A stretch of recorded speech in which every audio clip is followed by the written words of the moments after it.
Recording in progress.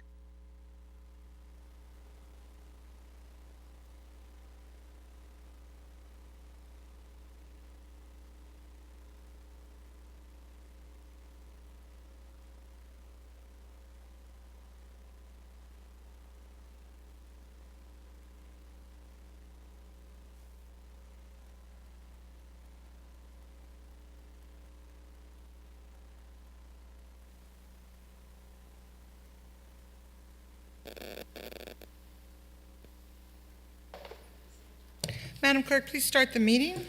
Yes, thank you, Mayor. Go ahead. Thank you. I hereby call the Santa Ana Council meeting to order. This meeting is taking place with in-person attendance and by teleconference via Zoom. The public may access the meeting via the Santa Ana YouTube channel or the city's website. Please bear with us as the technology may disrupt the flow of the meeting. Madam Clerk, please conduct roll call. Thank you, Mayor. Councilmember Becerra. Here. Councilmember Hernandez. Councilmember Penaloza. Councilmember Fan. Here. Councilmember Vasquez. Present. Mayor Pro Tem Lopez. Mayor Mesqua. Present. Okay, records show you have 4 members present. That is a quorum. Thank you. Madam Clerk, are there any additions or deletions to closed session? No, there are not. Thank you. Does any council member need to announce their abstentions on closed session items? Seeing none, do we have any speakers for closed session? No, we do not. Okay, we'll recess this at this time to closed session. Thank you. Recording stopped.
Recording in progress.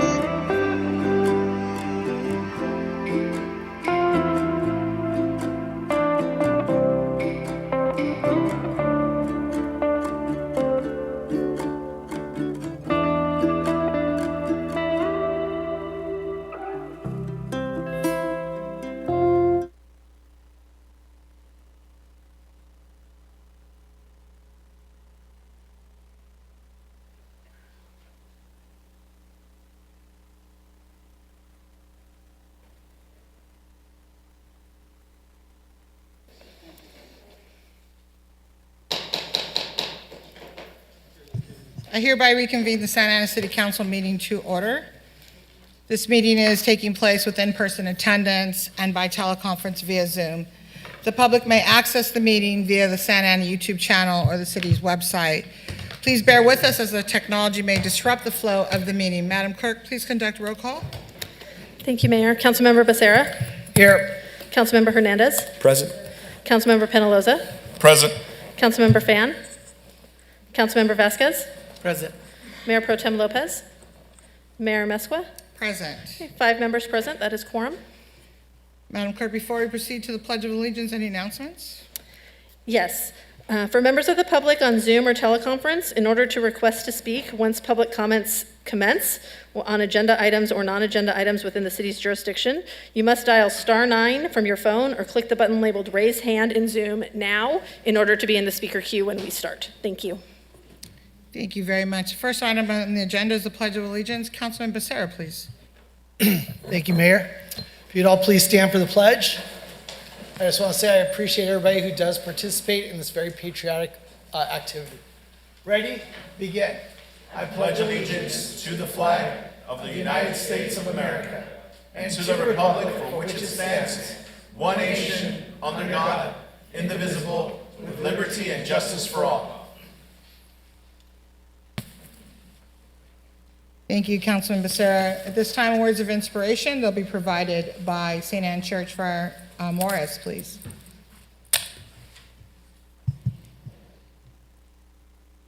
Is he here? No? I don't see him. Mayor, it doesn't seem like they checked in. Great. Okay. Pastor Nothy, you want to come up? If you don't mind me asking, sir?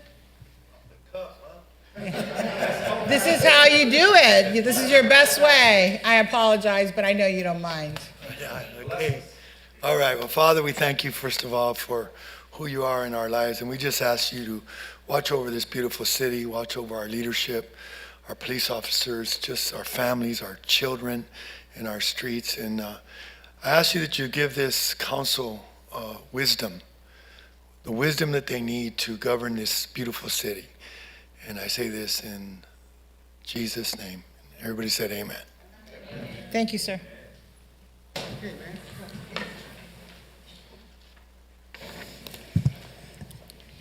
Thank you very much. Madam Clerk, are there any additions or deletions to the City Council?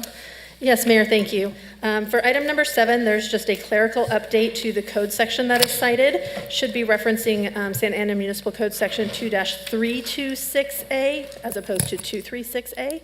And then for item number 24, which is the Glenwood Place water improvements, Public Works Agency staff did provide a memo and revised staff report with a change to the requested action related to the funding source that was distributed to all of you, been posted online and made publicly available. Action on this tonight for your consideration would be on that revised staff report.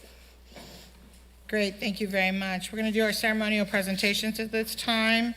I'm going to do mine. And first, it's the Beta Sal Foundation declaring November 2023 as Diabetes Month.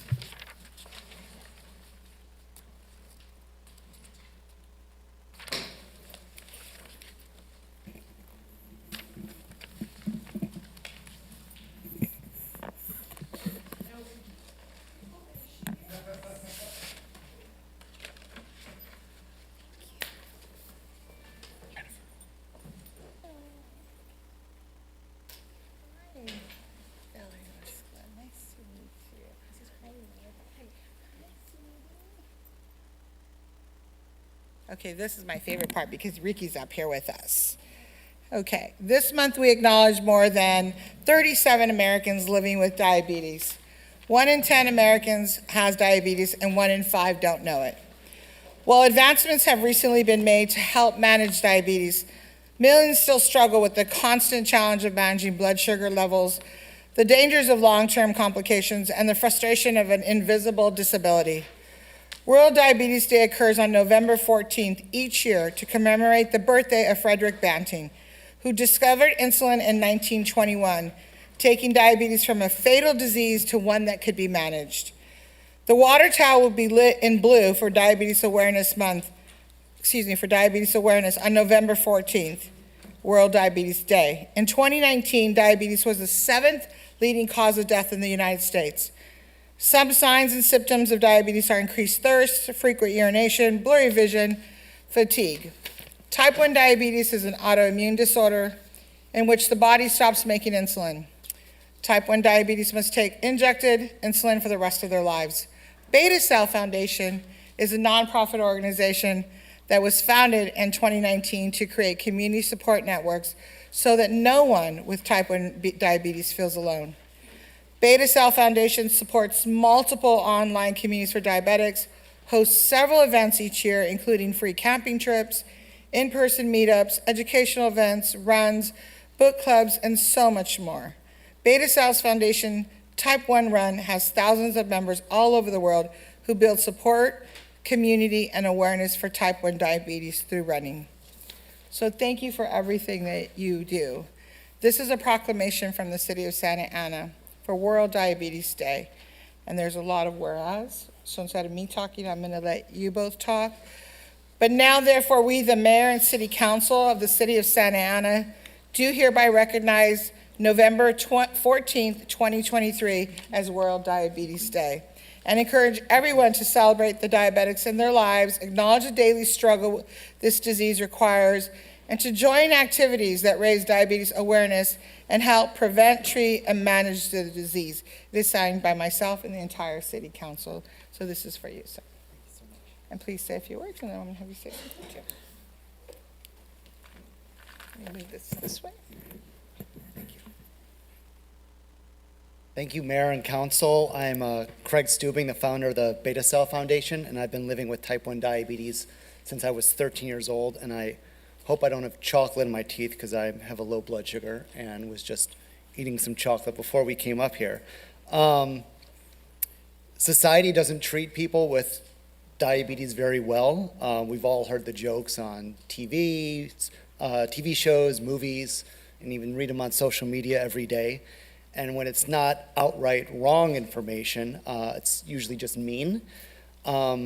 Society likes to blame people with diabetes for getting a disease that has more to do with your genetics or your zip code than anything you've done. And being barraged by that constant blame often turns into shame and guilt for people with diabetes, to the point where people with diabetes experience depression at a higher rate than people without it.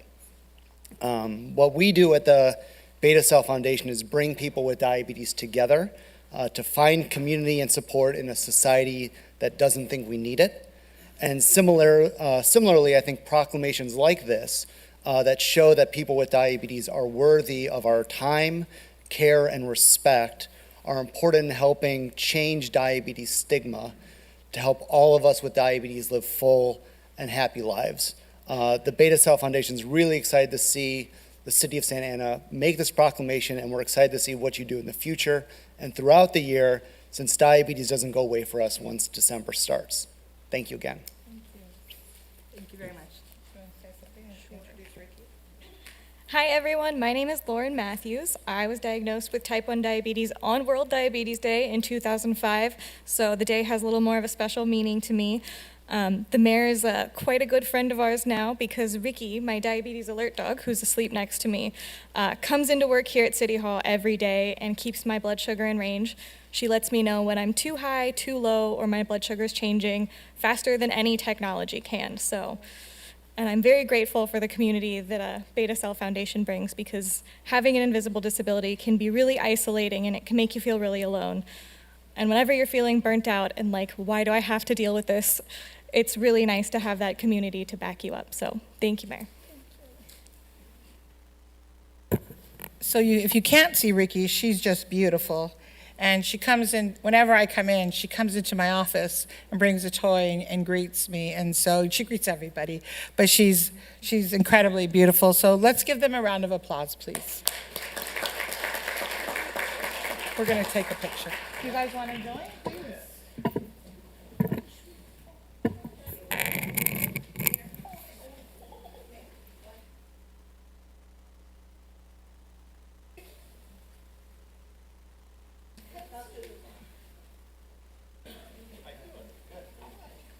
Always make her lose her vest so I can scratch her belly.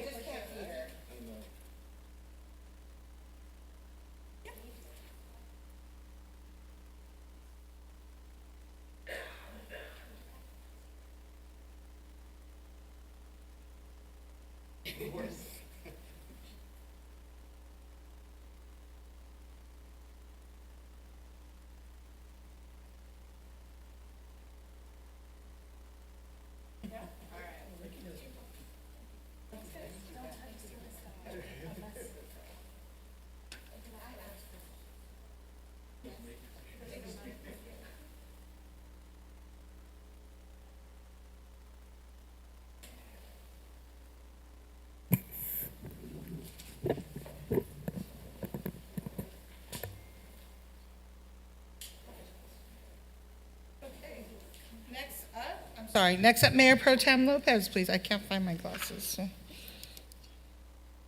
With the Family Court Awareness Month Committee. Do we have Rebecca Farrell?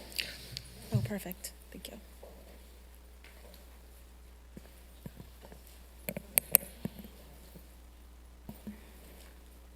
Okay, so tonight we're going to be recognizing Family Court Awareness Month, and we're going to be representing this proclamation to Rebecca Farrell, who's a volunteer with the Family Court Awareness Month Committee.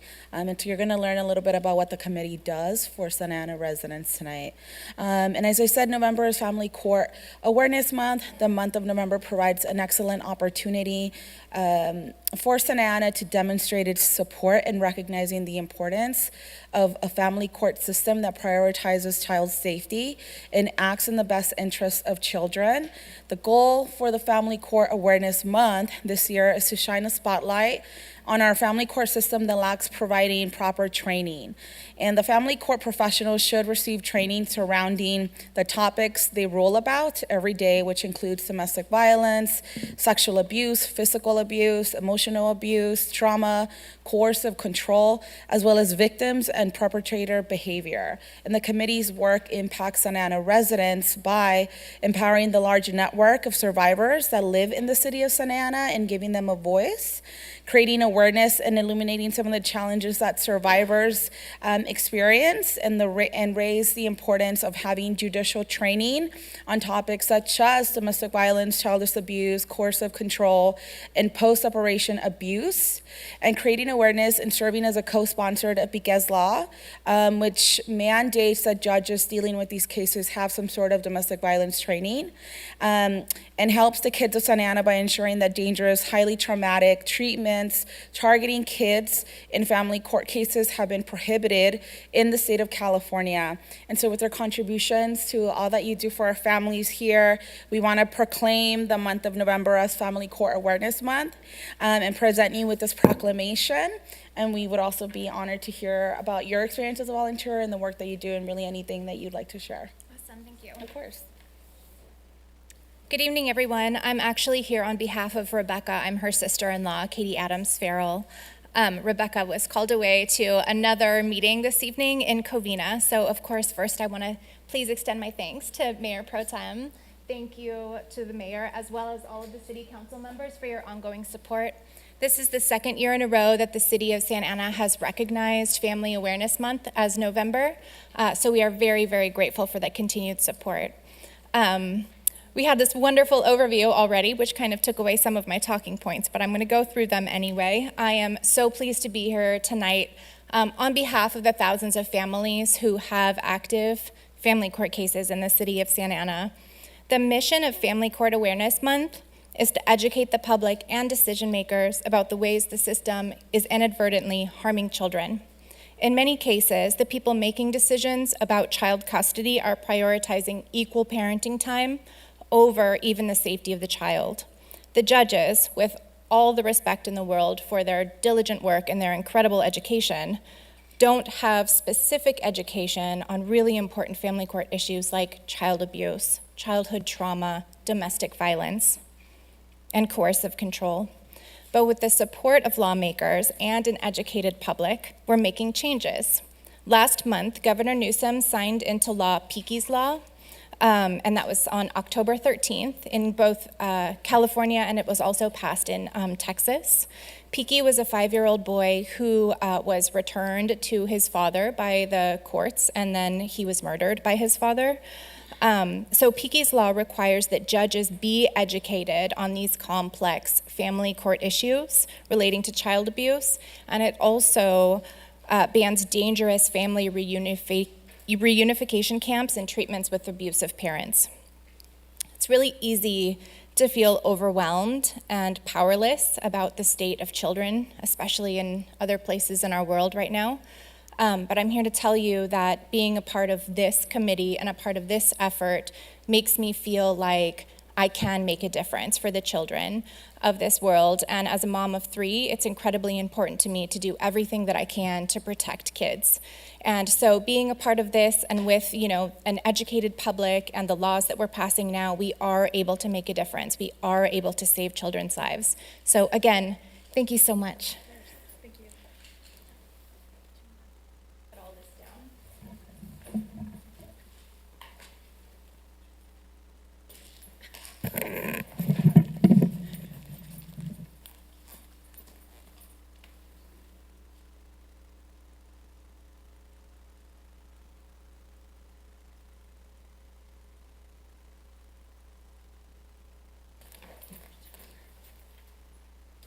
Thank you. At this time, Councilman Penalosa.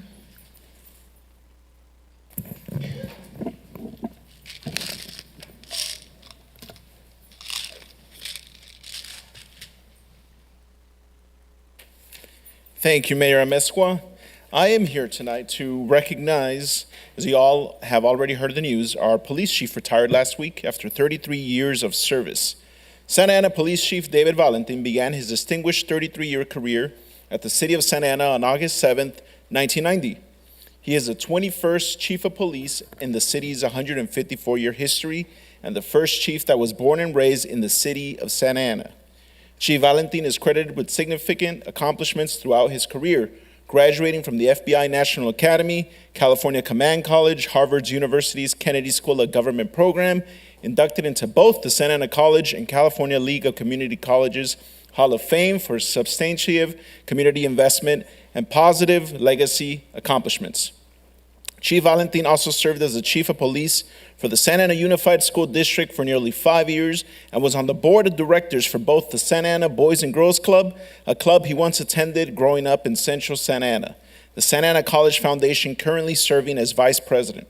Investments in generating and sustaining community trust were significant accomplishments under Chief Valentin's leadership, where he proactively took on a public voice to police accountability, constitutional policing, sensible reforms, and ensuring focus on servant leadership. Chief Valentin's transformational leadership and steadfast guidance is credited with reestablishing the SAPD as a national leading premier police organization once again.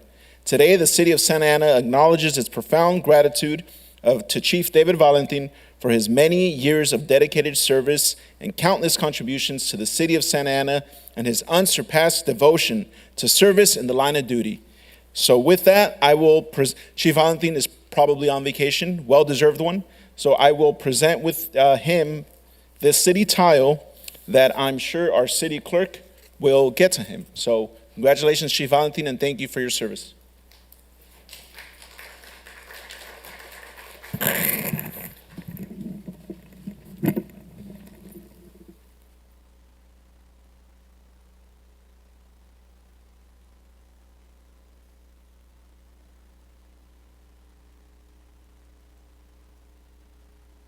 Thank you, Councilman Penalosa. May we have staff presentations at this time, Acting City Manager? Thank you, Madam Mayor. We have two staff presentations tonight. As a reminder, staff presentations are meant for us to inform the public and the City Council of activities going on in the city, and they're not meant to be discussion items. We will entertain a few questions. But with that, I introduce Nabil Saba to give you an update on last night's meeting with the U.S. Army Corps of Engineers. Thank you. Good evening, Mayor, Mayor Pro Tem, and members of the City Council. This brief presentation is to provide you with an update on the Santiago Creek flood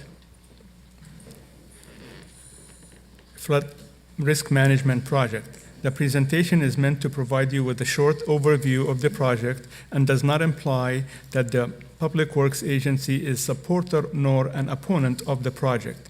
It is our understanding that the project in itself is a regional flood risk management, which is not under the purview of the city. A brief background on the project. The project is to make flood-related improvements in the cities of Orange, Villa Park, and Santa Ana along the Santiago Creek system. Congress approved the project scope in 1986. The Corps of Engineers is the lead on the project, and the County of Orange Public Works is the local partner. The city does not have an official role of the project. There is a complete description of the project on both the Corps of Engineers and the county websites. This cutout of the project description is from the Corps of Engineers web page. The area proposed for improvement in the Santa Ana is the bold red line on the map between the I-5 and the Santa Ana River. In an effort to communicate with the residents and comply with the environmental regulations, the county and the Corps of Engineers held 3 community meetings. The most recent meeting was last night. The environmental documents are in circulation right now, and the closing date for comments is November 30th. This email address can be used to provide comments.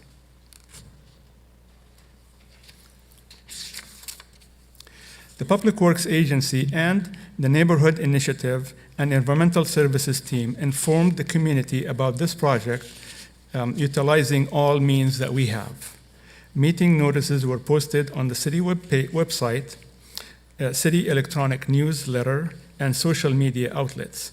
We also sent email blasts to the neighborhood associations and community contacts and made notifications of the meetings at our ETAC meetings.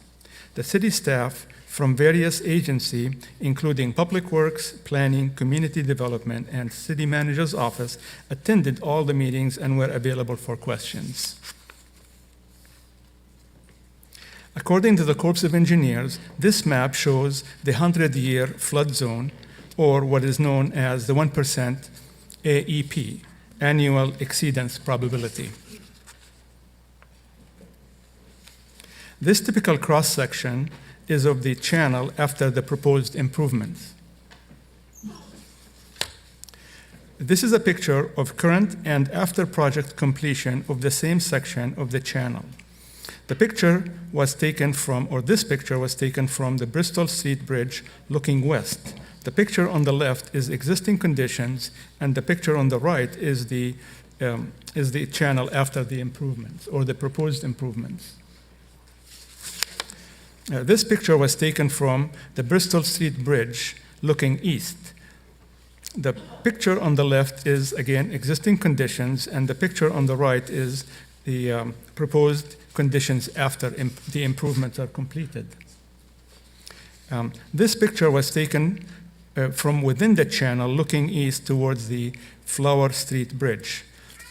The picture on the left is, again, existing conditions, and the picture on the right is after improvements. Next steps is for the Corps of Engineers to fund the design, right-of-way acquisition, and construction. The project will take 5.5 years to complete. Complete information is available on the Corps of Engineers and the county websites. For questions, I can provide you with the proper contacts at both entities. Thank you. Thank you, sir. Are there any comments from the council? Any questions? If not, we'll move on to the next item. Just wanted to say thank you, Director, for the presentation. Thank you. Mayor Pro Tem? Yes, thank you, and thank you to our staff for being at the presentation last night and for being there in May and in January. And just to remind the public that they have until November the 30th to submit comments online, so thank you. Thank you very much, Bill. And next up, City Manager? Thank you, Madam Mayor and members of the council. We have our monthly homeless update provided by Mr. Ken Gominski.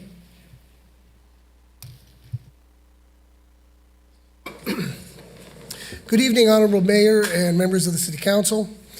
November is recognized nationally each year as Homeless Awareness Month.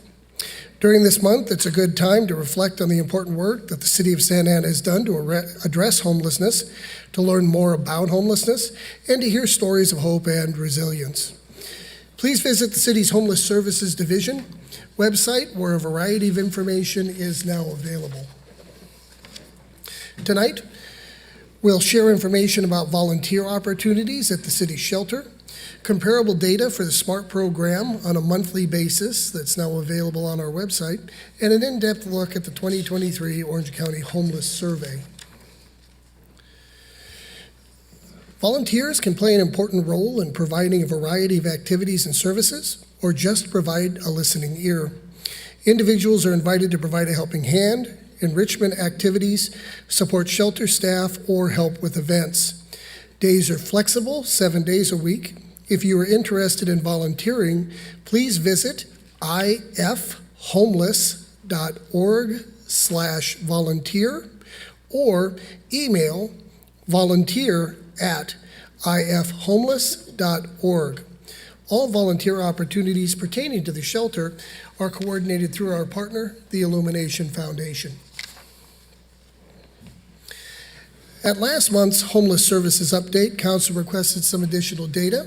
We went forward and now have added these items to our data dashboard. We continue to enhance our transparency by adding these additional metrics to the Homeless Services dashboard.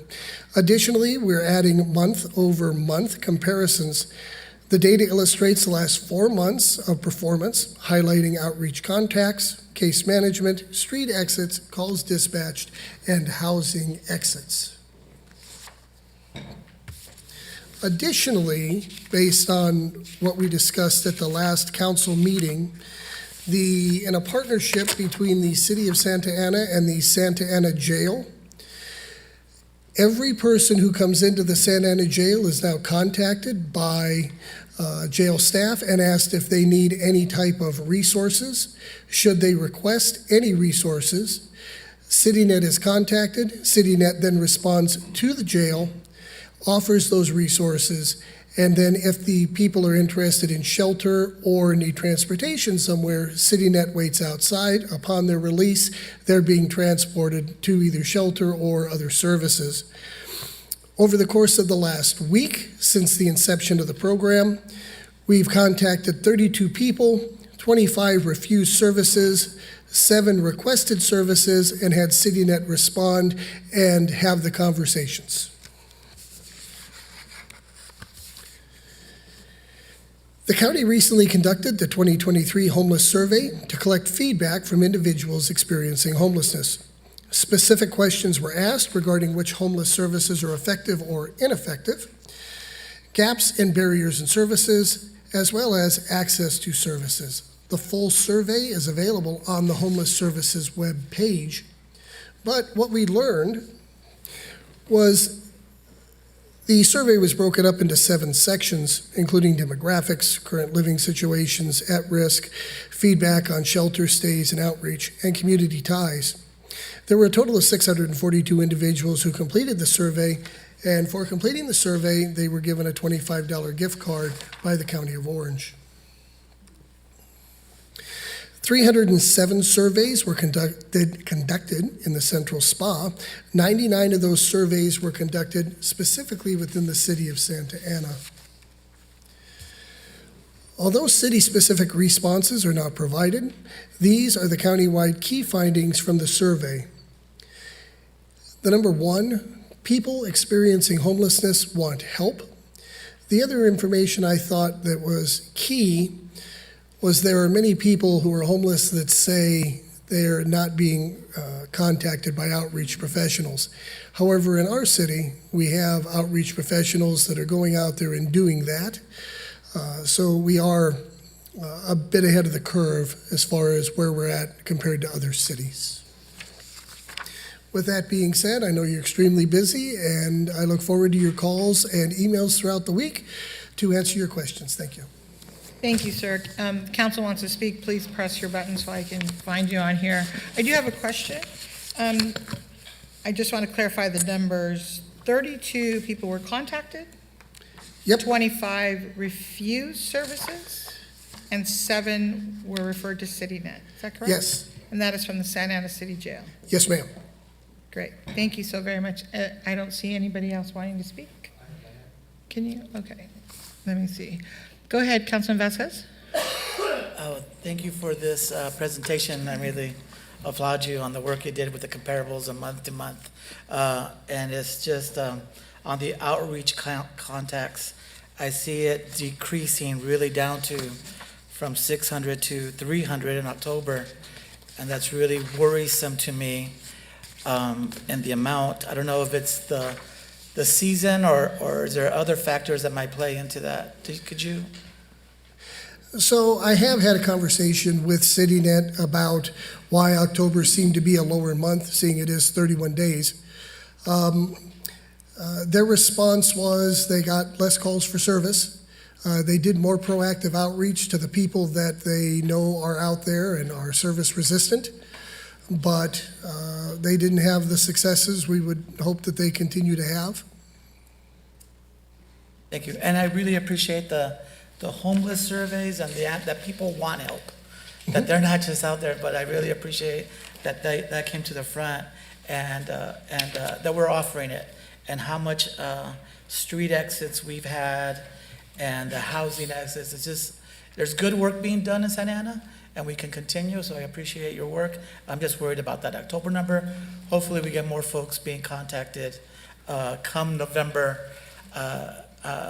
and we haven't lost trust in the people giving the services. So I'm just hoping that the trust continues that we've had in the past. Thank you. Councilman Hernandez? Yes, thank you, Mayor Mescua. First and foremost, thank you for your presentation, sir. I'm looking at the length of homelessness in your presentation, slide 11, and the question says, did you become homeless for the first time in the last 12 months? I just wanted to state, I see a commonality between 3 to 5 years and 6 to 10 years. Yes. So that to me, based off my professional experiences, could indicate that the people who are experiencing homelessness may very well live in those areas or have came from those areas that they're staying in, either having a family member, have went to school, have grown up in that community, or have some sort of relationship. What that means is there's somebody or a family that they can go to that may let them shower, may give them access to food. So maybe when it comes to case management, family finding can be helpful. If any of these individuals are from the foster system, there's an abundance of resources that we can leverage at the county.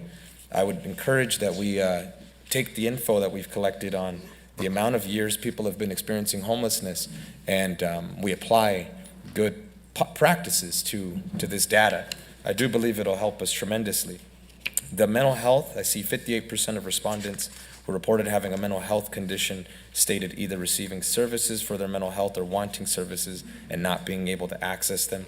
Mental health does intersect with people experiencing homelessness, so I would like to see us work closer with county agency providers focused on case management, trauma-informed care. If there are, like I said, anybody who has been through the foster system, it's important we leverage those resources. A couple hotspots that I want us to place on your radar, sir, are Holly and Fifth Street and Artesia Pilar off of Fifth Street and Holly across the street. That is an area where you'll see a large number of people experiencing homelessness. I would like for us to place an emphasis on helping people in that area. as well as Birch Park is number 2. Birch Park is an area where you have a senior center, you have families that live adjacent to it, but there's still a large number of people experiencing homelessness. And if we can have services offered there, I think that'll help tremendously. With the recent policy on public inebriation, I have received your emails to my constituents regarding Flower Park off of Flower Street, Angels Park. That is an area of concern, as well as Washington Square, in between Willard and Washington Square. That is an area where we've seen an increase in people going into people's yards or backyards. Santa Anita off of 5th Street and Harbor is another area of importance I'd like you guys to focus on, as well as Councilman Hernandez, your time's up, please. I have 11 seconds, Madam. Sullivan apologize. Street between 1st Street and McFadden, and then 1st Street off of Clara and 1st, in between 1st and 2nd. That concludes my comments. Thank you. Acting City Manager, do you have a comment, sir? Yeah, thank you, Mayor. As I discussed earlier on, this is an item of information we provide the city council and the public. We will entertain light questioning, but we want to make sure that we provide you with access to Ken during the week if you have very specific questions that you'd like to ask, or you'd like to engage him in any questions regarding the homeless update. Thank you, sir. Mayor Pro Tem? Yeah, I have a very light question for you, Ken. About a week or two, I think the system crashed, correct, or no? The system? Yeah. Which system? Our internal system that Colt uses for admissions into the shelter system. We were getting complaints about not having people be allowed. The HMIS system, you mean, crashed? Okay. And so can you just remind us and the public of when the public runs into those technical challenges, who they can call? So I'm terribly sorry. I'm not picking up where you're going. If you're talking about that there was an issue with the app, then I can say that. Which system specifically? Not an app issue, the system that CityNet uses to help people enter the shelters. I'll have to check on that, ma'am. I can just tell you that CityNet has tablets that they use to enter input information into HMIS. However, following that, they take the body to the shelter. There's a warm handoff. Even if the system's down, Illumination Foundation should be able to take the body. So I'll check into what you're talking about, and I can get back to you. Perfect, thank you. Thank you, sir, very much. And thank you for the presentation. We appreciate it.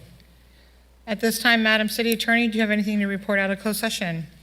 Mayor, council members, and members of the public, we do not have any reportable action this evening. Thank you.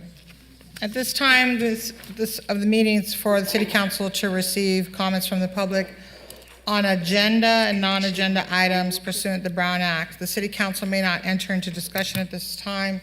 Speakers will have 2 minutes for their comments pursuant to resolution number 2023-047.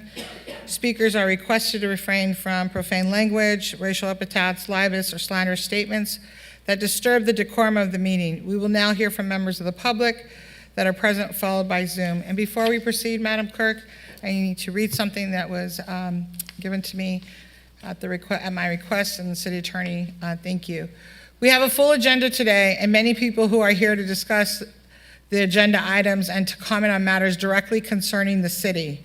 We have about 2 hours, roughly, of public comments. Under the Brown Act, we are required to permit public comment on matters under the city's jurisdiction. We will only take public comments on these items this evening. Matters concerning the state or federal government or at an international level are not within the city's jurisdiction, so we will not take comments on those items. I want to just be really clear on that. If you're here to discuss international matters, we're not going to allow those during public comments. Okay, let's proceed. John Dimitri, please, followed by Jack Brito.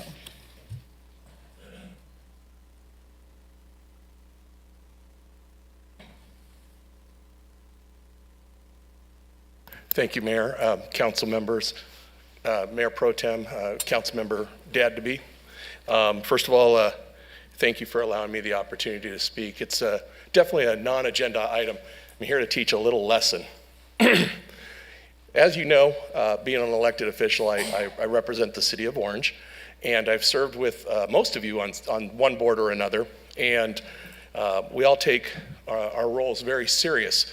And one of those things that we take so serious is being not just a steward of the fiduciary, passing ordinances or doing, but it's being a cheerleader, and a cheerleader for our student athletes here in the city. Recently, 2 weeks ago, myself, Councilman Phil Becerra, and Mayor Amesqua, we all got to take part in our namesake high schools competing in a football game against each other, and we got to take part in the coin flip. What you didn't know is that during that coin flip, Councilman Becerra and I, or as I'm going to refer to him from the rest of the evening, the loser, made a very genuine bet, a wager, if you will. And one of our things that, as council members, is we support our student athletes. And your Santa Ana Saints played the Orange High School Panthers. And as we say in Orange, and since it's going to be written, I got to see it. Once a Panther, always a Panther. Yes. But the bet, the wager, if you will, was that the council member that was victorious would come down to the council meeting of the team that wasn't victorious and present the high school pennant that you will have to place over your name tag for the meeting. Of course, it's all in fun. Your time is up, so we're going to place it over his name. Thank you. Can we call security? We'll have the city clerk get it from you, sir. Thank you so much. Mayor Amesqua, if I could take a very personal privilege, can I? Yes.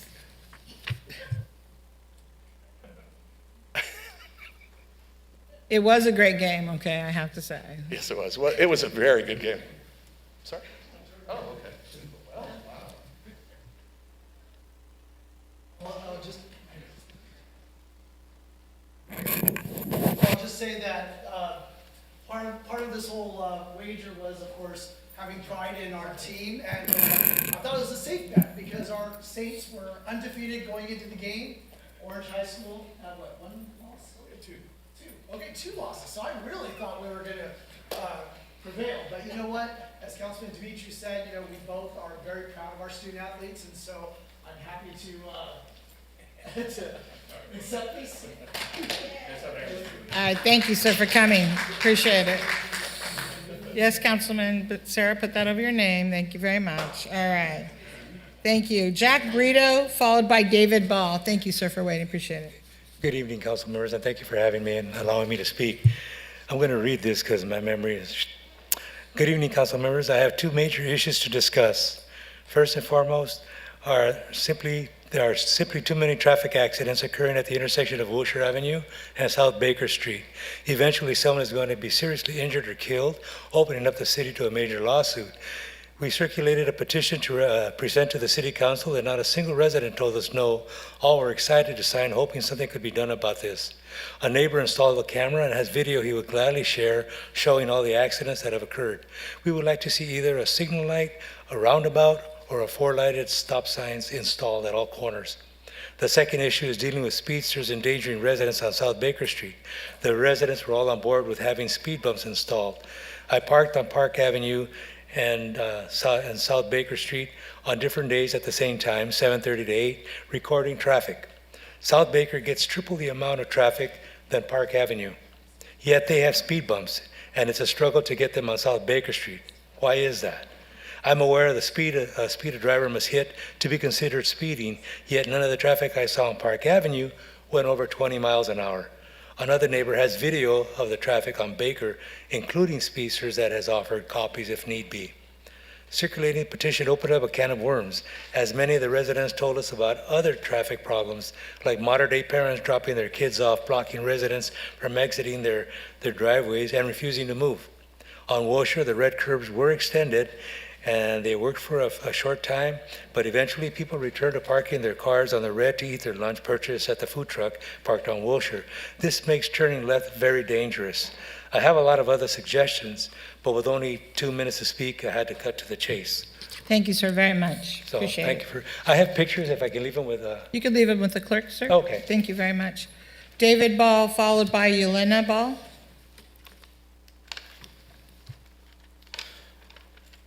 Good evening, Mayor, council members. My name is David Ball. I am a resident of Ward 3. Racism, criminalization, disenfranchisement, and now taxation without representation. This is the divisive jargon that I hear from our council members. It's dividing our residents. After rent control units decreased and rents went up, and they knew it would, but they passed it anyway. It hurt our residents. The anti-police rhetoric has caused an increase in sexual assaults and violent crime. Police oversight would have been better than diverting 1.1 million. It endangered our residents. Now non-citizen voting. Question number 2 on the N400 form to become a U.S. citizen is, have you ever voted in a local U.S. election? What we have are council members exploiting these people for personal gain, no matter the repercussions. They are the first to make the news. Why not help them become U.S. citizens? Has any of these 4 council members suggested it ever to help these people become citizens? What about the cost? Has the fiscal impact report been finalized? Why would we put something on the ballot that has a big question mark next to it? What we're talking about is having our own elections, printing our own ballots, having our own voting boxes, our own counters, our own election software, our own election staff. What is the cost? 1 year, 5 year, 10 years, 20 years? Is this taxation without representation, or just another way to erode our laws? What we've seen thus far from some of these council members, not citing minor traffic violations, not citing all the participants of a street race, diverting funds away from the police. Sir, this does not belong on the ballot. Thank you, sir. Thank you. Time's up. Yelena Ball. Mayor, may I just ask for a point of decorum? We do have decorum rules, and I'd like to just remind the gentleman who has the camera, we do have rules about taking your camera and having it stationary against the wall. We are not interfering with people in our front row or others to watch. So if you could please put it on your stand back there, we would appreciate that. And if you can. It says 3 minutes. That's correct, sir, but I can make the determination too. So we're not going to get into conversation. Thank you. Thank you, Madam City Attorney, for clarifying that. So, okay. So Yelena Ball. Thank you. Good evening, Council and Madam Mayor. My name is Elena Ball. I'm a Santa Ana resident, Ward 3. Tonight, I would like to speak on non-citizen voting. I am an immigrant and previously not a citizen. I have to say that non-citizen voting is not the best idea. Non-citizen voting undermines the law, which is a slippery slope, and I hope Santa Ana does not adopt that trend. San Francisco does allow non-citizen voting in their school board elections only for the parents of the attending students, but let's be honest, San Francisco is not a city we should model after. One of the questions on application for naturalization form asks whether applicants have ever voted in U.S., federal, state, or local election. It is important to answer the question truthfully. Voting in a U.S. election as a non-citizen can have a legal consequence, including potential challenges to the eligibility for naturalization. Even if non-citizen voting is allowed in some places, it is ultimately up to U.S. Citizenship and Immigration Services to determine the eligibility for naturalization. Non-citizen voting undermines the rights of citizens and diminishes the significance of people who went through the process of obtaining their citizenship. It appears that voting and citizenship are somehow getting disconnected, but they are very much a package deal. Voting is not just a privilege, it is also a responsibility. Residents who are not eligible to vote do have representation through their ward representatives, and they also can attend and speak at the city council meetings. There is no reason to put this on a ballot for citizens to decide, as it will become a financial nightmare to implement. Santa Ana has more pressing issues to take care of, and non-citizen voting is not one of them. I oppose non-citizen voting not because I want to exclude anyone, but rather to inspire people to become citizens and embrace the invaluable experience it offers. Thank you and have a good night. Thank you. Gilbert B., followed by Ms. Cameron.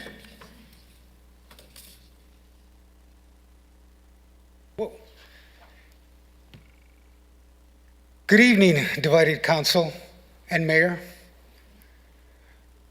I am a longtime resident of Santa Ana. I know some of you up there in the dais and some that I don't want to know.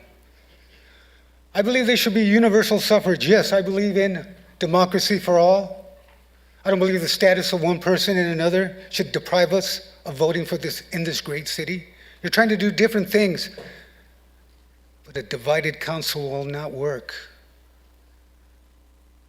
I have been visiting some of the institutions here in the city. I've been looked upon as a criminal by the way I dress and where I live. I have, if not the gall, but the intestinal fortitude to come out here and berate every one of you, but I'm not going to do that because only some of you deserve to be berated. And we know who the mayor and her cronies back up.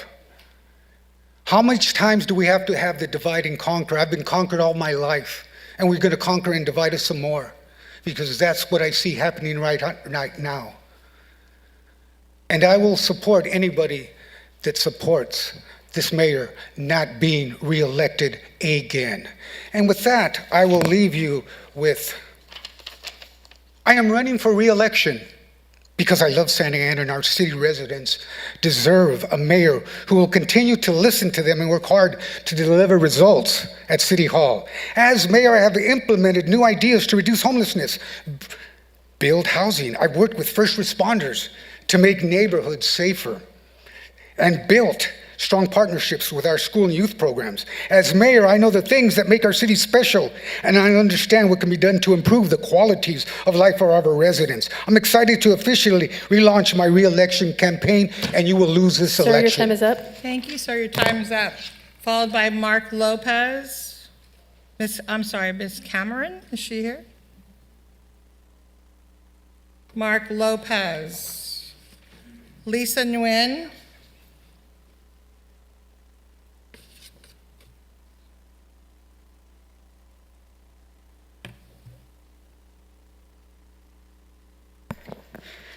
Lisa Nguyen speaking. All right. Good evening, City Council members. My name is Lisa, and I'm here today with VRISE. I am in support of Agenda Item 39, the proposal to adopt a resolution to place ballot measure permitting non-citizen voting in municipal elections on the 2024 general election ballot. Allowing non-citizens to vote can promote a sense of belonging within the community. When people feel they have a stake in the decisions being made, they may be more likely to participate in local activities and initiatives. Moreover, non-citizens who are engaged in their communities can play active and vital roles in advocating for policies that benefit everyone. Their perspectives can lead to a more inclusive and effective governance. Many of my friends and their family members should have the right to vote, just as I do. I hope the council moves to support democracy for all of its residents and allows for the voices of everyone to be heard. Thank you so much. Thank you. Dwight Huang. Followed by I believe it's Fong. Please, if you can come up as well and line up behind him. Thank you. Good evening, City Council members. My name is Dwight Hua, and I'm a Santa Ana resident from Ward 1 and a community organizer with VRISE. And I'm here in support of Agenda Item number 39, the proposal to adopt a resolution to place ballot measure permitting non-citizen voting in municipal elections on the 2024 general election ballot.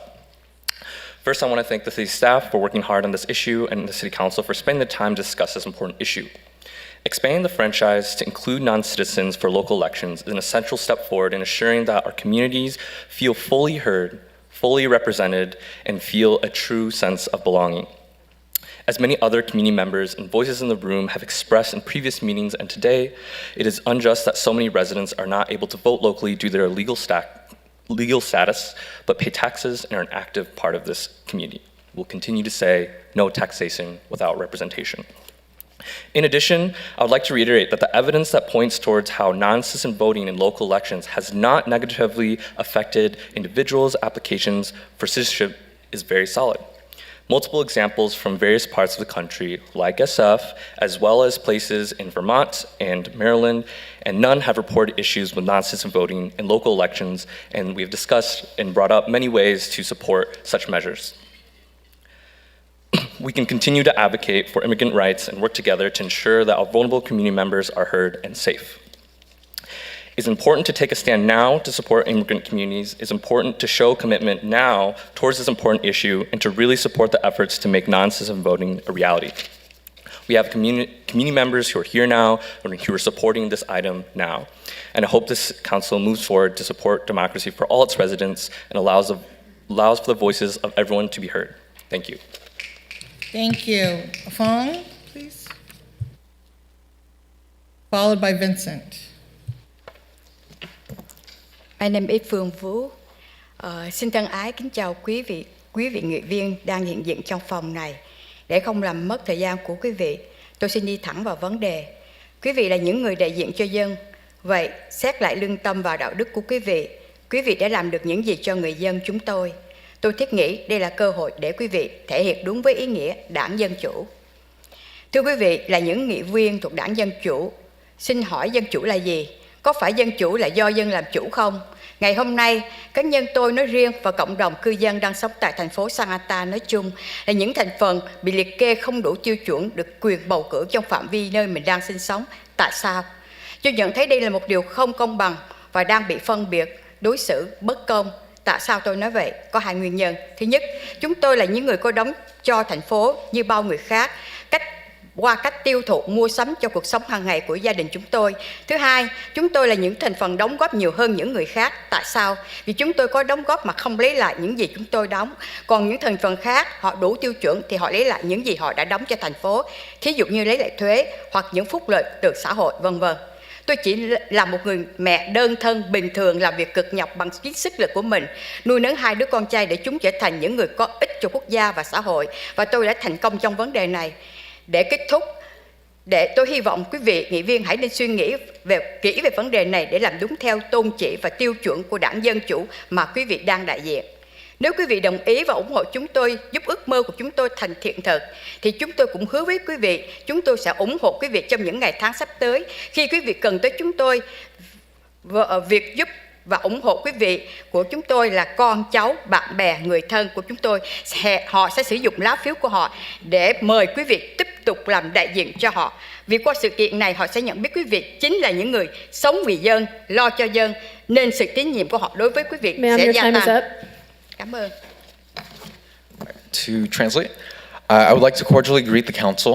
You all are representatives for the people. I ask you to assess your conscience and values and ask yourself, what have you done for the people? Those who are members of the Democratic Party might ask, what is democracy? Is democracy the rule by the people? Today, I and others living in Santa Ana are listed as ineligible for the right to vote within the area they live in. Why? I realize this is unfair and we are being unfairly discriminated against. Why do I say that? There are two reasons. First, we are people who contribute to the city like everyone else through consumption and shopping for our families' daily needs. Second, we are the ones who contribute more than others. Why?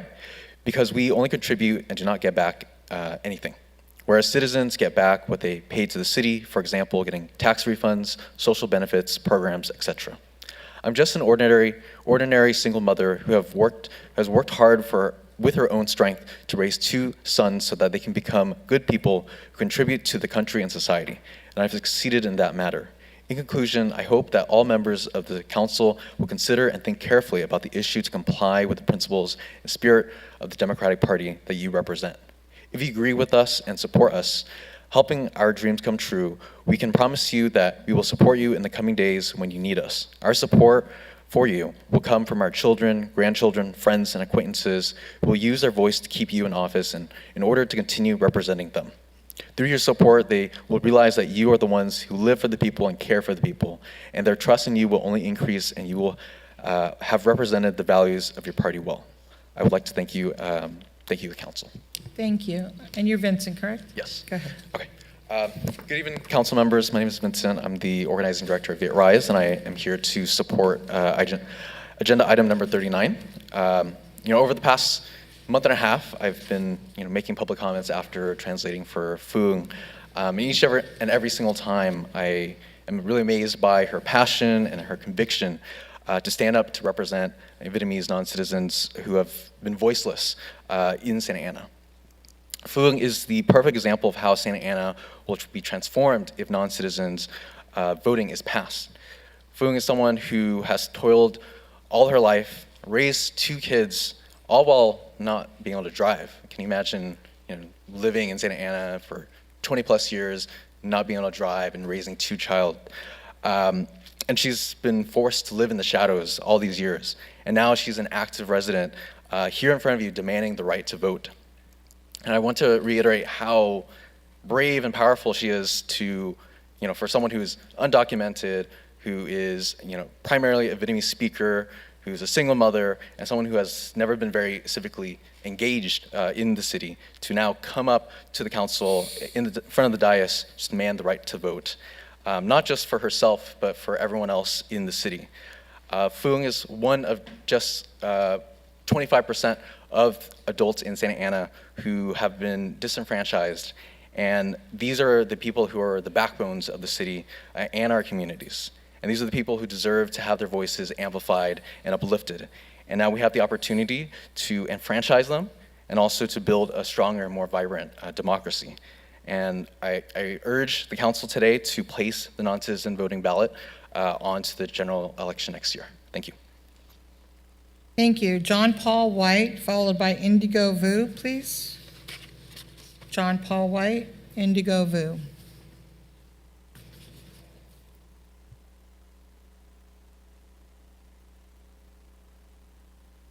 Thank you, council members. My name is John Paul White. I'm a Santa Ana resident, and I am with the California Republican Party Associate Delegate Representative.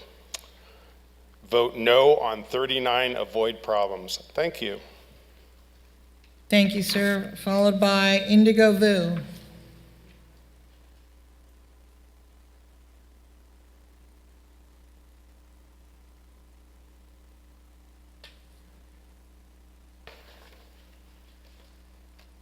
All right, good evening, Madam Mayor and Santa Ana City Council members. My name is Indigo Vu. I'm a resident of Ward 1, as well as a staff member at Viet Rise, and I'm here today to speak in support of agenda item number 39.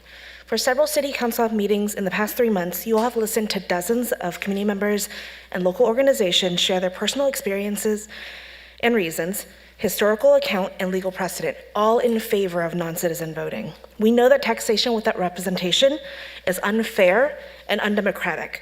We know that we are at what some call a crisis of democracy with record low voter turnout and civic engagement. And we know that some of our community members have been here for decades without any way to hold the people who are supposed to represent them accountable. Voting yes tonight on agenda item 39 is a step in the right direction toward remedying all of these. Currently, the residents of Santa Ana are looking toward each of you to continue Santa Ana's legacy as a leader for immigrant rights, voice, and dignity, and to encourage and foster democracy for all in our city. It is in the best interest of our city to give every resident of voting age the ability and opportunity to make their voices be heard and to vote for the people who represent them, who make the decisions that impact their lives every day. Many, if not all of you, have spoken about supporting immigrants or being or coming from a family of immigrants with pride. I call on each of you to vote according to the support that you promise your constituents, and not only in support of a narrow definition of who a good or deserving immigrant might be. It's time for each of you to be bold and courageous leaders and push Santa Ana and the country to broaden immigrant rights. Again, I urge you to vote yes on agenda 39. Thank you. Thank you. Paul Guzman, followed by Celeste Vasquez. Paul Guzman, followed by Celeste Vasquez.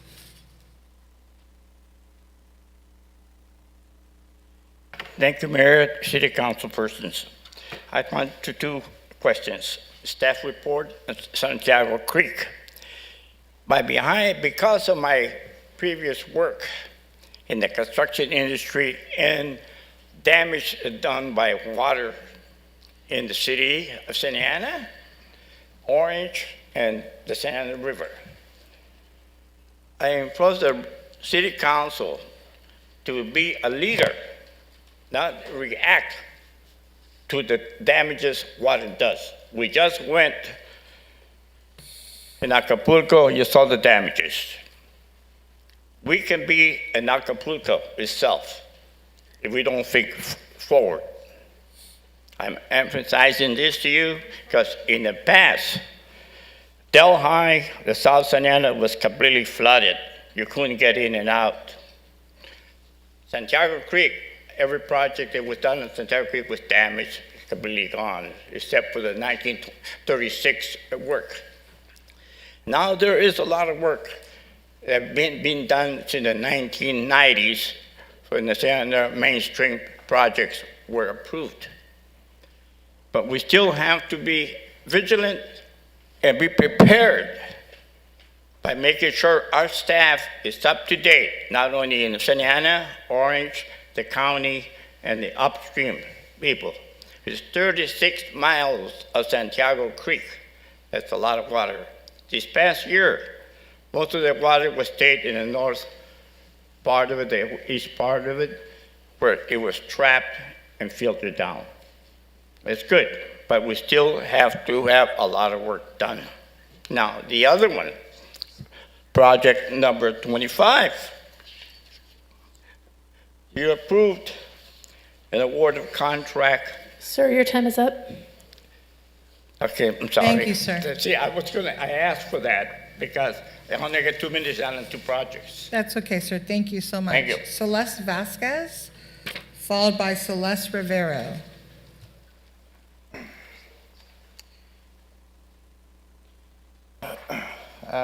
Good evening, City Council members. My name is Celeste Vasquez, and I'm a resident of Ward 1 here in Santa Ana. I'm speaking tonight in support of agenda item number 39, the proposal to put non-citizen voting on the ballot next year.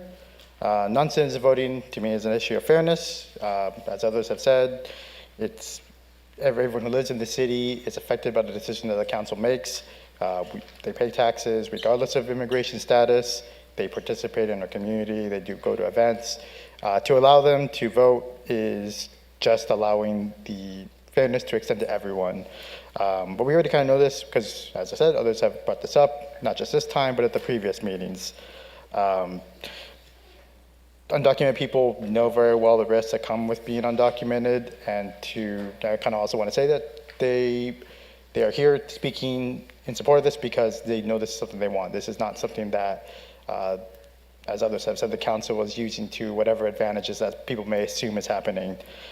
We've been here, so you guys know, like, this is something that we as a community want. Regardless of like our immigration status, we're in support of this.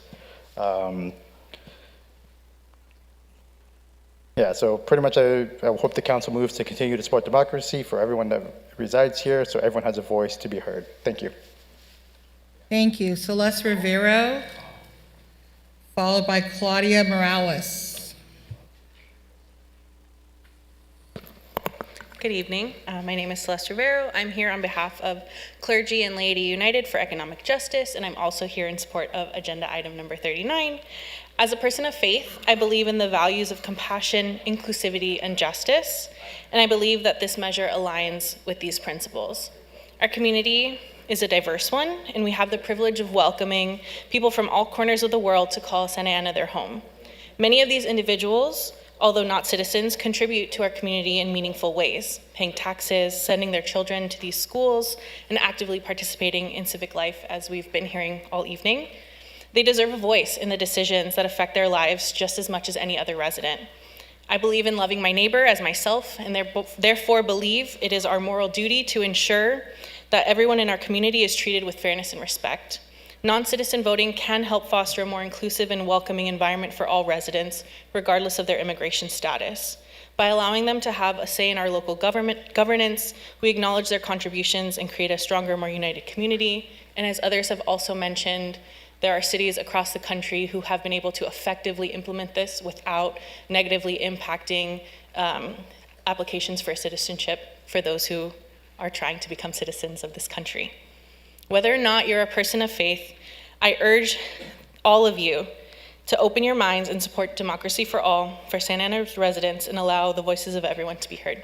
Thank you. Thank you. Claudia Morales, followed by Araceli Robles. Hola, buenas tardes, Concilio de Santa Ana. Mira, pues me siento muy feliz de estar aquí porque pues soy la voz representando de Esperanza Unión de Inquilinos, ¿verdad? Que sabemos que aquí en California hay millones de inquilinos. También soy la voz de miles de familias que vivimos aquí en Santa Ana, residentes que no votamos, ¿verdad? Y me siento feliz porque hoy de verdad me siento Santa Ana, me siento la ciudad de Santa Ana, cosa que no sentía anteriormente, ni porque llevé a mis hijas a la escuela, ni porque veía tantas cosas, no me sentía Santa Ana, yo quería regresar a mi país. Pero hoy me siento feliz de estar aquí porque, señora Valerie, usted me está dando la oportunidad de estar aquí y de tener voz. Y antes le daba gracias a los representantes, a los concejales, ¿verdad?, que están aquí y que nos representan con mucha fuerza, con mucho valor, viendo jóvenes. Me sentí orgulloso de ver a David cuando hizo su campaña. Dije, wow, jóvenes en la política, relevo generacional. Y cuando supe que la primera alcaldesa, Valeria Mezcua, estaba aquí, dije, wow. Entonces hoy con esa felicidad representando a todas esas organizaciones que sabemos que en la unión está la fuerza, apoyo el punto 39 de su agenda porque sabemos que unidos somos poderosos y somos más las miles de familias que somos buenas a los malos. Así es que con esa felicidad digo, apoyo ese punto 39 y agradezco a todos los jóvenes que están allá atrás siendo relevo generacional para esta ciudad, porque sabemos el poder que Santa Ana tiene como ciudad. Gracias, gracias por estar aquí. Gracias, señora. Araceli Robles, followed by Tom Frazier, please. Good evening, City Council members. I'm happy to be here, to be the voice for Tenants United in Santa Ana, and for millions of tenants, because there are millions of tenants, and here to support the residents' right to vote. I'm happy. I feel happy to be here in Santa Ana. I didn't used to feel happy, even though I sent my daughters to school. I did not feel Santa Ana. I wanted to go back to my country, but now I'm happy. I'm happy that you, Ms. Valerie, have given us a voice. And I used to thank the city council members who represented us because they gave us the valor and the value for as people. And I felt very proud when I knew and I found out that Mr. David was campaigning. The new generation was coming. When you were campaigning the first female mayor of Santa Ana, I was very happy about that. And we are there's strength in numbers, so I'm here to support item number 39. And just like the thousands of families, we are more than the few bad people that are out there. So I'm here to support the strength in numbers of item 39.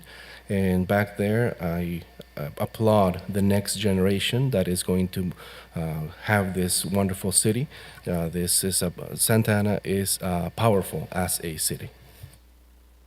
Thank you. Go ahead.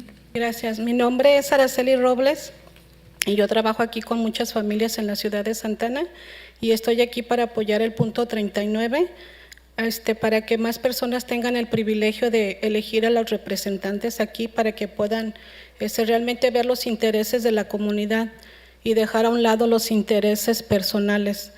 Me da mucha tristeza de ver que este concilio está tan dividido. Me da mucha pena ver cuando la señora Mezcua hace un lenguaje corporal completamente falta de respeto. Ella nos dice que no tengamos faltas de respeto, pero usted sí los tiene hacia nosotros, hacia la comunidad. Su lenguaje corporal dice muchísimo, muchísimo de lo importante que somos nosotros como comunidad.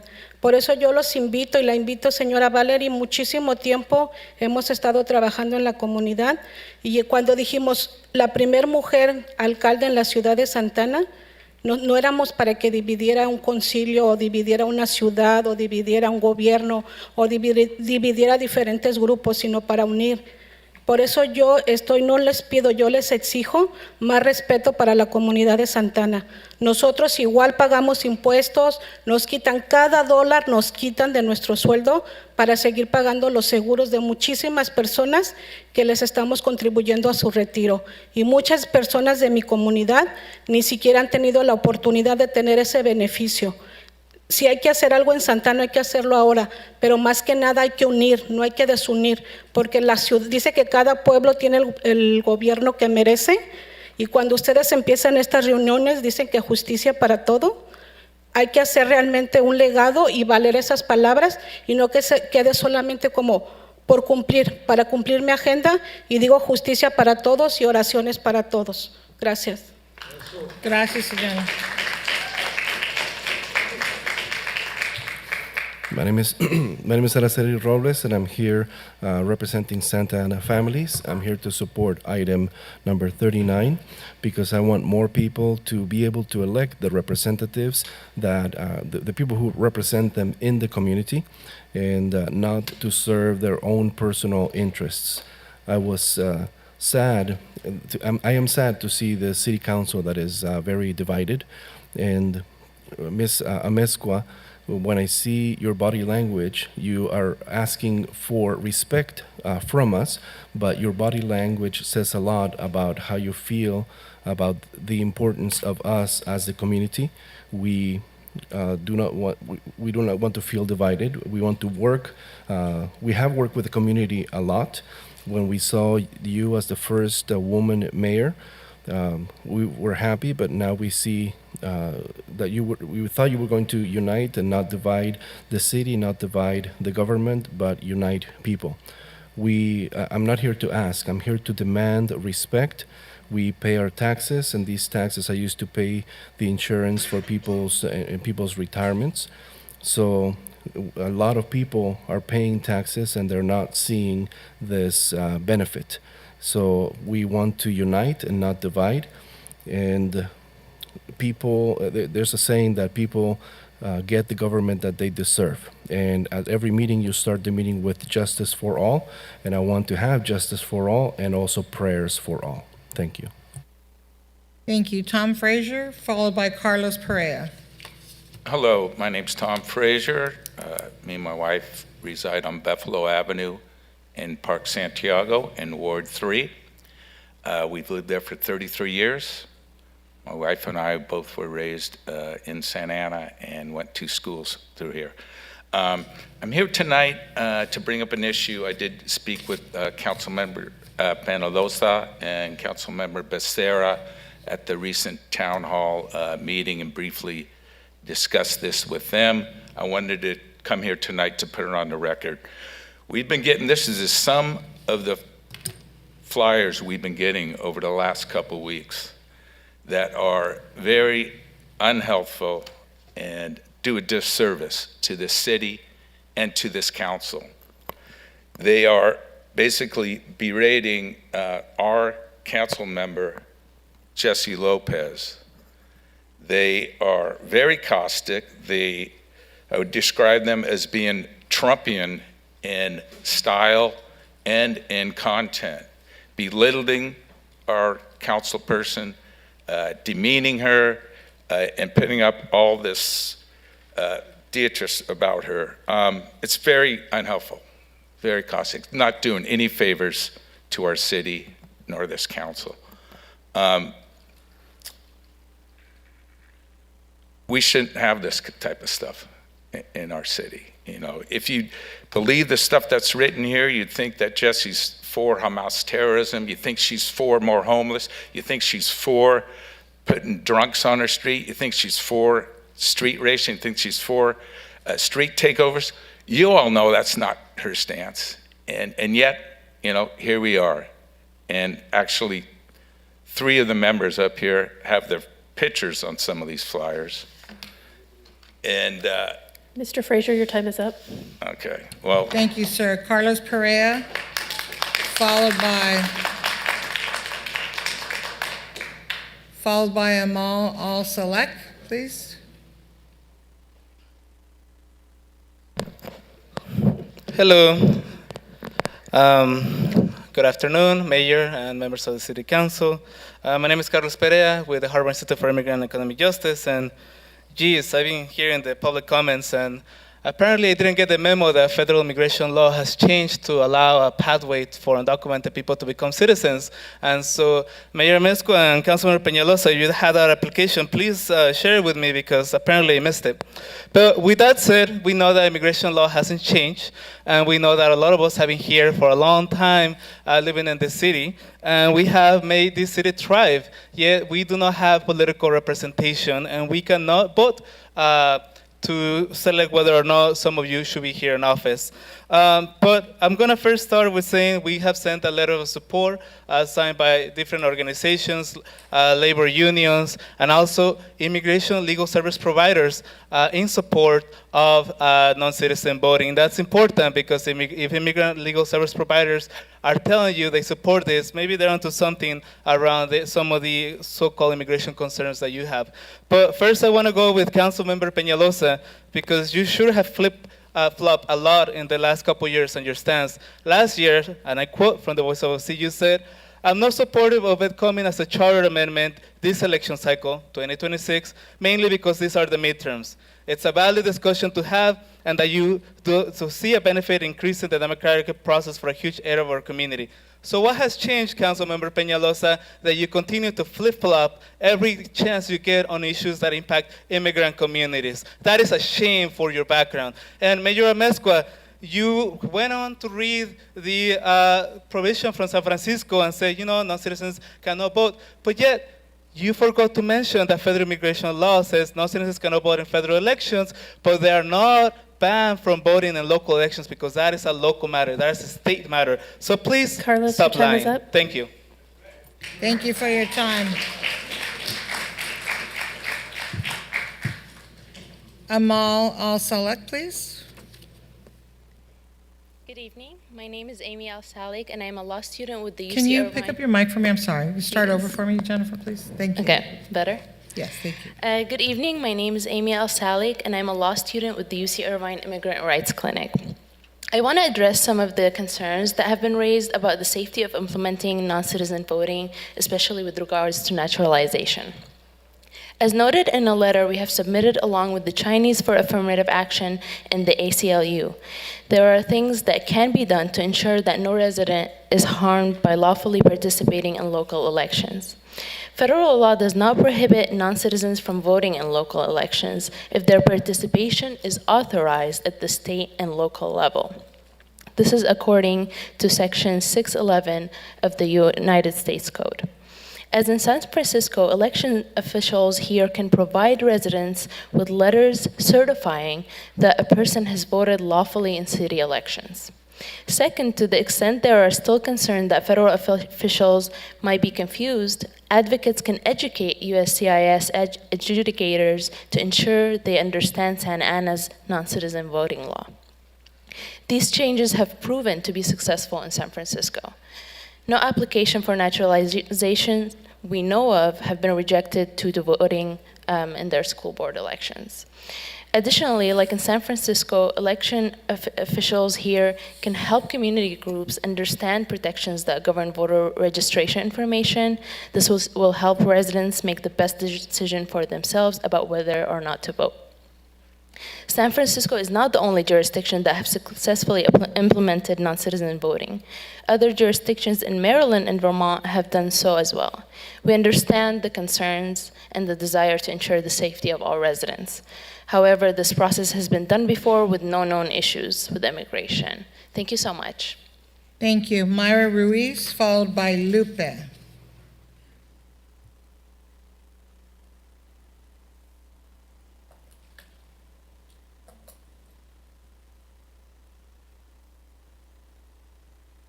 All right, good evening, Mayor Amezcua and City Council.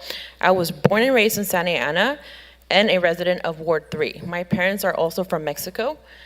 Do we really value citizenship? That is my question.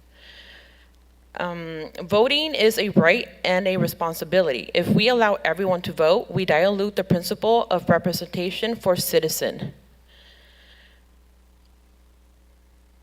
If non-citizen votes, will they be discouraged from seeking citizenship? If they vote, will there be a consequence if one day they want to become a citizen? If you really want our community to be able to vote, why don't you help them start a path of becoming a citizen? We come to this country for a better future, don't we? Why not follow the process of becoming a citizen? No on 39. Thank you. Lupe, followed by Sylvia Avendano, please. Lupe? But Sylvia Avendano?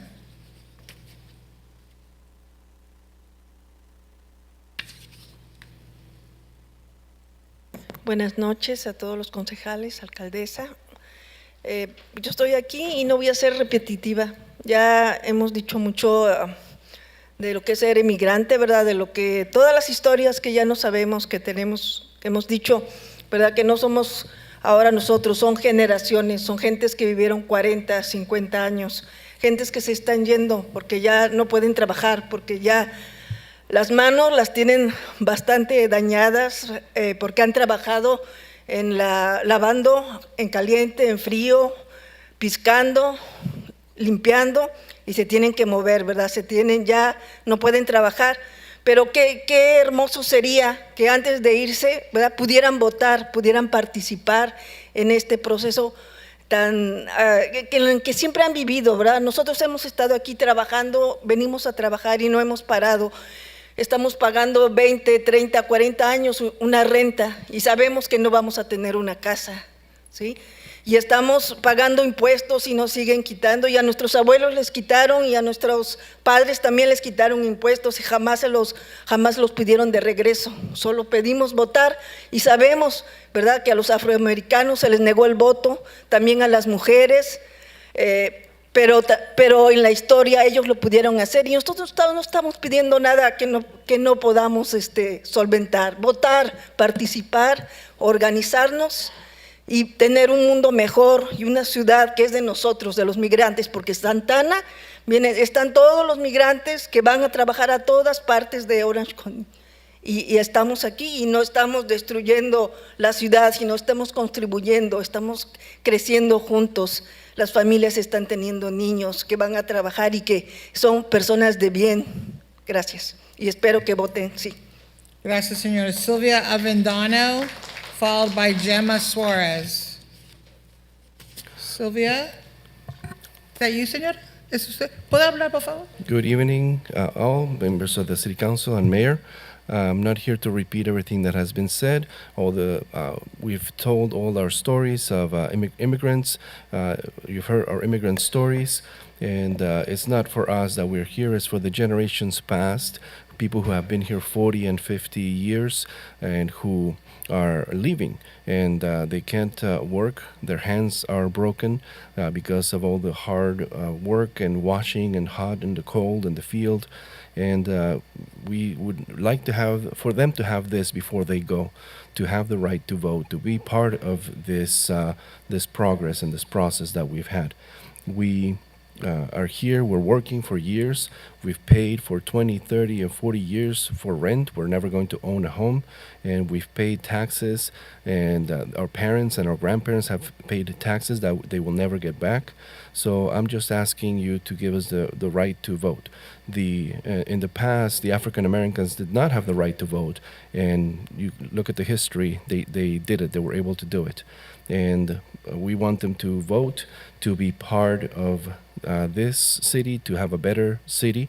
And Santa Ana, we have all the workers that go and work all over Orange County. And we want to have this to grow together for our families to enjoy this. So please vote yes. Thank you. Gemma Suarez. Buenas noches a todo el equipo aquí. Yo no voy a señalar porque no soy racista, pero mi respeto es para cada uno de ustedes.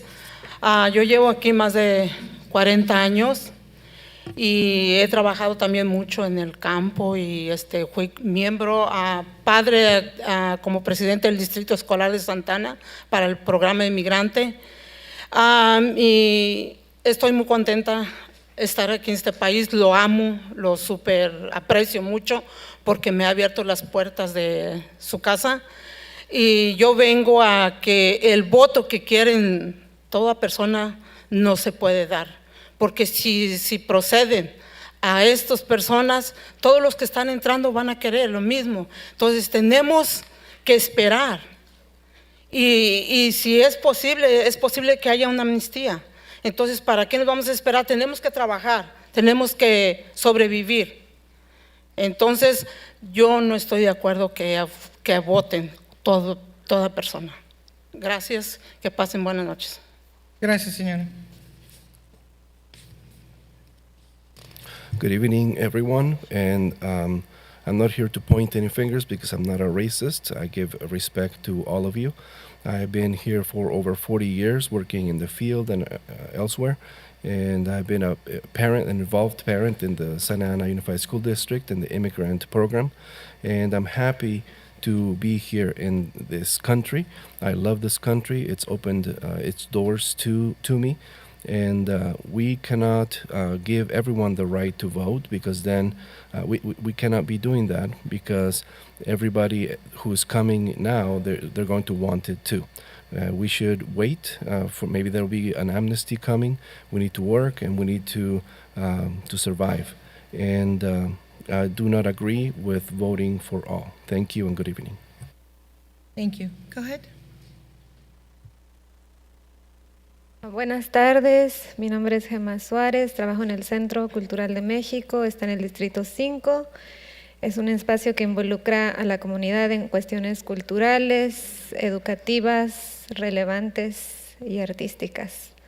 El centro fue fundado en 1994 y los principios que nos guían son la imaginación social, donde la historia importa, la democracia participativa y la responsabilidad individual. Somos parte de la coalición de Santana familias de Santana por elecciones justas y apoyamos el punto 39. La exclusión de las familias trabajadoras al voto tiene una larga historia de racismo que continúa con la clasificación de ciudadanos, muy parecido a un sistema de castas. Se puede compartir muchas historias de migración, de discriminación, de sufrimiento, y también el lado del esfuerzo por sobrevivir y por prosperar, pero pues bajo un sistema capitalista nadie tiene la misma oportunidad desde el nacimiento. No todos pueden tener la misma suerte. Es importante entender estas historias y también es importante reconocer los sistemas que lo permiten. Y los gobiernos tienen la responsabilidad de cambiar estos sistemas que demuestran patrones de desigualdad. Así que les pido a los que todavía les falta que vean el punto 39 desde una nueva perspectiva histórica, de planeación, de sustentabilidad, y que apoyen a cambiar una política de orígenes racistas. Todavía tengo un poquito de esperanza, a pesar de todos los comentarios repetitivos en contra de esto, pero espero que cambien. Gracias. Gracias, señora. Good evening. My name is Gemma Suarez, and I'm from the Centro Cultural de Mexico, Ward 5. We believe in support culture and education and the arts. We were founded in 1994. Our values, among others, are social imaging, and history matters, and individual representation. And we are part of the Santa Ana Coalition for Fair Elections, so I'm here to support item 39. Exclusion of working families in voting, it's a part of racism, it's part of a caste system, and we've heard the stories of immigration which bring discrimination and suffering, trying to survive and to thrive, and capitalism does not allow opportunities for people since from birth, and we are not all that lucky. And to have this, we need to recognize the systems that allow this, and the government is responsible for changing systems of inequality. So I'm asking you to support item 39 because of its historical representations, and support change. changing this racist policy in spite of all the things that we have been hearing. I hope that we can have this representative against this. Thank you. Tracy Law, followed by Seat Lally.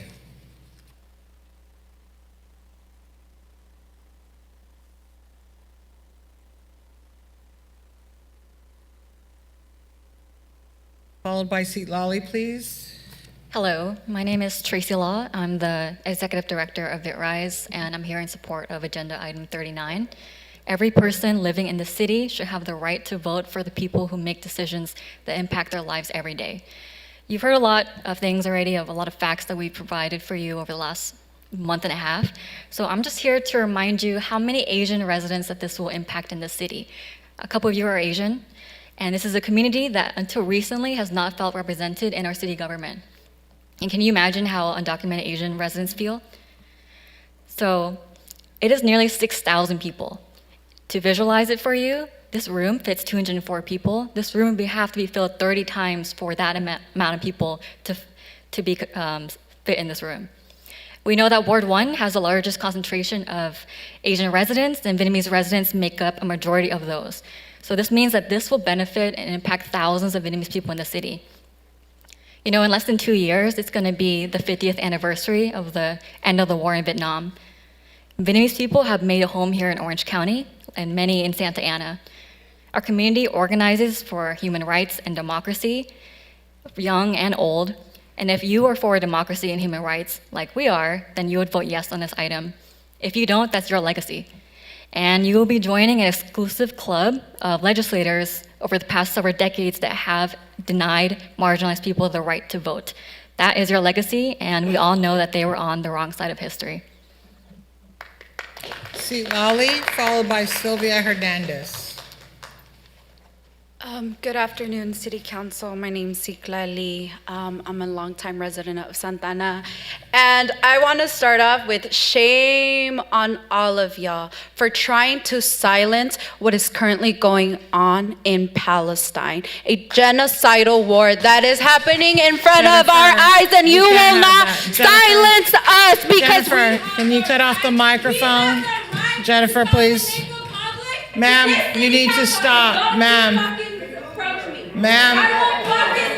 Point of order. You need to leave.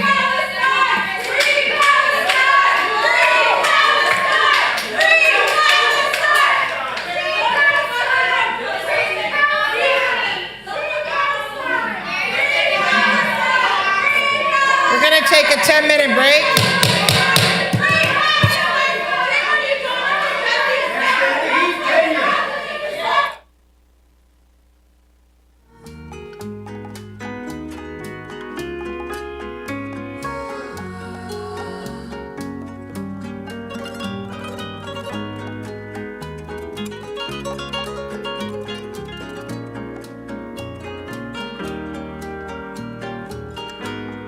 I know people want to say, oh, we can't take the heat. That's not what this is about.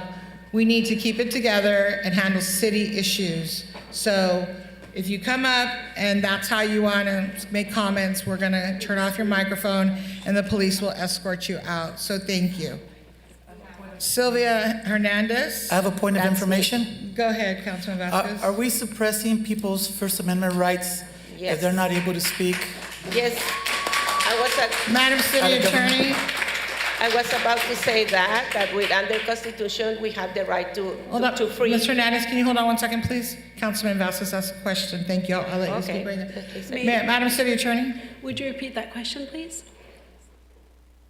Are we suppressing people's First Amendment rights if they're not allowed to speak of which they want in a city government meeting?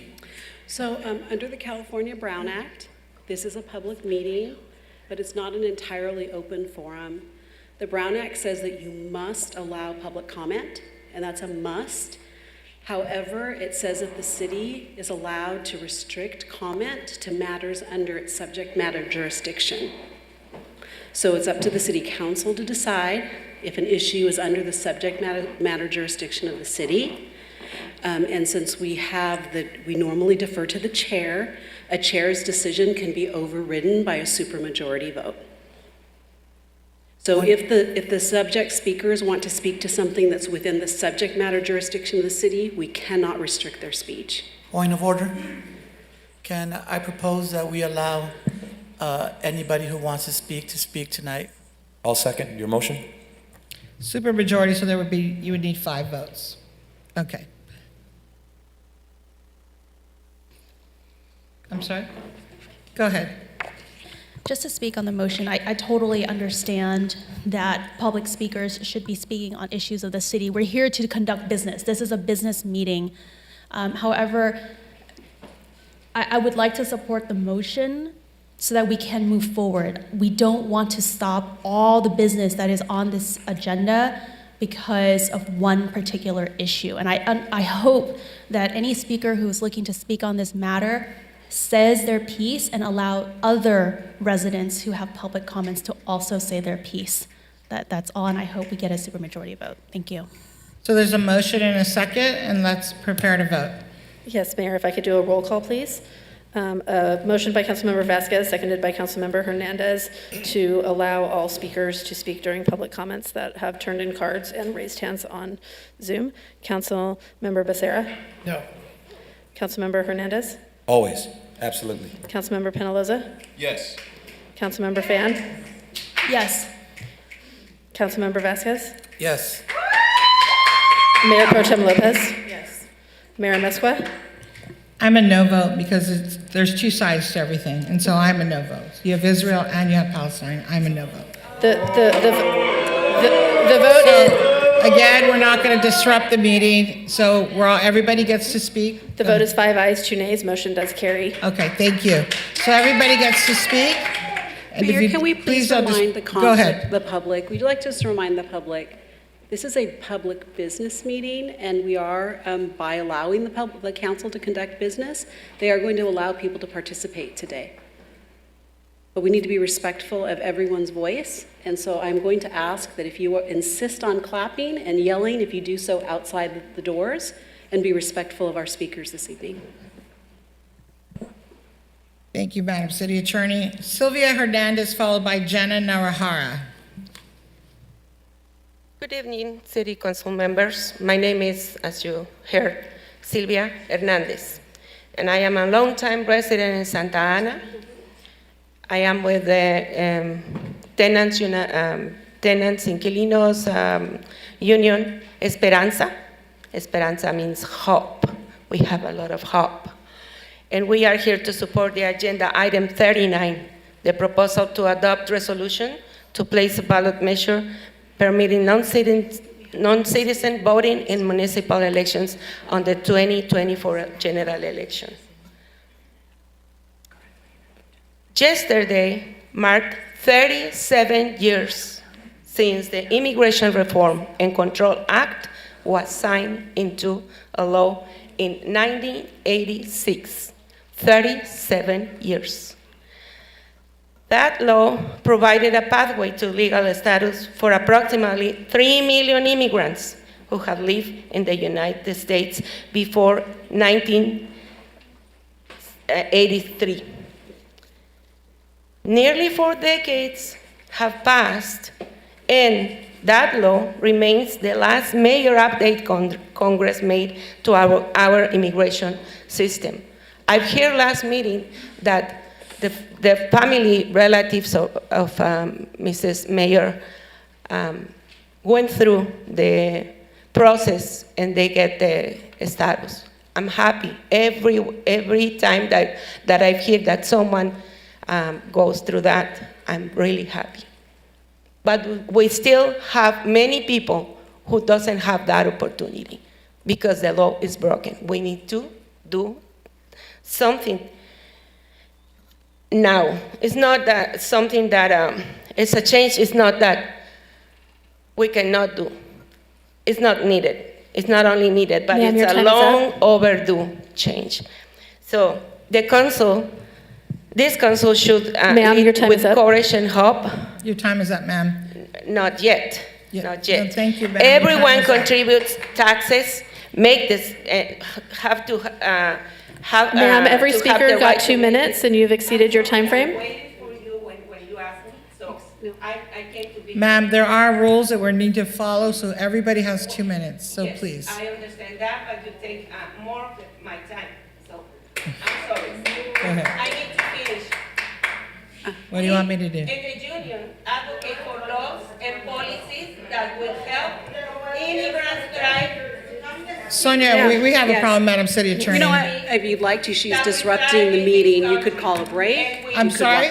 She is disrupting the meeting. Yes, she is, and I understand that. So if I call the break, the majority won't leave anyway, so they want her to be able to speak. No, ma'am, Ma'am, that's you only had negative 2 time. minutes. 2 minutes, ma'am. I'm No. not trying to be disrespectful. Everybody spoke for 2 minutes, ma'am, so please. I understand that, but you're 2 minutes. And now we have only 2 minutes. Ma'am, because there's so many speakers, we'll be here for a really long time. And so I don't want to make decisions at 3 in the morning because it's not okay to make decisions at 3 in the morning. So thank you, ma'am. And that is why we're doing public comments. So thank you. Thank you so much. Jenna Narahara, followed by Louise Solomon. 2 minutes, please.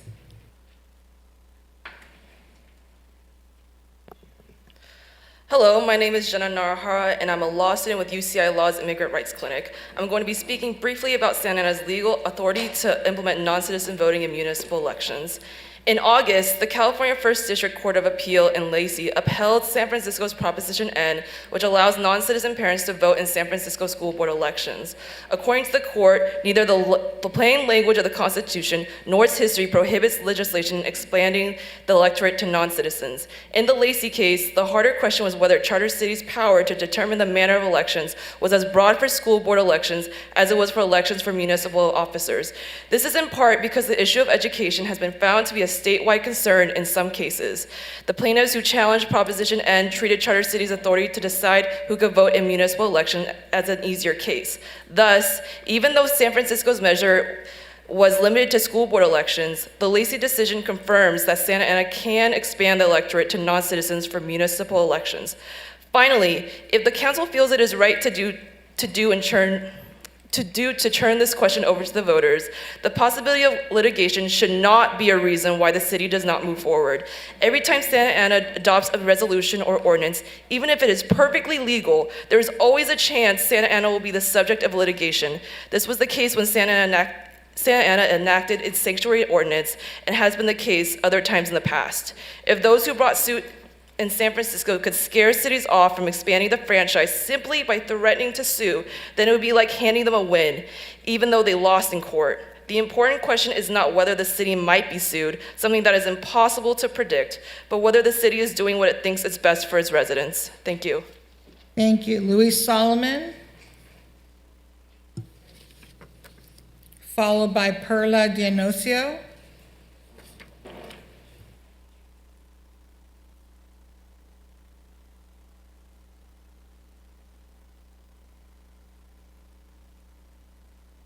Hi. Good evening, ladies and gentlemen. My name is Louise Solomon. I'm appalled that this is number 39 is even up for discussion. I am a U.S. citizen. My parents are naturalized U.S. citizens that came here after the Holocaust. My whole family was wiped out, and yet my parents took the trouble to come here as legal citizens. They took the path to citizenship. I'm hearing all these complaints today. Oh, well, we've been living here for 20 years and we don't do that. You know what? I say to you guys, to these people, you go back, you came through the back door, go back through the back door and come through the front door and do things right.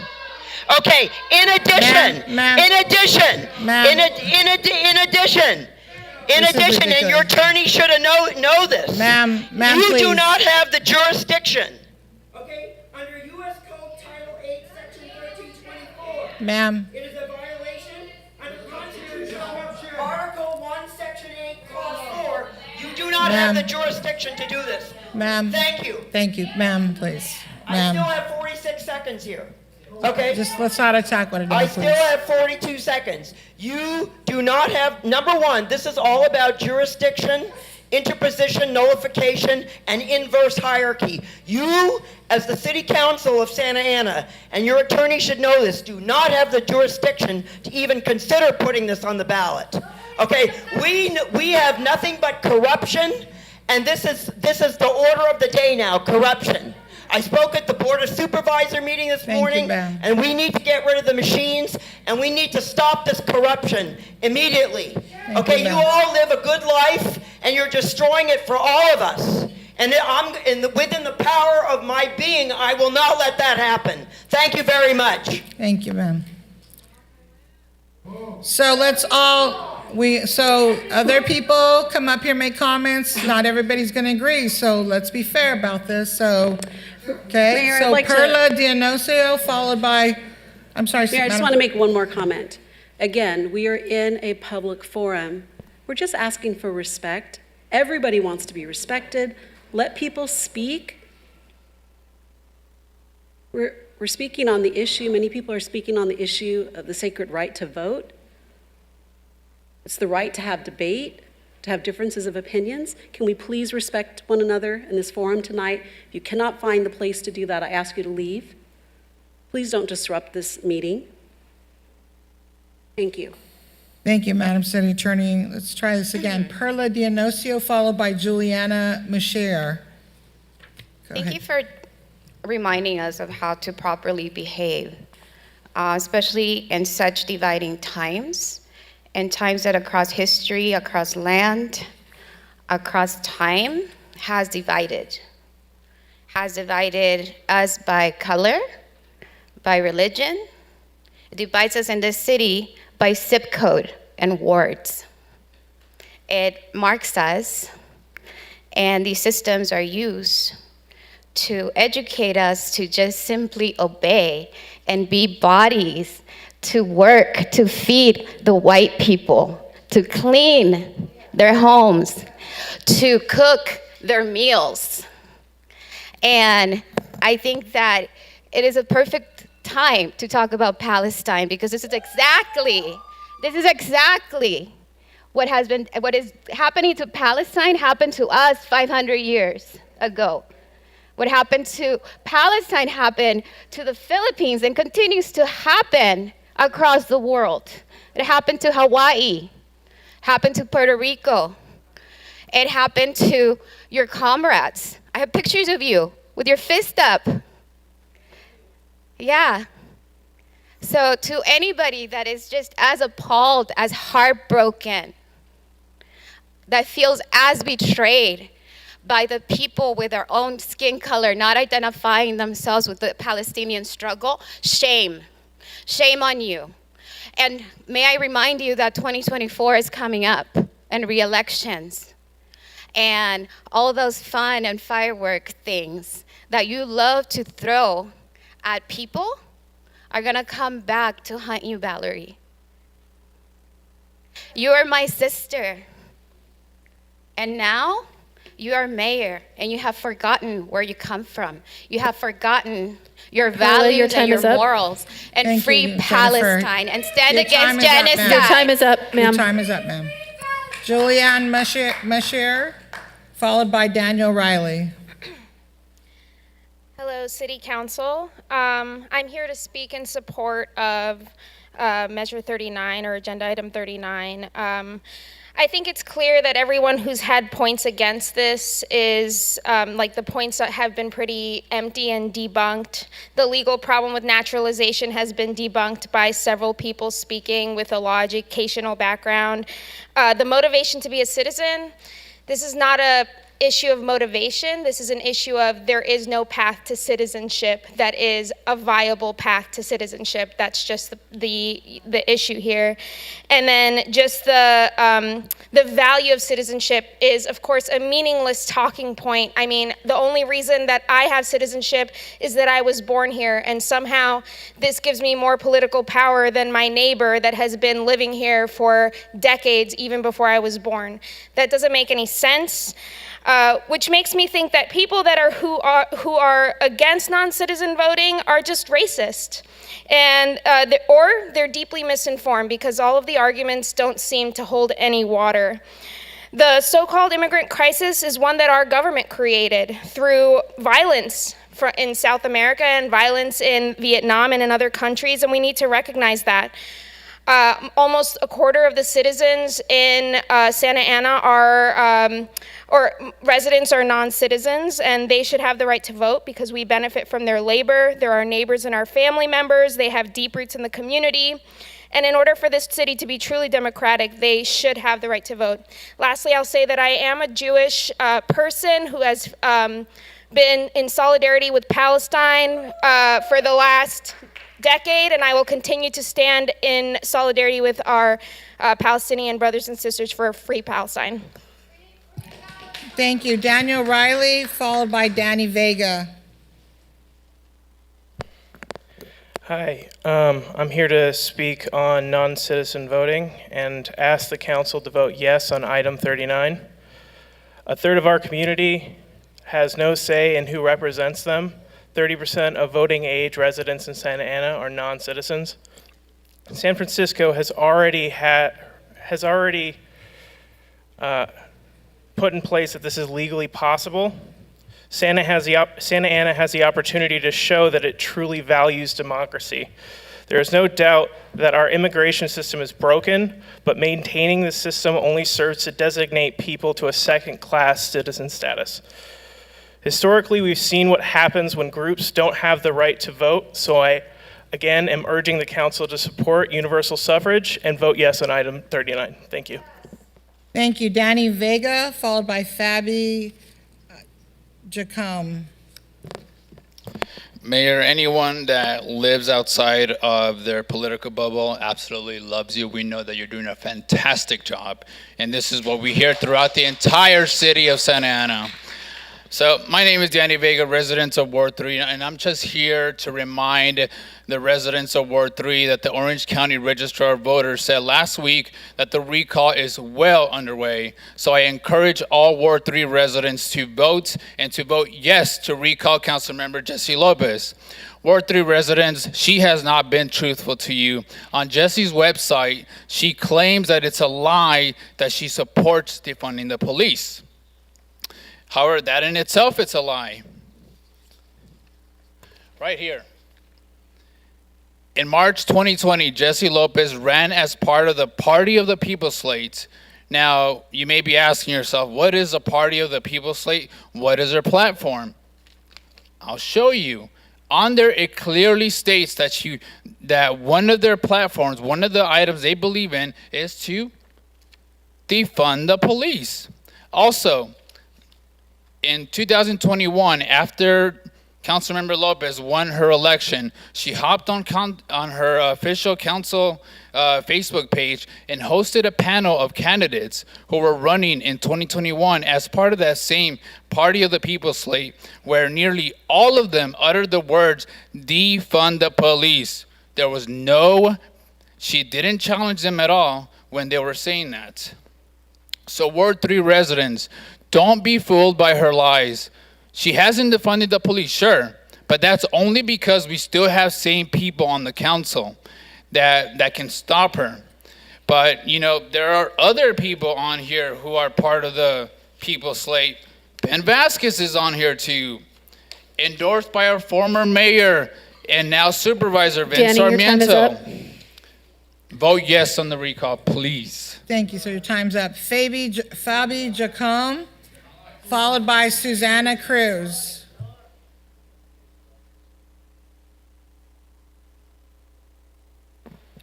Hello, good evening, council members and Mayor Amezcua. My name is Fabi Jacome, and I am the Executive Director at the Orange County Justice Fund. We're a coalition member of the Santa Ana Families for Fair Elections. We serve Santa Ana residents through our different programs, including our bond program for undocumented people coming out of immigration detention, as well as a series of other programs. First and foremost, I would like to request that you please pay attention and listen to the Santa Ana residents that have come here after a long day of work and have taken that time to come speak to you directly. As somebody mentioned, body language really is the first presentation that we give folks whenever we're talking to them. And so rolling our eyes or looking down at our computer like two of you are doing right now is extremely disrespectful for those of us that have taken our evenings away from our families to be here and speak to you directly. I am here urging you to support Agenda Item 39, which gives non-citizens the right to vote on local elections. Non-citizens are a part of the city's population and deserve the right to be represented fully on this dais and the decisions that affect their everyday life. Councilmember Becerra, thank you so much for worrying about me and how non-citizen voting will affect me as a DACA recipient and an undocumented person. You're not my parent. I can make my own decisions. Mayor Amezcua, thank you so much for saying no when somebody said that there are other ways for folks to become citizens. I may have missed the memo. Maybe it was in a newsletter and it just wasn't signed up. But if you do have that link and you could send it to me, it'd be greatly appreciated. I have been a paralegal in immigration for years. And I have worked in law offices, like the one that your father runs, and I have not heard of an easy pathway to citizenship the way that all of you have made it seem. So if you do get those links, or you would like to give me more tips on how to live my life, I would really appreciate that. Thank you. Susanna Cruz.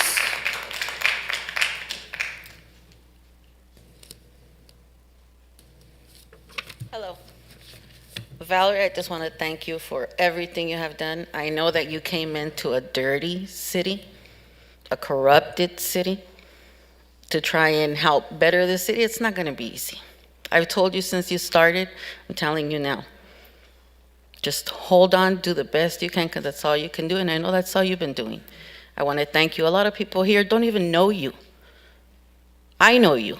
I know you could do it. That's why I voted for you. That's why I worked to the day that it was your voting, the last day to vote. I believe in you. I know you can do it, and you will do it. If people here don't know you, they will with time. But tell anybody here, if they've ever had a house that's dirty as the one you had to come take over. Because people that are coming here talking about 39, I also married an immigrant. I worked super hard. I worked 3 jobs, supported 10 kids. He helped me too. But he did a process. He got his paperwork. I didn't hire no attorney. I'm a citizen. I'm a born citizen here. My parents were immigrants. They came here with papers. They worked hard to come here. There is a process. And if we can't go by this process, then what do we have? Because it's our tax money, my tax money, that pays for all the programs that immigrants get. But come on, we all need to be fair and say, you know what, there's a process for everything. And if we can't respect that, then what do we respect? I appreciate everything you do, and I thank you for giving up your weekends and getting together with people. I really loved the Saturday that I spent with you while you were talking to everybody, being open, letting everybody speak, because right here we can't do it. But that's why I came today, because yeah, I can come give you 2 minutes of my time. Susanna, your time is up. Thank you. At this time, Madam City Clerk, can you go to Zoom, please? Excuse me, ma'am, Yes. can you please, woman with the glasses, you need to be respectful of other people in this room. Thank you, Councilman Penalosa. Thank you, Mayor. Before going to the Zoom comments, I'll report out the e-comments that were received. As of 2 p.m. today, we did receive a total of 17 e-comments. 5 were on non-agenda topics. 1 was on item 28 related to video services, 1 on item 38 related to the rental registry update, and 10 on item 39, non-citizen voting. First speaker on Zoom, Nat Sochman. If you could please unmute and make your comments.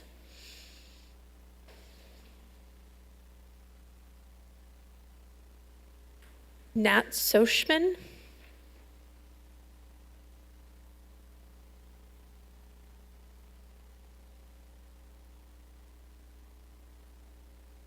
Nat. Next speaker, Kenny Lee. Please unmute and make your comments. Hello, my name is Kenny, a student involved with VietRise and representing students for farm workers at the Claremont Colleges, the Vietnamese Student Association at the Claremont Colleges, and Kasama at the Claremont Colleges. I am here in support of agenda item number 39. If the City Council truly cared about immigrant and refugee communities, then the Council would unconditionally support this resolution. Our racist systems perpetuate violence against our non-citizen community members every day, from farmworker heat stroke deaths to housing injustices to exclusion from labor protections. Let's not forget that decades of U.S. imperialism and warfare in Latin America, in Southeast Asia, in the Pacific Islands, and in Palestine created the global conditions that cause migration and refuge. This question of enfranchisement fundamentally gets at the question of which communities our democratic government was built to represent. Understanding this racism and these historical continuities shows us that universal enfranchisement would help us build and imagine more humane, just, and equitable futures for all of Santa Ana. Citizenship is a nebulous, violent construct based on arbitrary racist requirements that value wealth over dignity.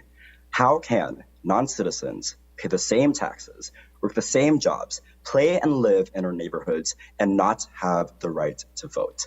Non-citizen residents of Santa Ana, our neighbors, our friends, our family members, deserve voice and agency. Non-citizen residents deserve to have full recognition of their humanities. The Council has an ethical commitment to move this proposal forward.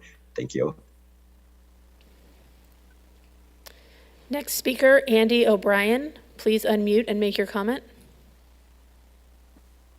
Yes, hello. Can you hear me? Yes, please go ahead. All right, this is for not on the agenda, correct?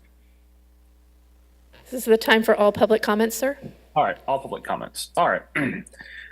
Few things I want to say is I'd like to have the city pass a resolution, as other cities have, condemning the terror from the Israeli government on the Muslim people in Palestine.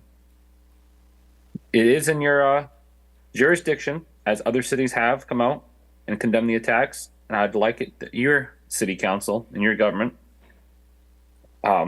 do the same and condemn these horrible things. The Israeli government is killing children.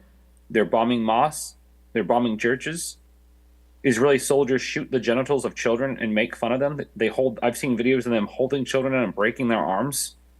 I've seen videos of Jews spraying sewage water onto mosques, holy sites. We can't let this happen. Muslim lives matter. In the Talmud, I have some scripture here, and these are supposedly our allies. They say Jesus was a bastard born of adultery. In Sanhedrin 58b, it says, if a non-Jew hits a Jew, he must be killed. In Yalkut 2450, it says, extermination of the Christians is a necessary sacrifice. You can go look this up for yourself in the Talmud. It's the book that all the Jews use. They may say that they don't believe in it, but it is in every synagogue across this country and across the world. I welcome you to fact check those claims. Some other scripture, it's in their book in the Talmud, says Glitton 57a, Jesus is in hell being boiled in hot excrement. So not only did they kill our Lord and Savior Jesus Christ, but then they mock him and say that he's in hell being boiled in excrement. These people are literal, they're little parasites. Like, these people are lower than rats. These people are lower than dogs.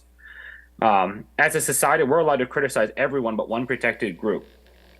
I don't think that us whites and blacks should be fighting together. We should be working together to expel these Jews peacefully from our country.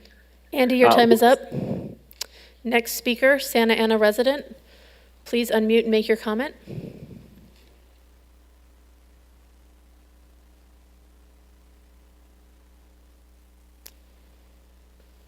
Santa Ana resident.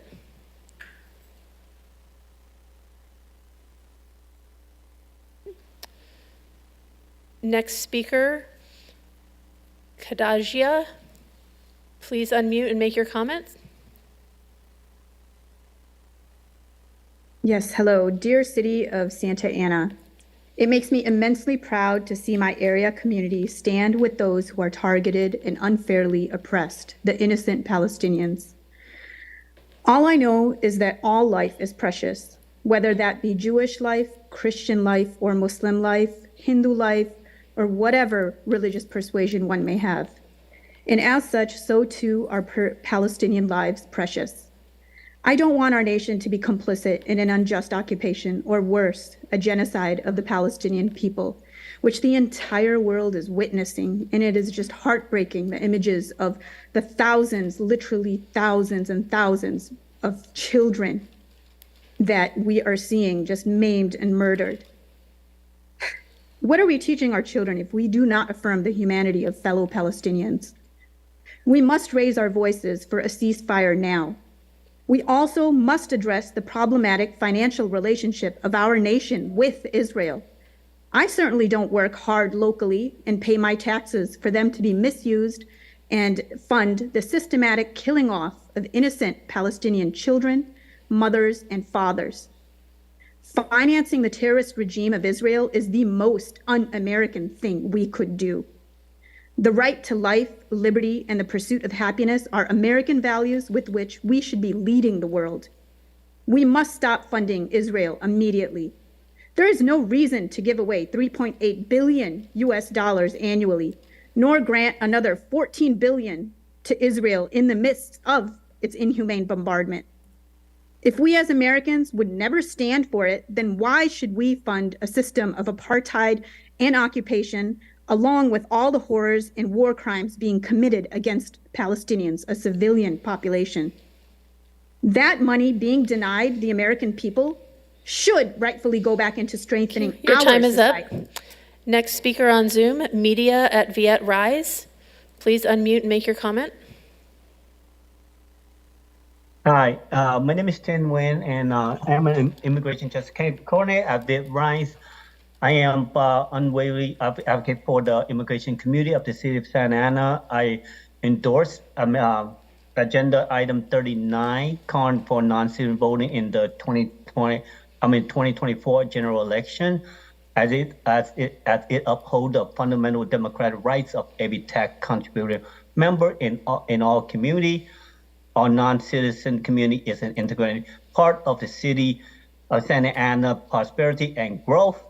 As you cast your vote, please envision their unwavering dedication to all city growth and ponder whether they deserve a voice in shaping policy that affect their families. Let empower the voices that deserve to be heard. Embrace these decisive steps toward an inclusive, equitable, democratic process for all residents of Santa Ana.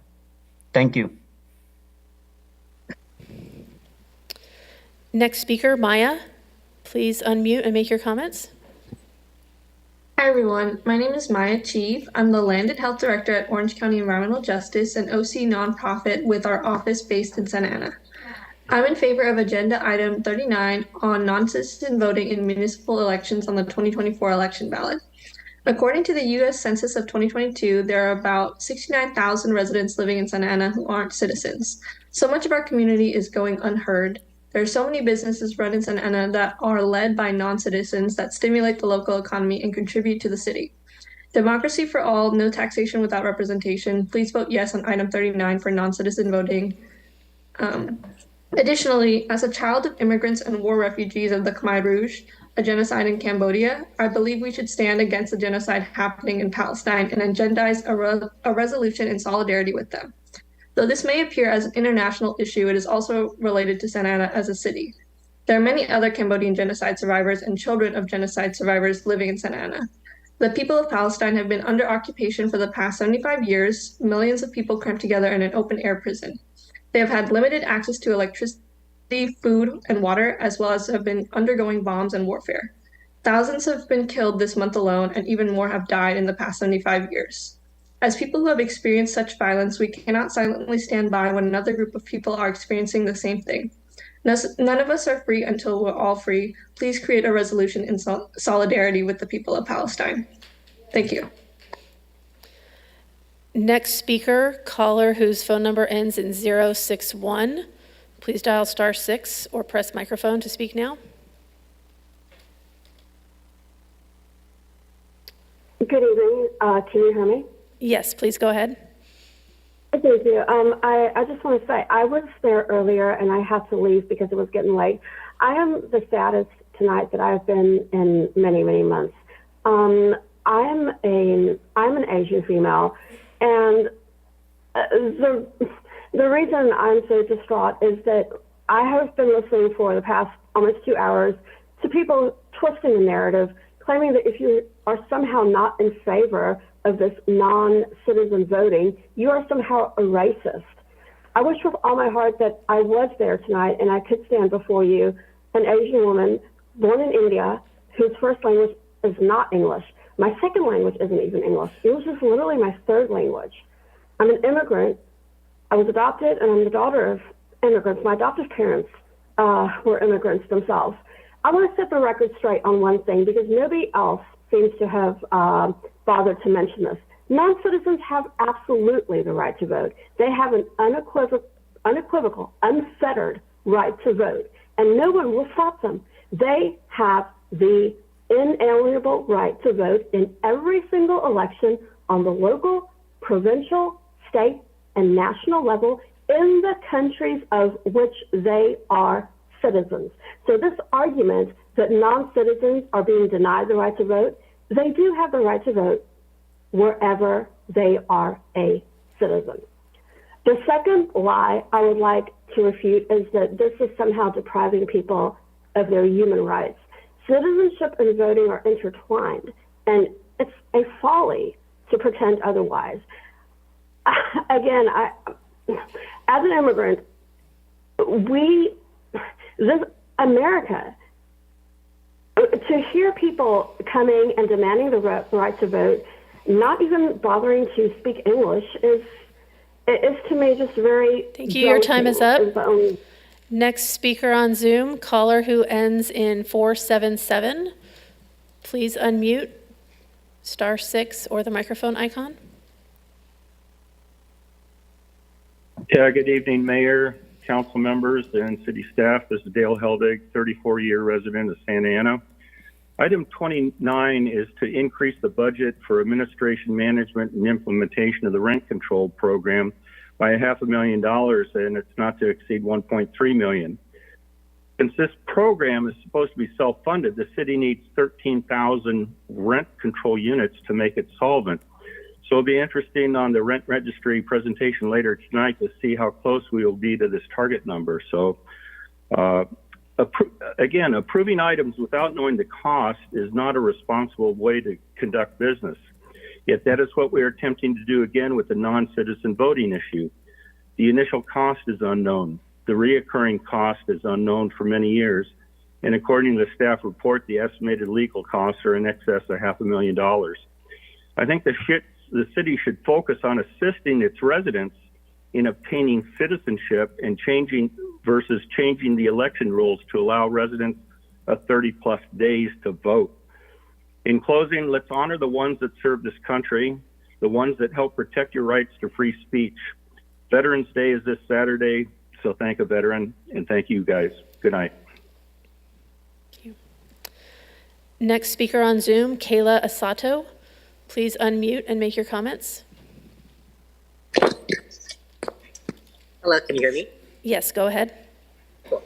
Hi, Kayla Sato, the policy director with Orange County Environmental Justice. My coworker Maya made a comment earlier too about both Palestine and the non-citizen voting. I would very much like to support that agenda item for the non-citizen voting, agenda item number 37.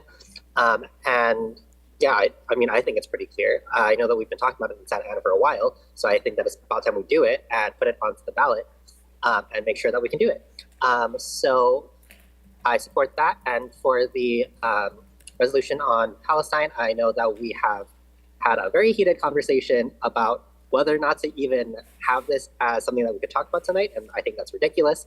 I think that we should be having this resolution. I know that we have several people who have been very much impacted by this. Santa Ana has a larger MEMSA population, many of whom have been over-policed and had a lot of Islamophobic comments and threats of violence directed at them as a result of some of this stuff. And I think that we should follow the city of Richmond in passing something that says that we stand with Palestine. Thank you very much.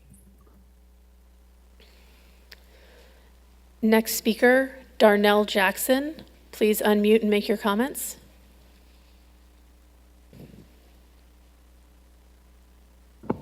Hi, can you hear me all right? Yes, please go ahead. All right, man, it's been a wild one tonight, huh? I'd like to reference what I've been hearing about the non-citizen voting, item number 39. I'm absolutely against it. And like one of the last speakers just said, you have the right to vote in the country where you are a citizen. And people speak of these people who have, so-called no rights. Well, here's the thing. Nobody forced you to come here. I do understand that actions by rogue factions of the U.S. government over the past several decades have done a lot of dirt in other regions of the world. Here's the thing. If you have a lifeboat and the lifeboat can only hold 50 people and there's 100 people around you who feel that they're drowning, if you try to take on all 100, guess what happens to the lifeboat? You can't save everybody in the world, and you can't right every wrong that's ever been done in history. I wish we could. We can't. And as far as Israel and Palestine, I mean, one woman earlier said, one of the women on the council said, well, I'm not voting because there's two sides. Well, there's right and there's wrong also. Israel is in the wrong, okay? Palestine has been subjected to open-air concentration camp conditions for decades. What's happening over there is a travesty. The fact that it's happening on public TV and more people are not speaking out against it, and that we have politicians flying to Israel to kiss their rear end is despicable. It grosses me out. It grosses out millions of Americans just like me. And I happen to be a white American. Ignore my name. I did not pick my name, but I'm a white American, and I would like to speak up for white people. We feel we're being drowned out by seas of voices Darnell, of your people time is who up. we do not. Next speaker, Casey Nguyen. Please unmute and make your comments. Hello, my name is Casey Nguyen, and I am a youth activist with the Viet Rise organization in support of agenda item number 39, the proposal to adopt a resolution to place ballot measure permitting non-citizen voting in municipal elections on the 2024 general election ballot. Every member of a community should have a voice in shaping the future of that community, regardless of their citizenship status, and passing this measure is an important step towards a more inclusive and equitable democracy.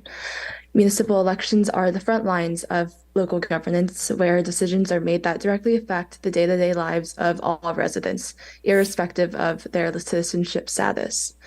Our local governments should reflect the diversity of our communities, and when non-citizens are given the right to vote, the voices and concerns of all residents are better heard and considered, which helps to ensure that policies and programs are more representative of the entire population.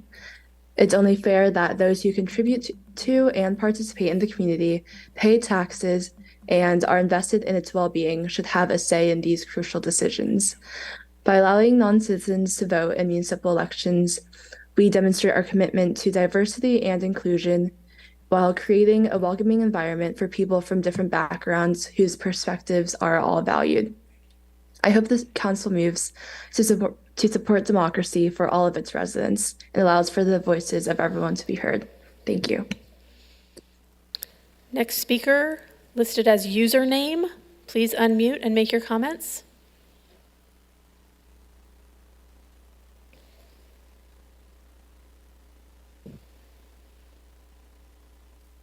Username, go ahead.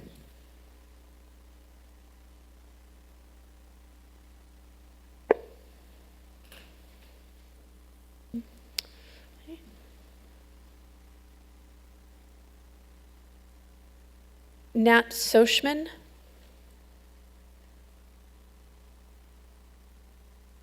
Nat Soshman, if you would like to make your comments.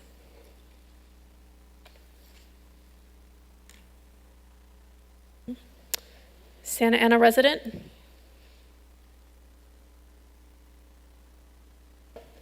Please proceed with your comment, Santa Ana resident.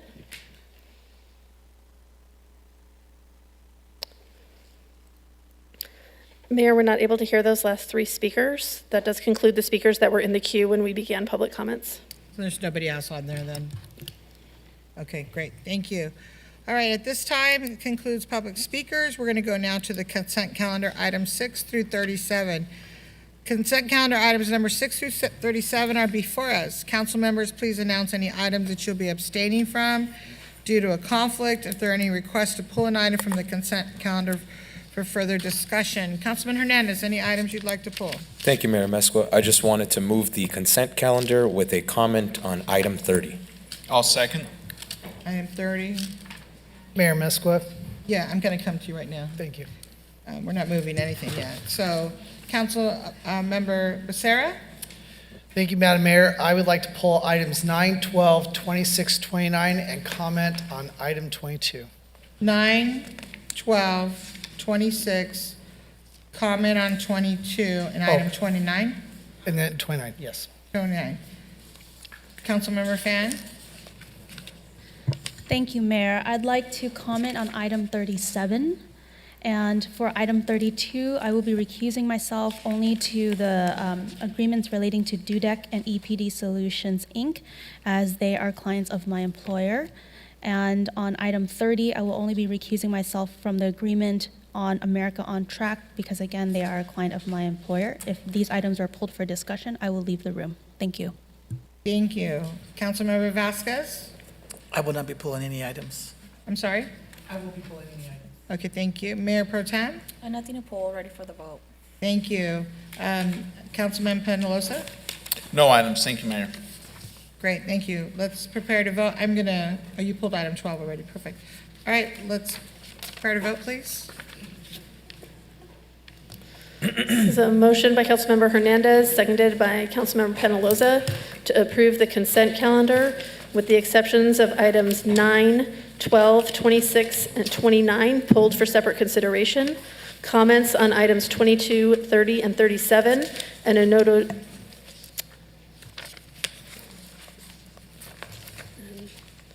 Councilmember Penalosa, cast your vote, please. Thank you.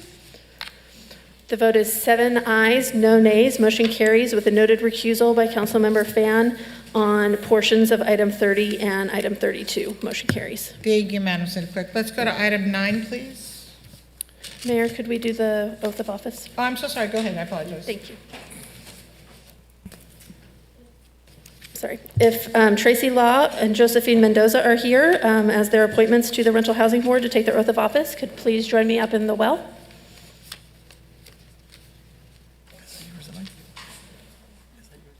Want to go take a picture?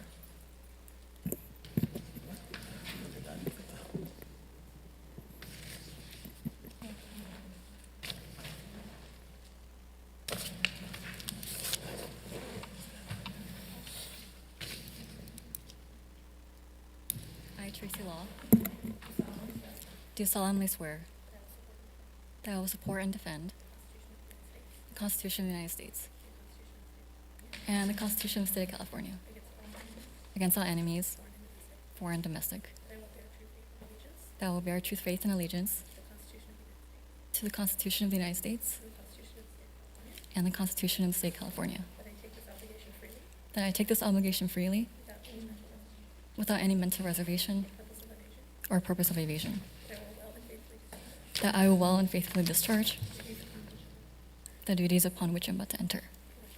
Thank you.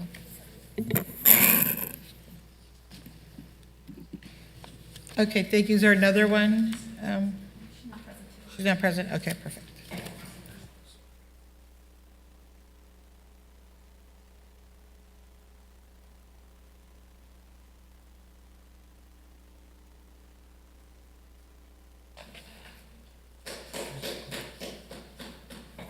Moving on to the, okay, I'm sorry, go ahead. Moving on to item number 9 at this time, please. Thank you, Madam Mayor. I should have prefaced it with, these are just comments. So this is the quarterly report for Housing Division projects and activities for the period of July 1st through September 30th of 2023.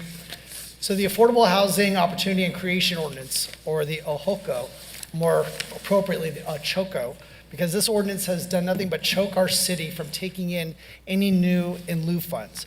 Those funds that would go to wonderful programs like down payment assistance for first-time home buyers. On page 7 of the staff report, it shows that $0 has been taken in since the adoption of the OHOCO, or the OCHOCO, depending on how you want to look at it, in April 2022. While under the previous inclusionary housing ordinance, the WHO, which was adopted in 2020, and the city of Santa Ana received $10.6 million. That was $3.7 million in fiscal year 2021 and $6.93 million in fiscal year 21-22.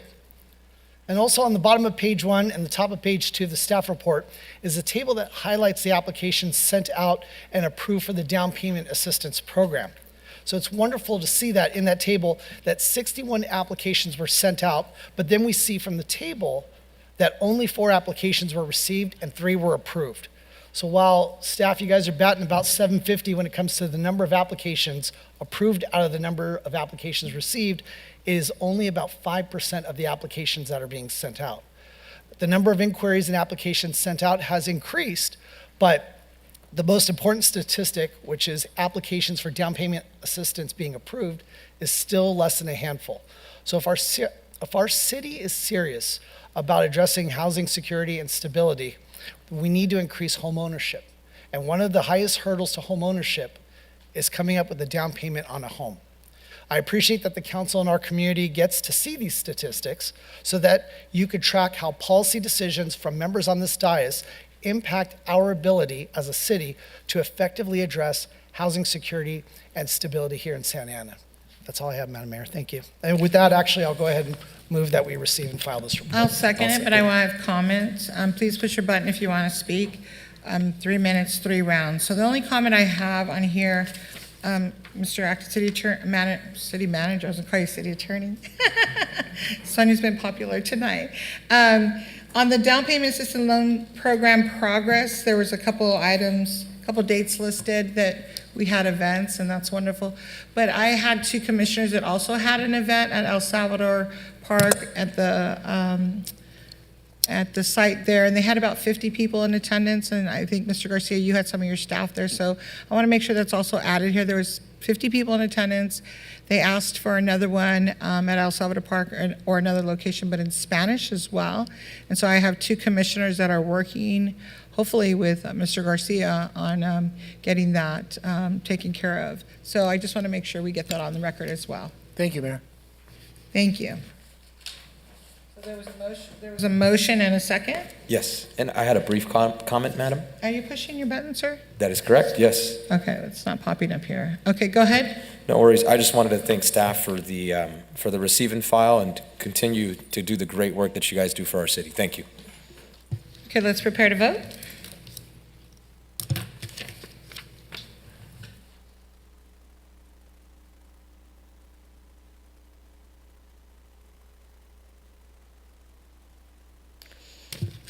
Vote is 7 ayes, no nays, motion carries.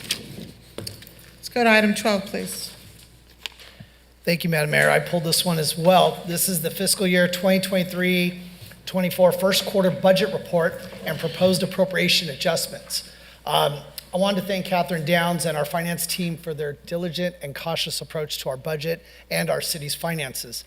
Our city's revenue estimates are usually pretty cautious, and our staff tries to keep our expectations realistic. In this item, our staff is proposing an expenditure reduction. In other words, a reduction in our spending totaling about $408,000. So unless we want to see more reductions in our spending, which means less that we can spend on providing quality city services, we need to have a serious discussion on growing our revenues. What will save us, though, will not come from one single source. So we need to start looking at multiple ways to make this happen. While it is not an option that is available to us this fiscal year, I think that the observation deck on our iconic water tower, once it's built and open to admission-paying customers, will be helpful in generating some of that much-needed revenue.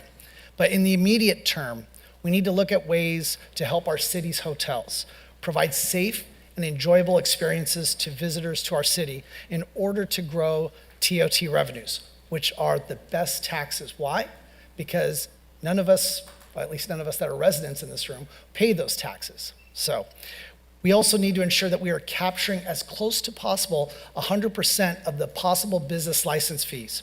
I'm in no way proposing an increase in business license fees, but what I am urging is a strong proactive effort to make sure that everybody here in Santa Ana is paying their fair share.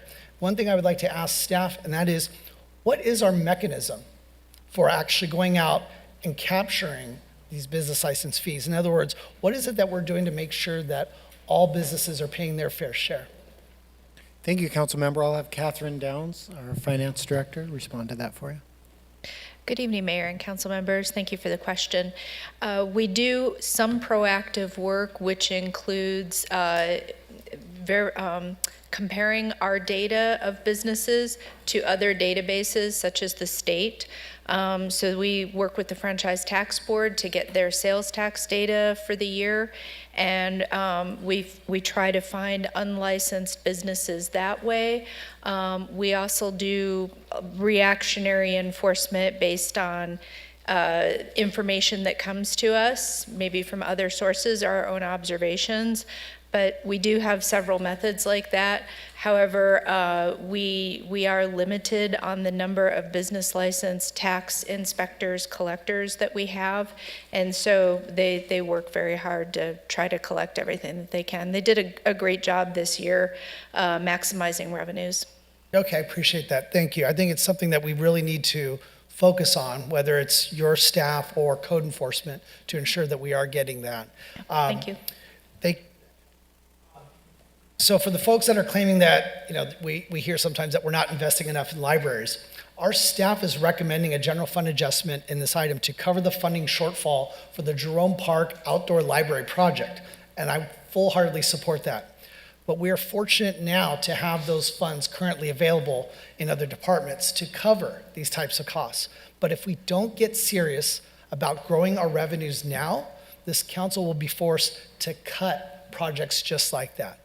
Those are my comments, Mayor. Thank you. Thank you. I do want to add some items here. So, Kat, I'm sorry, where did you? Well, unless Mr. City Manager, you want to answer.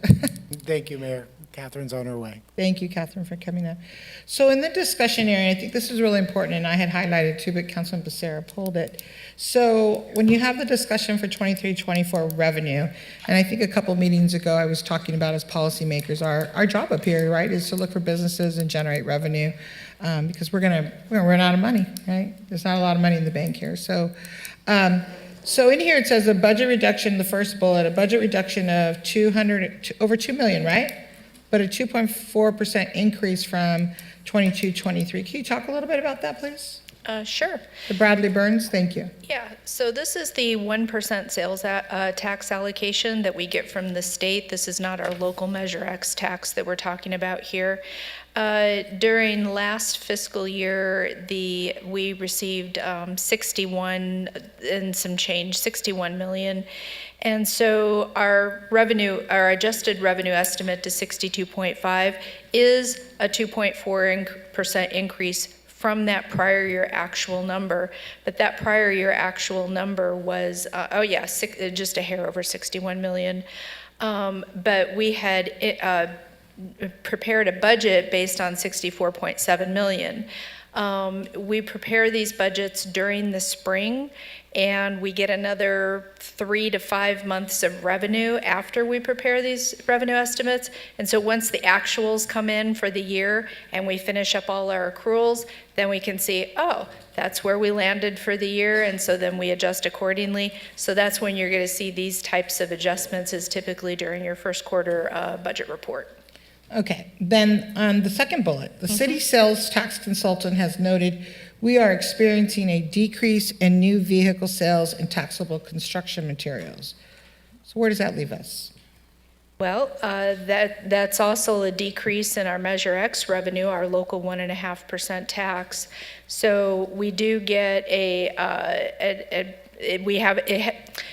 having a decrease in new vehicle sales and taxable construction materials does have that greater impact on Measure X, because there are different collection rules between the Bradley Burns allocation that we just talked about and the Measure X allocation.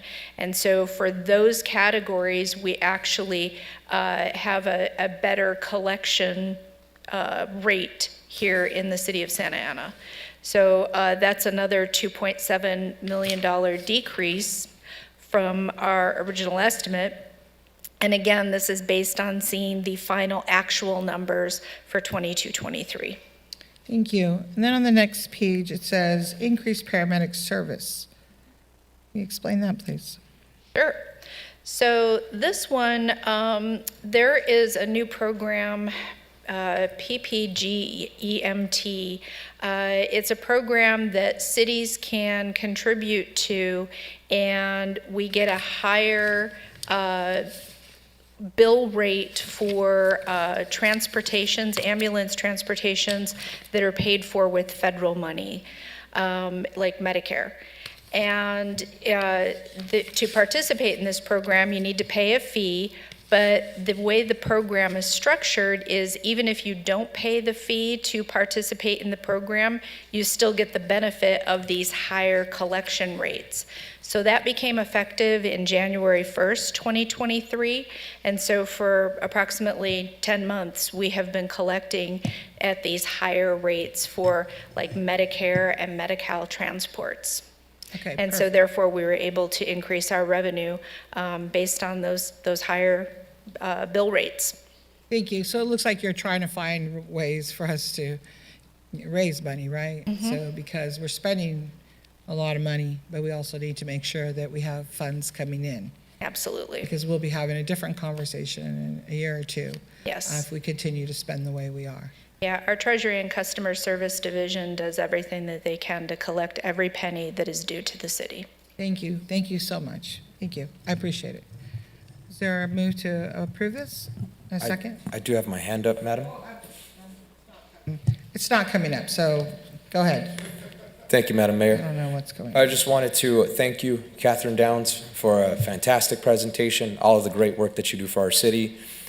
Just a couple of things I wanted to highlight that I'm really excited about, and this is just high level for the public to understand that when there is investment in our libraries, there are multiple agencies that are coming together to make sure that happens.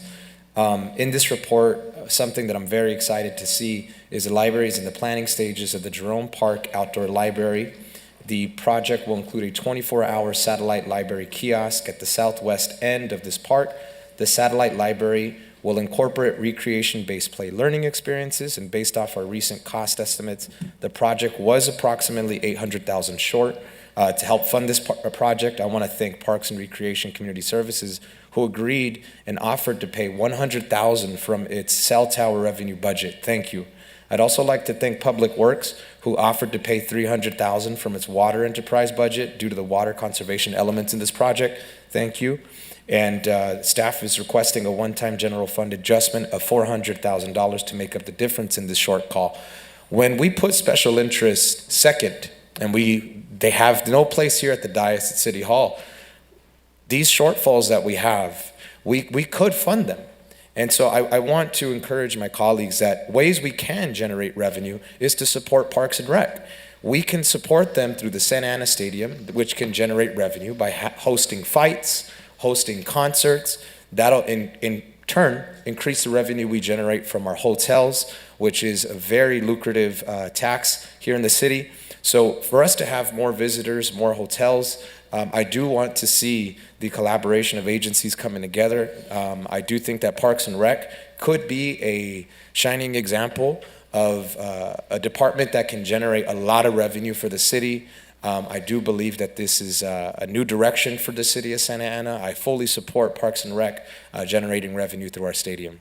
And there is no such thing as too large of an investment in youth. This is the youngest city in Orange County. We should not be debating on investing in young people. And I will place a motion on the floor to approve this item. Thank you, Councilman Hernandez. I don't think there was a debate about that. This was informational, so let's be honest about that. Councilmember Vasquez. Thank you. I want to thank Councilmember Becerra for pulling this and for your comments, including Councilmember Hernandez. And it would be great if we could do an ad hoc committee to investigate new revenue services or increase. And I think it would be great on it, Councilmember Hernandez and I would volunteer myself if the mayor would so much allow us to do it. It would be great, and I would propose that, and hopefully we could do this in the future and start thinking about how we are going to create more funds for the city. So thank you once again, Councilmember Becerra, for pulling this item and for your comments. Great, let's prepare to vote. Is there a motion? Councilmember Becerra, did you make a motion? Yeah, I'll second your motion. Okay, let's go ahead.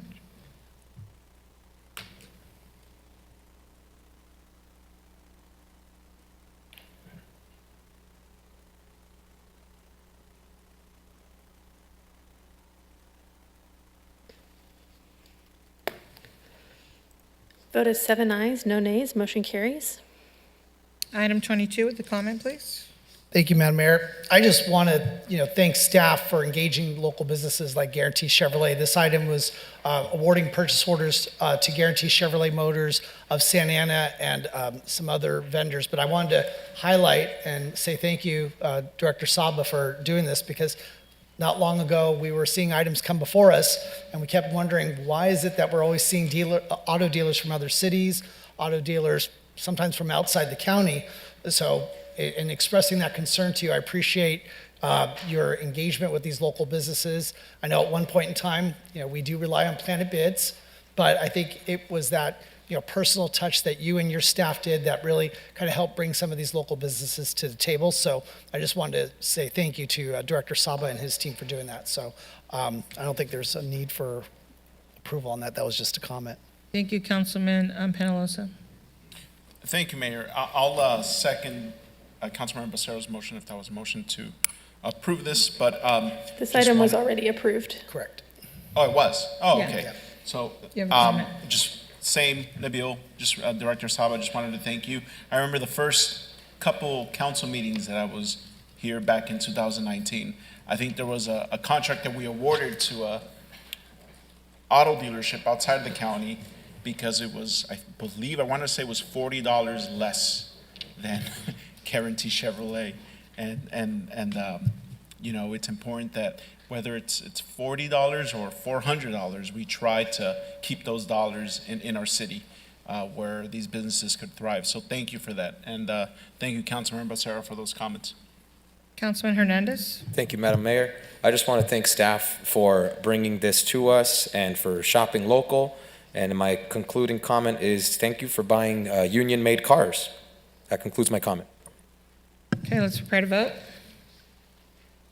No votes necessary, Mayor. Perfect. Okay, what's the comment? Thank you. Let's go to item 26, please. Thank you, Mayor.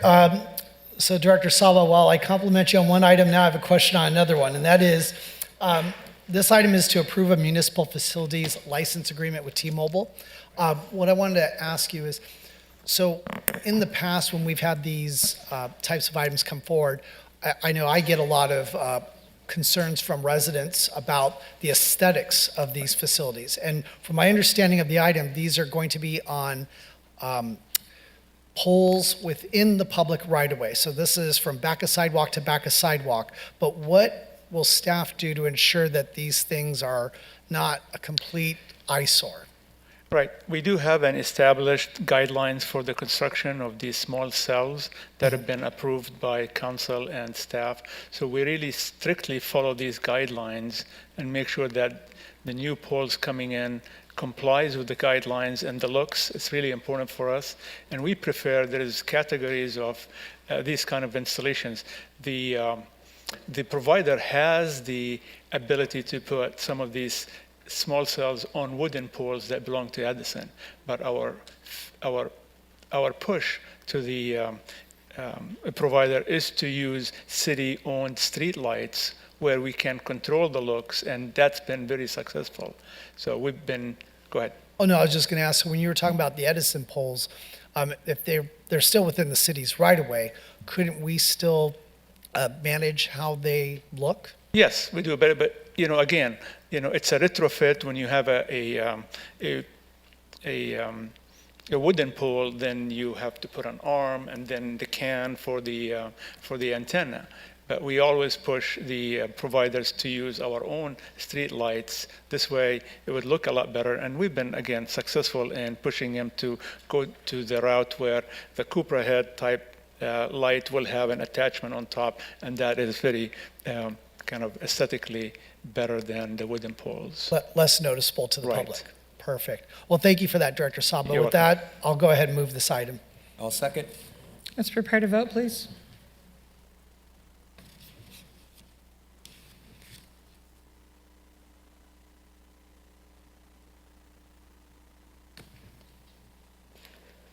Vote is 7 ayes, no nays, motion carries. Thank you. Item 29, please. My last one, Madam Mayor. So this is the item to approve a second amendment to the agreement with the RSG in regards to the rent stabilization and just cause eviction ordinance management. So in looking at the staff report, staff will not begin collecting the rental registry fee until January 1st, 2024. Until then, staff is proposing to take $500,000 from the Inclusionary Housing Fund to pay for this contract. So we haven't even started collecting on the rental registry fee yet to pay for all these elements. And now we're going to take from the Inclusionary Housing Fund. That's $500,000 that won't be going towards core purposes of the Inclusionary Housing Fund, including down payment assistance for first-time homebuyers. So I won't be supporting this item. So I'll just make a motion now to not approve this item. Thank you. I'll make second with I'll make a comment. sub-motion to approve this item. I'll second. Go ahead, Madam City Clerk. There's a motion, there's a sub-motion. Yes, there's a motion and a sub-motion. Did you want to entertain any additional discussion? comments? Yeah, I just had a question of Go ahead. staff. Acting City Manager Mendoza, I'll defer to you. Is there a reason why staff hasn't began, why are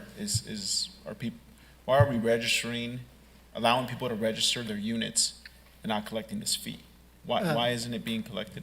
Thank you, Council Member. I'll have Mike Garcia, our Executive Director of CDA, respond to that question on your behalf.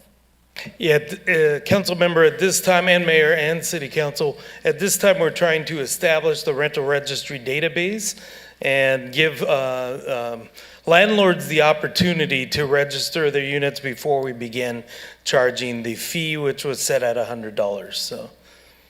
So what do you do afterwards? Do you just send an invoice to everyone that's registered, or how are you going to collect that? That's correct. That's correct. We would send an invoice to the landlords for each of their units at $100 per year, and we would hope we would get a successful return rate on that. So Wouldn't it make more sense to charge the fee when it's registered?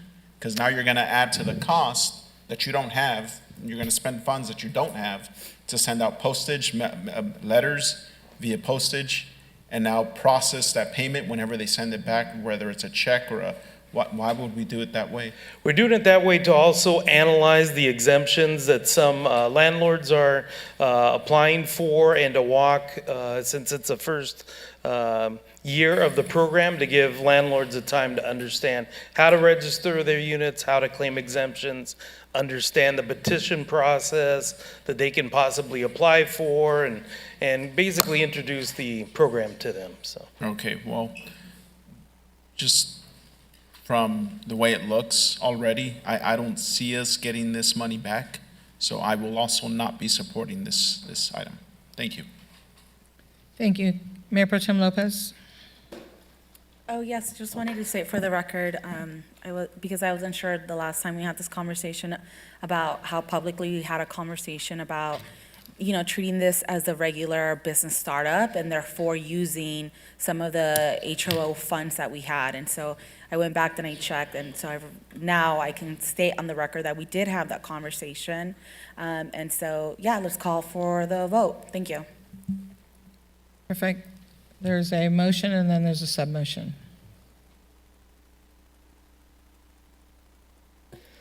So the substitute motion by Councilmember Hernandez, seconded by Mayor Pro Tem Lopez, to approve item 29 as presented.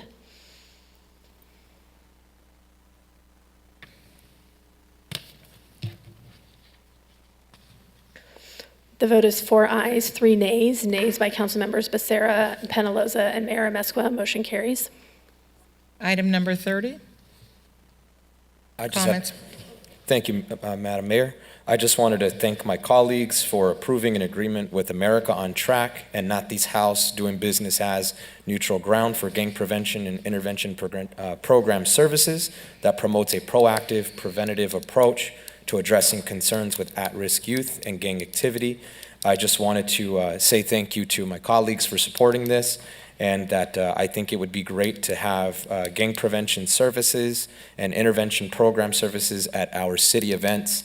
So something for Parks and Rec to consider is perhaps utilizing some of these organizations and adding them to the robust calendar of events that you have to strengthen public safety efforts. Thank you, sir. Acting City Manager, I have a comment here. So happy to support it. I'm very familiar with America on Track and Neutral Ground for a very, very, very long time, longer than anybody sitting up here. I'd like to see some data. So I read the staff report. I'd like to see what is the approach. How are we going to count? Are we going to double count? One contact, say both contact?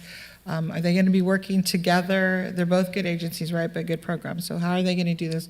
Are they going to be working with our local law enforcement? So I'd like to see, and I'll meet with you and Neutral Ground America on Track to get more information. And I don't call them at risk, I call them at promise. I think at risk is a negative connotation to it when we talk about our youth. And also, you know, when I was a school board member, we did not call it gang intervention and prevention. We called it community intervention. Because in the world of gangs, when you call it gang intervention, you're giving them this left up, like, ooh, look at, we're doing gang intervention. And sometimes those involved in gangs really like that attention. I'm not in favor, it was voted on to call it gang prevention and intervention. But I would like to meet with you at Neutral Ground and America on Track to look at exactly what data they'll be gathering, what is the plan of action in our city, and also, I'm not quite sure, you know, when we say we'd like them in the community, I would too, but I also want to make sure they're safe.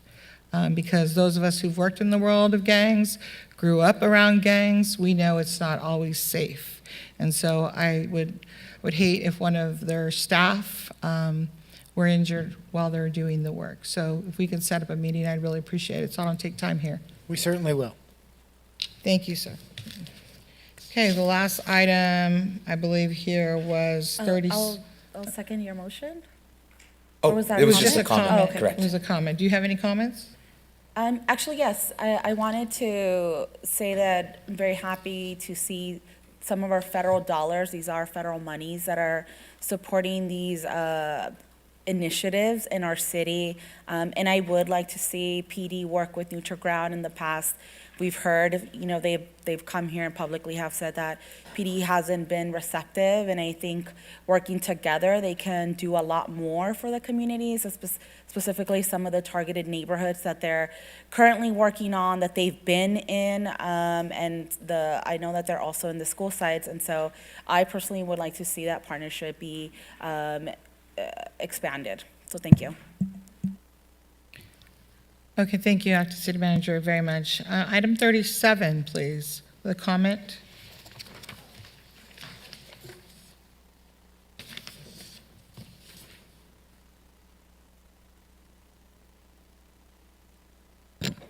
Thank you, Mayor. This is actually just a quick comment on item 37.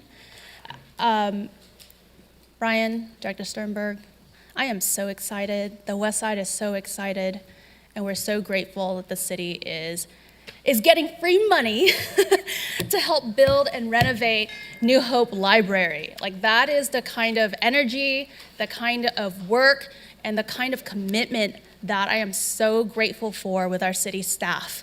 And the West Side has been neglected for a very long time.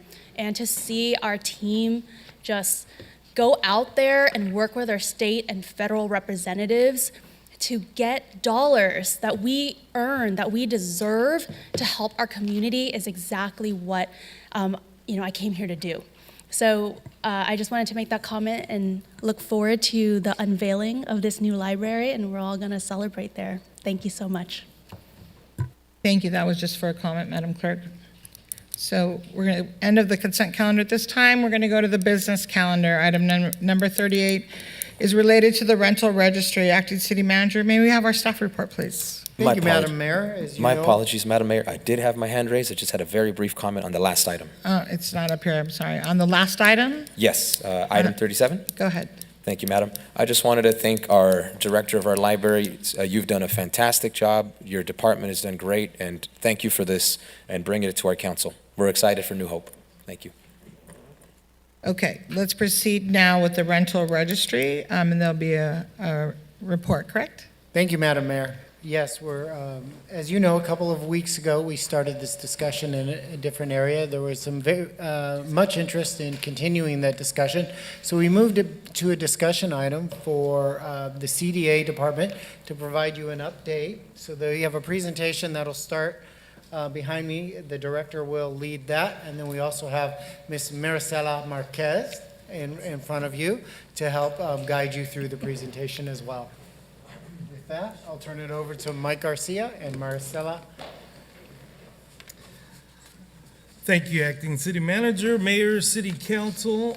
This is a refresher to go over real quickly from the October 17th council meeting for those in the audience who were not watching that council meeting.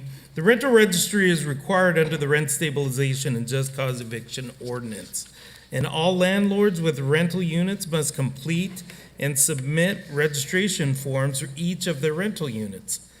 The rental registry is the city's online portal where rental property owners input their rental unit information, submit notices, and will eventually pay the city's rental registry fee. The rental registry is important for monitoring rental properties, including rent amounts being charged and changes in tenancies. This allows staff to be able to regulate rent increases and track evictions on certain rental properties and mobile home spaces throughout the city. Property owners with rental units in the city must register annually and update their rental registry within 30 days of any changes to a rental unit. In addition, there are reports and changes of ownership and uploads of notices and documents required by a landlord in the rental registry portal. Now, these are some of the documents that are required as part of the registration. I won't read them all off. However, what I do want to point out is that these are will be maintained in the rental registry database. And it's quite an easy process. I've actually gone through it with some of my staff, and 3DI, our software provider, is actually here in the audience. And thank you, Mahir Desai. You've created a great software program for us. Thank you. Documents that are not required to be entered in after registration, notices to enter the premises by a landlord, notices to change terms of tenancy which do not involve a change in rent. Here is a list of the information that the ordinance requires to collect for every rental unit. Now, here's some of the information that is no longer collected. At the last council meeting, there was concerns from the city council about whether tenant information such as the name of the head of household, the tenant's phone number, email address, preferred language would be needed. We felt after examining this issue for 2 weeks that this information would not be needed in the course of action, so we have removed that from the registry. It is no longer in the system, and we appreciate the council's comments on that. Information that is not collected, we want to make sure it's clear. A lease agreement is not required. Social security number, employer identification number, or tax ID number. These are not part of the rental registry. And we try our best not to maintain and collect any confidential information not related to the compliance with the ordinance. 3DI, as I mentioned, is the software provider. They're a service organization control type 2 company that ensures security, confidentiality, and privacy of all information submitted. It's a cloud-based SaaS platform. It's supported by Amazon Web Services. It offers the ability to encrypt data at rest and in transit, furthering the reliability, security, and technical capabilities of the system. Information entered in the rental registry is restricted to authorized users with role-based permissions, and it's not publicly accessible. 3DI has over 20 years of experience creating similar platforms for government and community organizations, and they manage the rental registries for multiple cities in California, including Oakland and Los Angeles. If a landlord fails to register the unit, the city is able to commence enforcement as of October 1st. However, we are rolling out the program in a manner that is not only educational but helpful to landlords. We've received very good responses from people who have worked with our staff, and right now we're supplementing our one full-time employee. I'd like to introduce Maricela Marquez, who is our rent stabilization manager. She comes to us from our housing programs division, and prior to that, she worked for the city of Rosemead doing a lot of housing programs and housing management work at that city.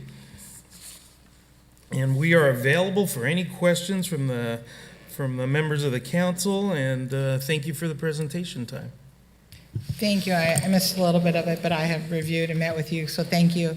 I don't see any hands up here for speakers, so I just have a question. I don't know. Oh, there we go. Two popped up. Okay. I have one question. Okay. So, because I missed but I just want to be clear. So, maybe my first is a statement. I remember the last presentation, we said that we won't ever be hacked. It's secure. And then the same day, the district attorney's office was hacked.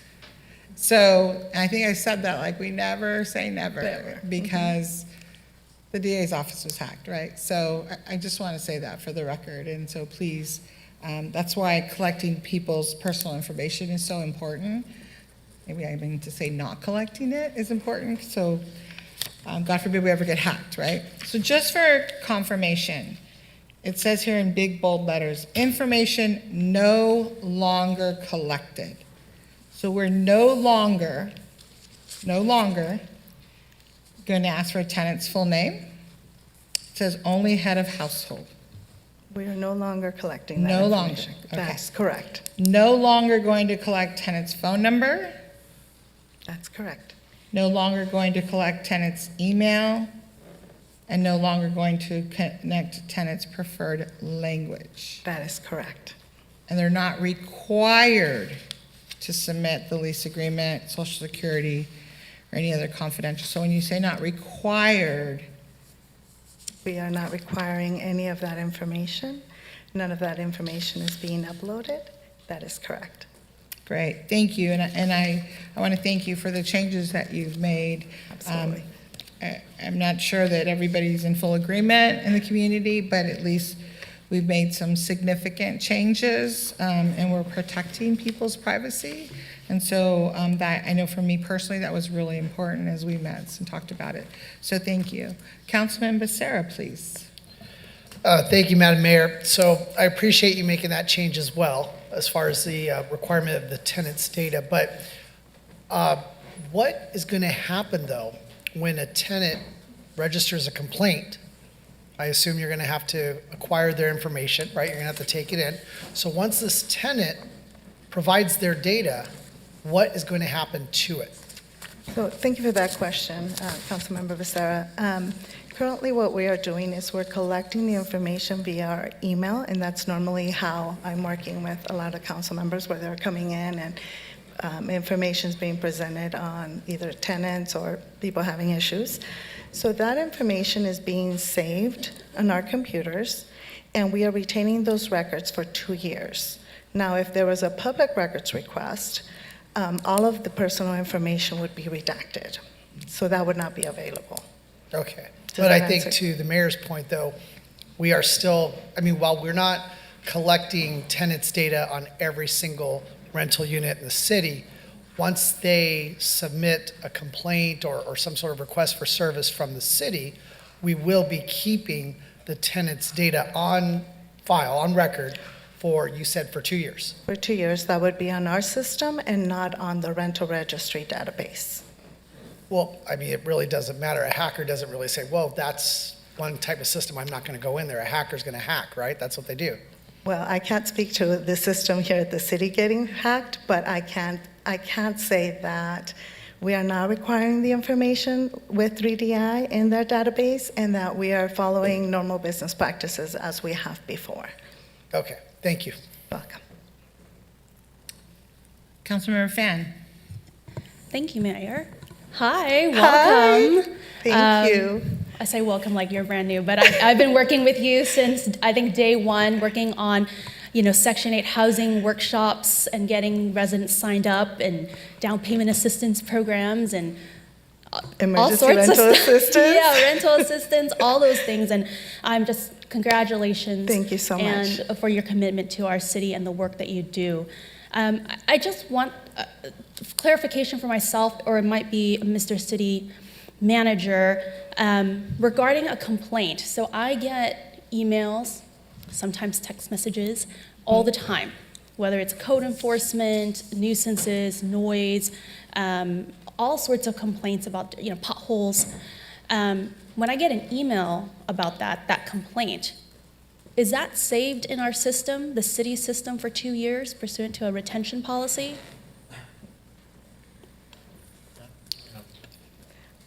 We have a 90-day retention policy, and then Jack has a storage retention policy.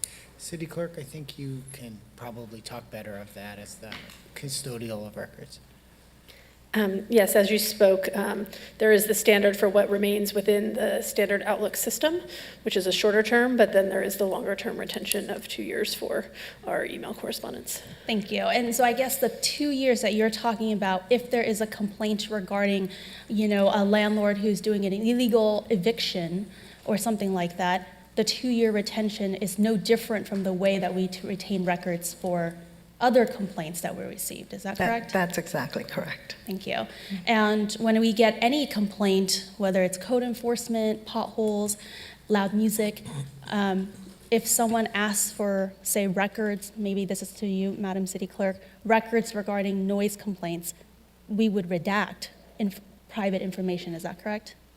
That's correct. Okay, so I just wanted to make sure that what we're doing with the rent registry or complaints relating to the rent stabilization ordinance is similar to or exactly the same as what we would do with other complaints that we receive in the city. That is correct. Thank you. So I guess my other comment is just to, say thank you for receiving information and concerns by this council and by residents, and really working with the city council and our residents to make the best rent registry that we can have to ensure that we protect residents and landlords or interested parties to ensure that this information is correct and that people comply with the law, because we are already seeing that there are those who are not complying with the law in place. Thank you. Thank you. Councilman Hernandez. Thank you, Madam Mayor. I just want to say thank you for the presentation. Your guys' department has done a fantastic job. And I had received letters from constituents in relation to the October 9th letter. I'm going to read from Exhibit 1, sent to 13,154 single-family property owners whose property address is the same as the mailing address on their property tax record. Our staff has explained that the owner-occupants who do not use their home for any residential rental purposes are not subject to the ordinance and do not need to register. I want to thank you guys for providing information that explains to assist landlords with registering their rental units. A dedicated email address and rent stabilization helpline are available with staff standing by. Staff have also created a comprehensive web page with information about the rental registry, including helpful resources such as a user guide. I want to say thank you to you guys and tremendous work. Thank you. That concludes my comments. Councilman Becerra.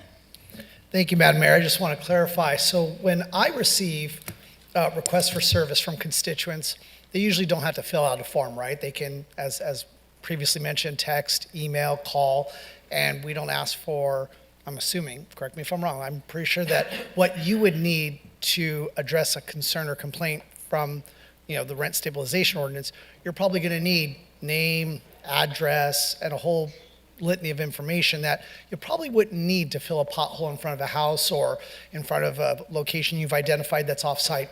Is that a fair thing to say? That's a fair thing to say. Okay, thank you.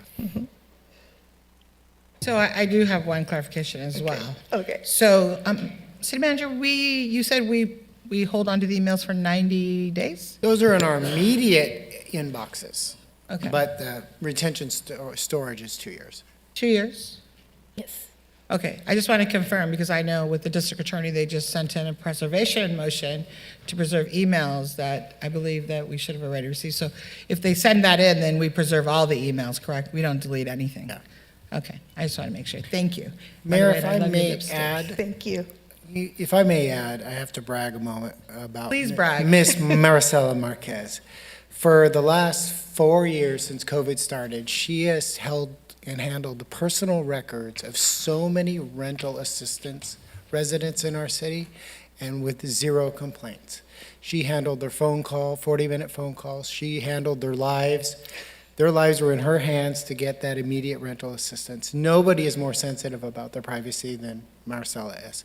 And we're very proud of what she did without the software. And now that she has the software company behind her, I think they'll do a great job. No, and I think we all do up here, and we do appreciate you, as we've met. For me personally, I'm only speaking for myself. Personal information my personal information is private, right? I mean, I want to keep it that way. As an elected, there's very little that is confidential anymore.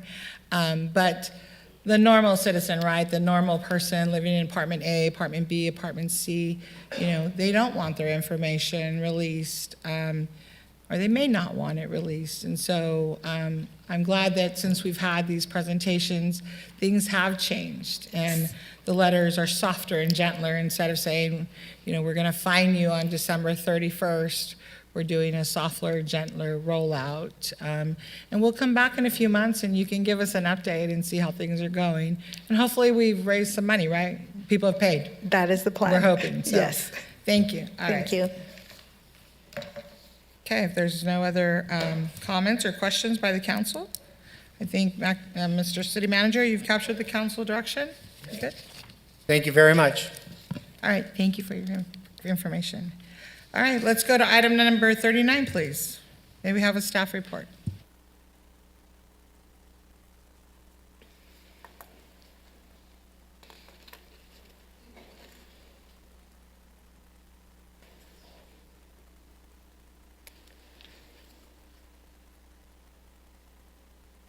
Madam City Attorney? Is there a staff report for item 39? I'm just pulling this up real quick. Oh, I'm sorry. I don't have one, that's why I'm asking. Is there... Yeah. So, Mayor and council members, this is an item that was previously requested as a council requested item. And we brought it back to you at a previous meeting to get clarification and direction. So what you have before you this evening is a proposed resolution that reflects the direction that a majority of the City Council gave us on the issue of non-citizen voting in all municipal elections. You have been provided a staff report which explains that the first proposal that was requested by the council was simply to consider proposing a question to the voters as to whether they might want to consider non-citizen voting in municipal elections involving the election of officers. Clarification was given at a subsequent meeting to expand this proposal to the election, to all municipal elections, including election of officers and related referenda, initiatives, or recalls. The proposal before you, as I mentioned, reflects the city's direction.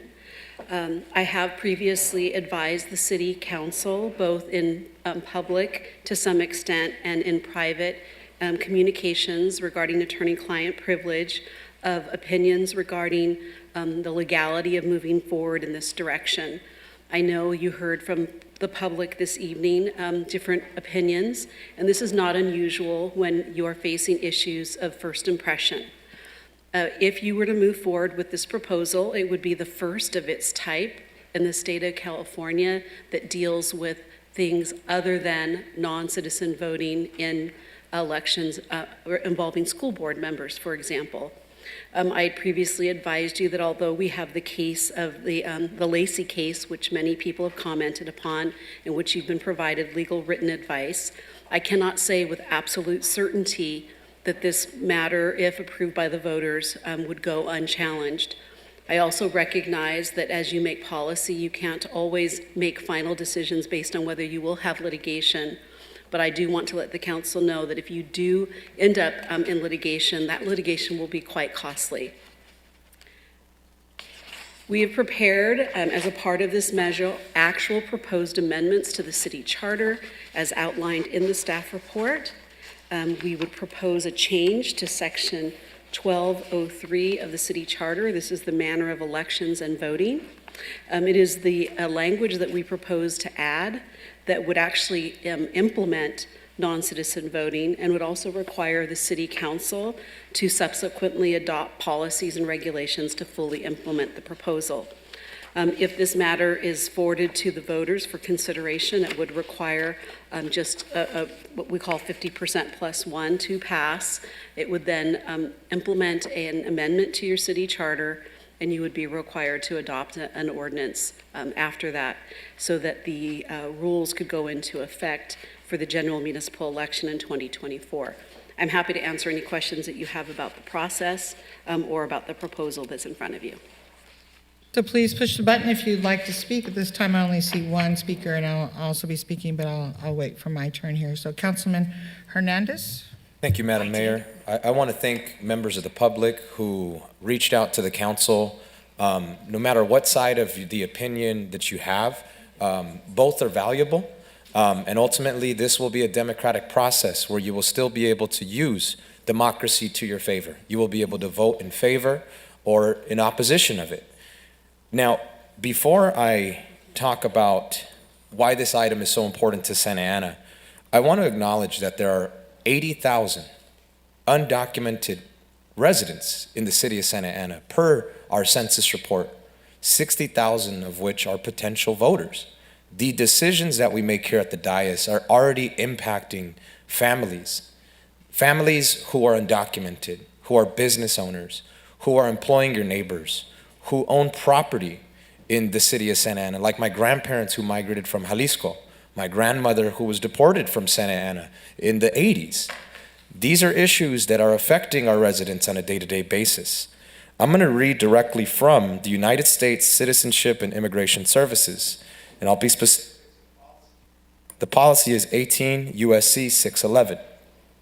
Voting in a local election is not an unlawful act if the applicant is eligible to vote under the relevant law. What is being asked today is for the voters to be the deciders, for them to decide in a democratic process.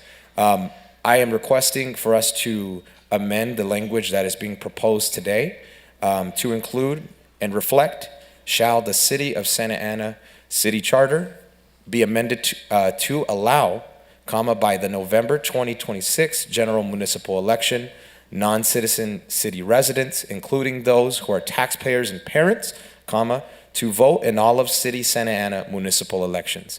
The language is clear, it is concise, and it makes it easy for our voters to understand what they will be voting on in the 2024 election. That concludes my comments. I second. Thank you. So Council, there's no second. I think he didn't make a motion. No, he didn't make a motion. He's making his comments. Councilman Vasquez, go ahead. You want to speak? Sure.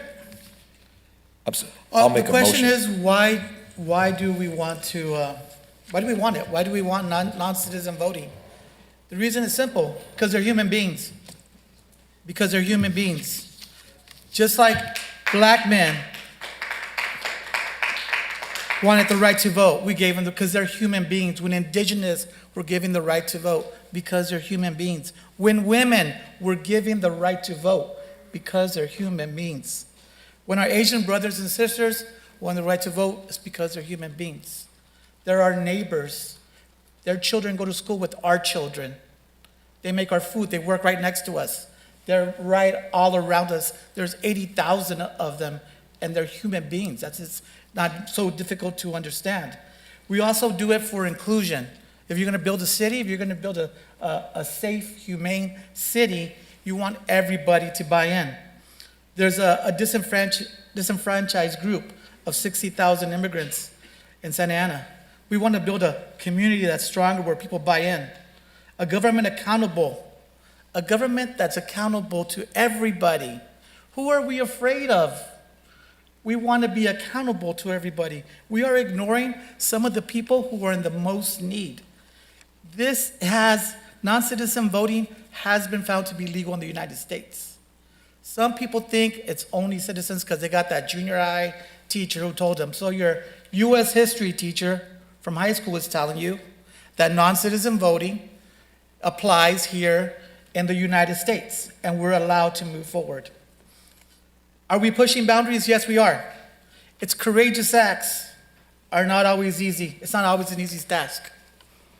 They never are. They never were. We could go on with the history of voting rights, but here we take a stand in Santa Ana. We have always fought for each other. When we have the Mendez versus Westminster, I know it's another city, but the Japanese farmer from Westminster called up the farmer from Delhi and said, "Do you have somebody I could trust to come over?" And they're, "Yes, I'm gonna send Mendez." They sent a Santanero, and a Santanero, along with other families, fought for these rights. They fought for these rights of being included, of having their kids being able to go with school with white kids. We're talking about human beings and our neighbors, our families, my cousins, my uncles. So that's why we do it. That's why we want it. It ain't gonna be easy. We never said it was. So we're doing it because it's the right thing to do. Thank you. I'll place a motion on the floor. Thank you. So I have a couple of questions here. Madam City Attorney, thank you so much for your information on this item. And it is a very sensitive item.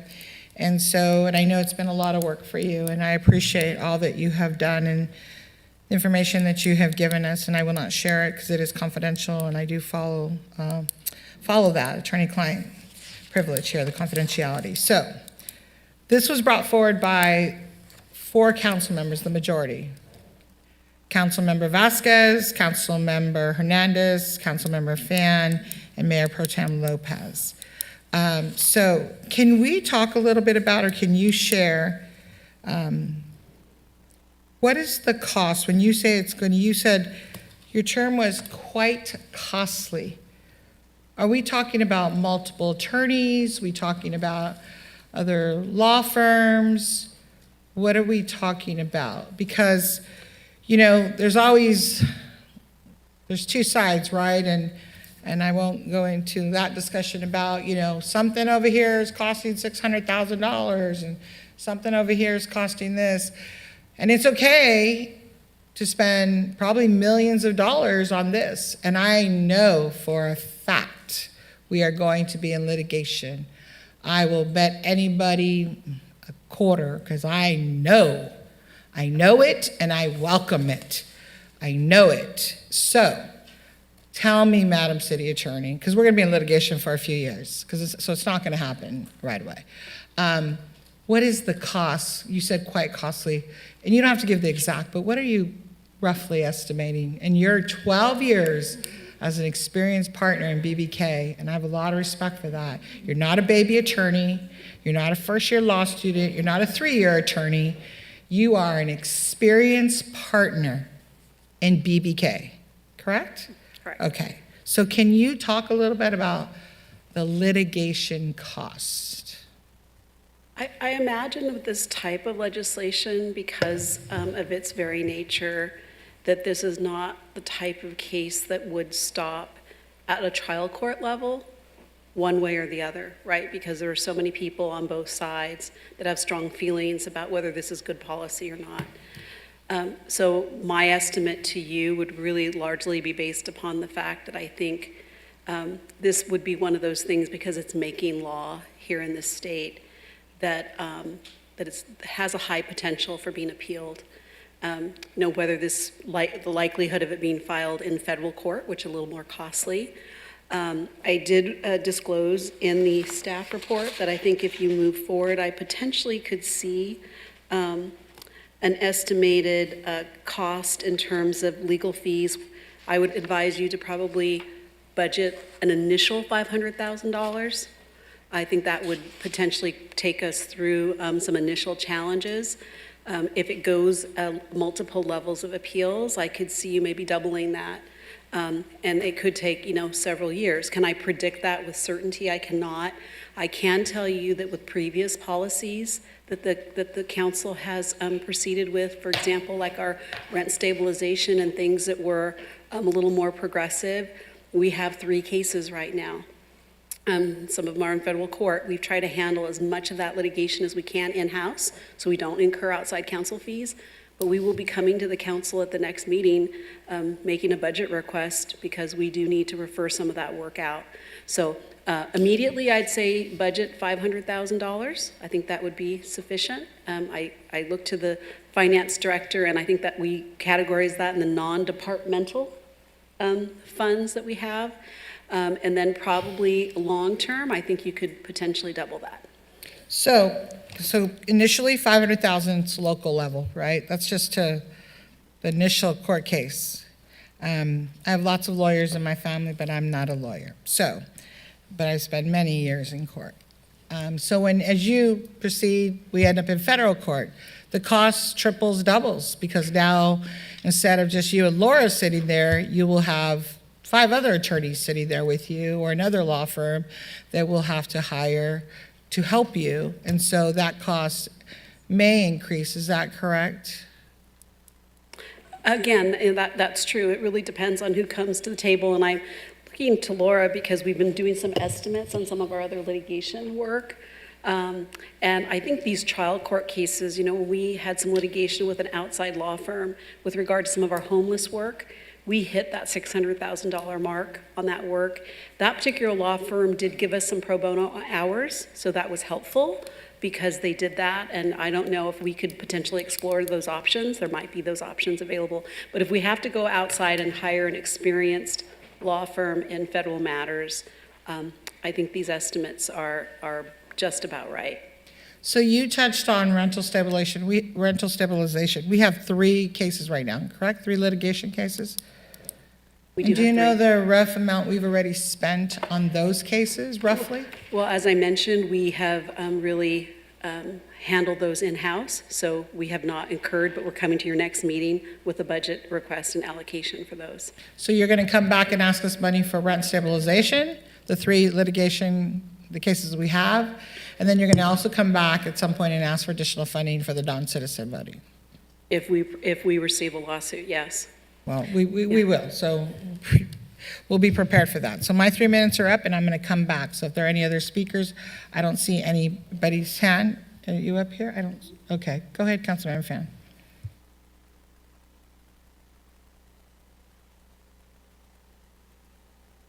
Thank you, Mayor. So, Madam City Attorney, I'd like to just read in a couple edits to the resolution. I had emailed these to you, but I do want to read it into the record. First, in the 4th whereas, there needs to be added an and a period removed. I think a lot of this is clerical. On the next whereas, it should say allocates funding for the legal defense of Santa Ana, not to. 6, 8, on the 8th whereas, it should say currently tens of thousands of non-citizen residents, TS, and and mixed status families pay taxes yet are instead of feel disenfranchised. The next whereas, I'd like to amend it to state, whereas local governments across the United States allow non-citizen residents to vote in local elections, semicolon, and in the next whereas, I would like to state to remove the phrase arguments can be made that. In section 3, I would like to include elections at which municipal officers, comma, including the mayor and city council members, comma. And so those are the primary clerical edits that I'd like to see. Regarding the ballot language, I appreciate Councilmember Hernandez's edits. However, I would like for it to state more clearly that it would be by the November 2028 general municipal election. So in total, it would state, shall the City of Santa Ana City Charter be amended to allow, comma, by the November 2028 general municipal election, comma, non-citizen city residents, comma, including those who are taxpayers and parents, comma, to vote in all City of Santa Ana municipal elections. And then regarding section 1203 of the ordinance, we would add the definition of municipal elections before the last sentence to state municipal elections include all local elections at which the mayor, city council members, or any other municipal officers are elected. Ballot measures are considered, and initiatives and referenda are proposed. Finally, the last sentence, it should say November of 2028. And I will reserve my comments for the next round. Thank you. Can I just say, for purposes of keeping track of comments tonight, I am going to refer to the staff prepared documents as version 1, the Councilmember Hernandez's comments as version 2, and your comments as version 3, just so we can keep track of them, because I don't have any direction. I'm just taking them in at this point. I'm sorry, can you tell me again, so I want to make sure I write this down. Version 1 is yours. Is the ones we prepared. Version 2 would be the ballot question that Councilmember Hernandez read into the record, and version 3 would be the changes to the recitals, the changes to section 1203, as well as changes to the ballot question.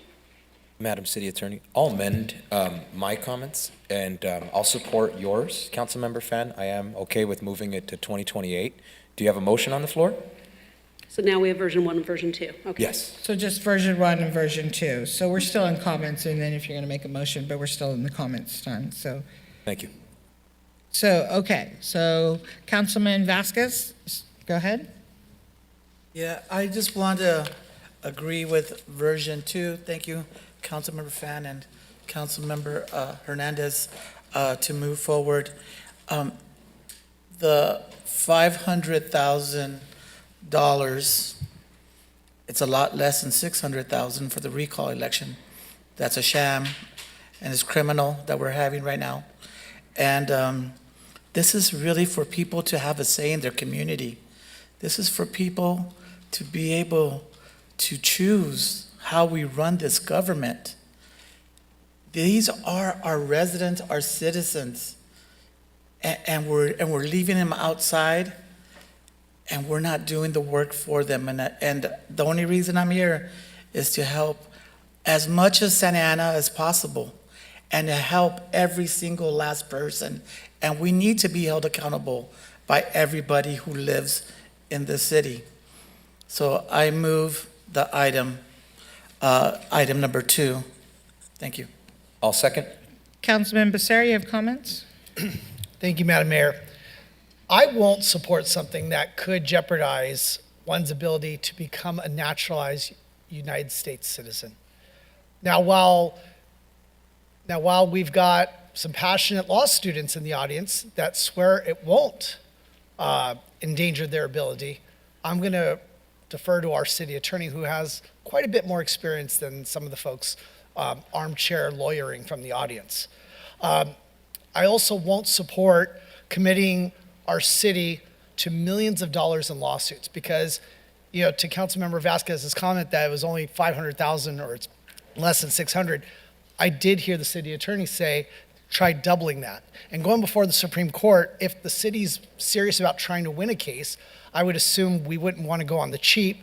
So therefore, we're looking at millions of dollars in attorney's fees when this gets to the Supreme Court, because that's where it will end up.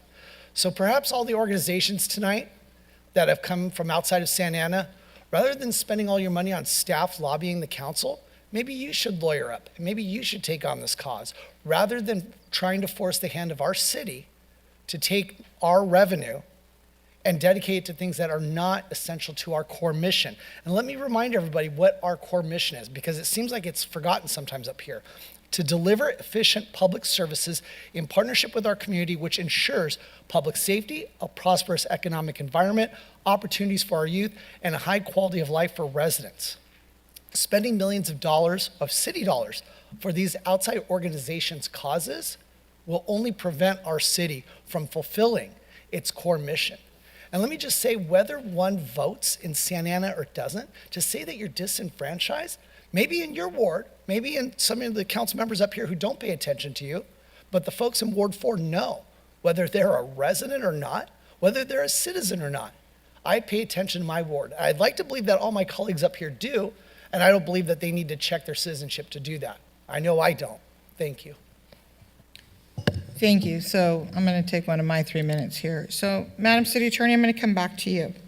So, litigation, $500,000 initially, possibly, then it's going to double. Can you talk a little bit about, and while you're talking, they'll stop my time.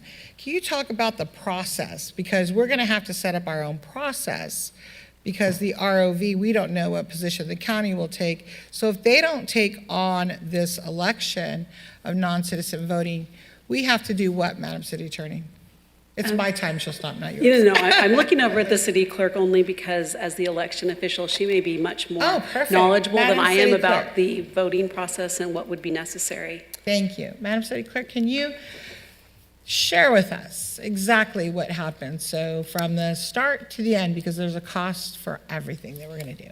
Right, and so unfortunately, I don't have an easy answer for you on what that cost would be. And we don't know at this point in time whether the ROV would provide any services in regards to an expansion of the electorate to include non-citizen voting. That would be a conversation that would have to be held later. But if we were to have to potentially take it in-house, there would be costs associated with determining a registration process, potentially separate ballots, potentially machines for counting or canvassing, et cetera. I have a little bit of information from a neighboring jurisdiction that looked into some similar items for standalone elections.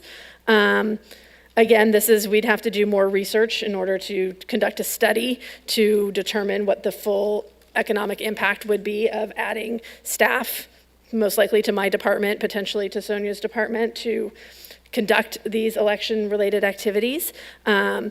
But as far as this information from another Orange County city, they estimated initial startup costs for equipment, $664,000 to $858,000, recurring or operating costs to hold each election, running $689,000 to $832,000, and a estimated cost for one standalone election to be $1.35 to $1.69 million.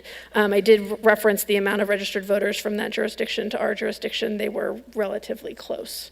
I'm sorry, the last amount, 1.35, can you repeat that? 1.35 to 1.69 million. 1.699 for just for the election process. Yeah.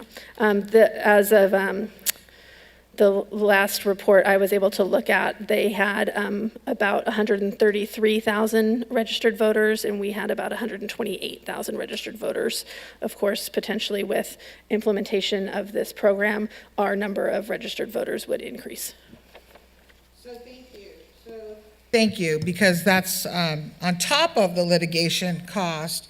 Then if we were to have our own election, we're looking at several millions of dollars. And so that's what I want to share, because, yes, I get it. People are very passionate about this. It's very important. But we're also looking at, everybody sits up here again and talks about the cost for a recall election, $600,000. So this is going to triple the cost. And I would love to know, Acting City Manager, where this money would come from, hypothetically, if we were to do this. Where would this come from, the general fund? Most likely, it would be a general fund transfer, but if I can give you some historic information. About a couple of years ago, the City Council directed us to study having our own health department. And if you all remember, we did a feasibility and fiscal evaluation service for that municipal public health agency. We went out to RFP, We got the experts to tell us what size that department would be. In this case, it would be what size our city clerk's department would be, what would be necessary to pull it off, and funding options. Now, that is something we did in a very proactive manner. We haven't done that for this. And thank you for saying that, because people keep bringing up San Francisco, and Madam City Attorney, correct me if I'm wrong, San Francisco took 4 years for the school board election. They studied it, they met, they had an ad hoc, they studied it, ended up in court and had, it just went up the chain here. 4 years. And the majority of this council is doing it in less than 2 months.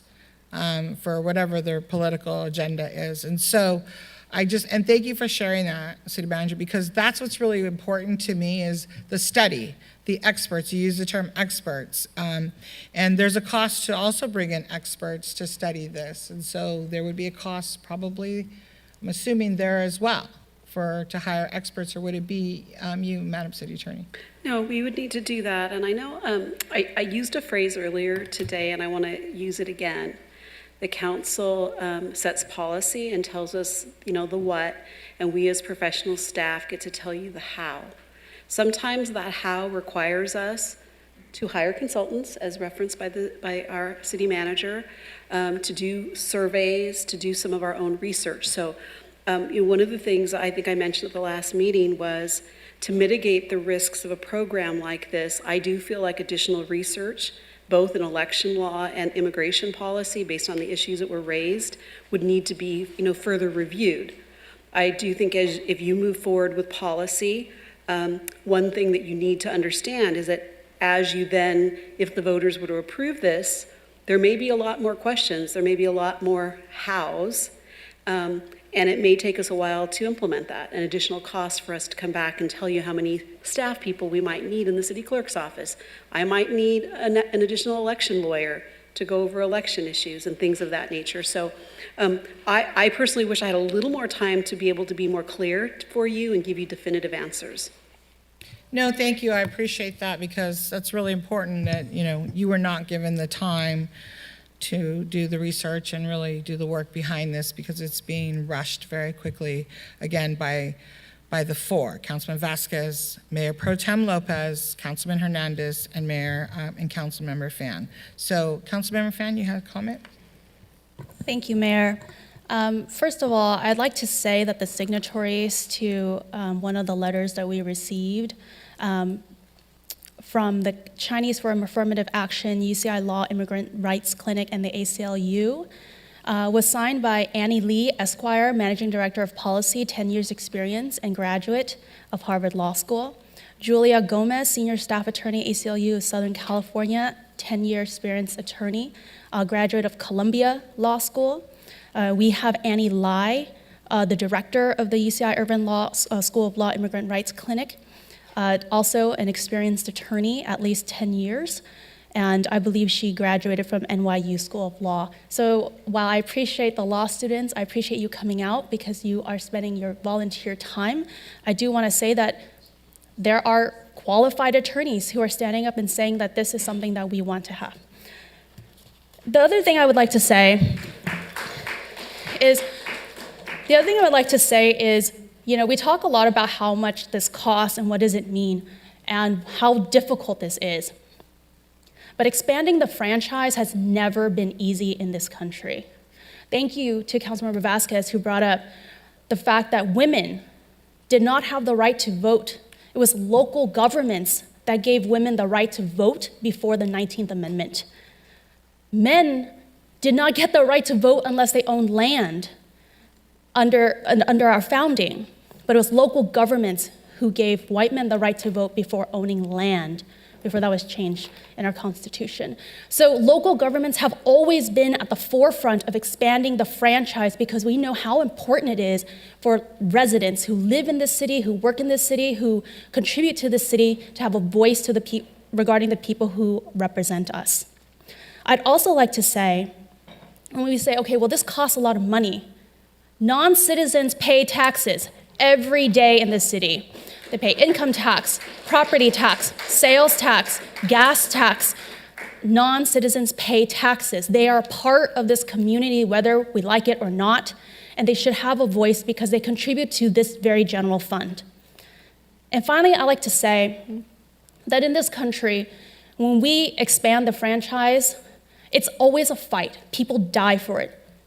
And my cousin is in basic training for the Army right now. He can die for this country, but he can't vote in this country. That is wrong, and we need to change it here in the city of Santa Ana. Thank you. Councilman, Mayor Pro Tem Lopez, please. Yeah, thank you. City Attorney, I have a question for you.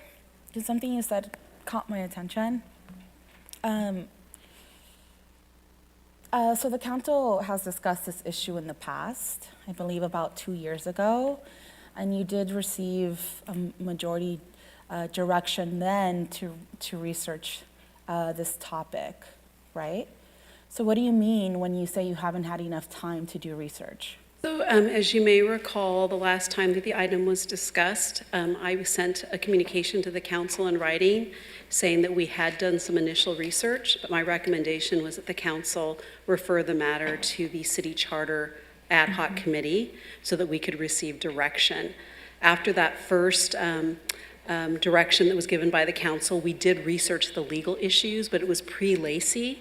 So we were prepared to advise on the legal issues, but our recommendation was to send it to the ad hoc committee. The ad hoc committee could have given us a direction to go hire the consultant, to do all the integral things that needed to be done, to actually give you the how and the implementation plan. So when this didn't come back until 2 months ago, and we did not have sufficient time to look into the implementation, the full implementation plan for you. And I do appreciate that the start date to this has been extended, and perhaps that recommendation is coming so that we can address those issues. So we will have more answers if you kind of push this out. I think the proposal is till 2028, and that will give us some more time.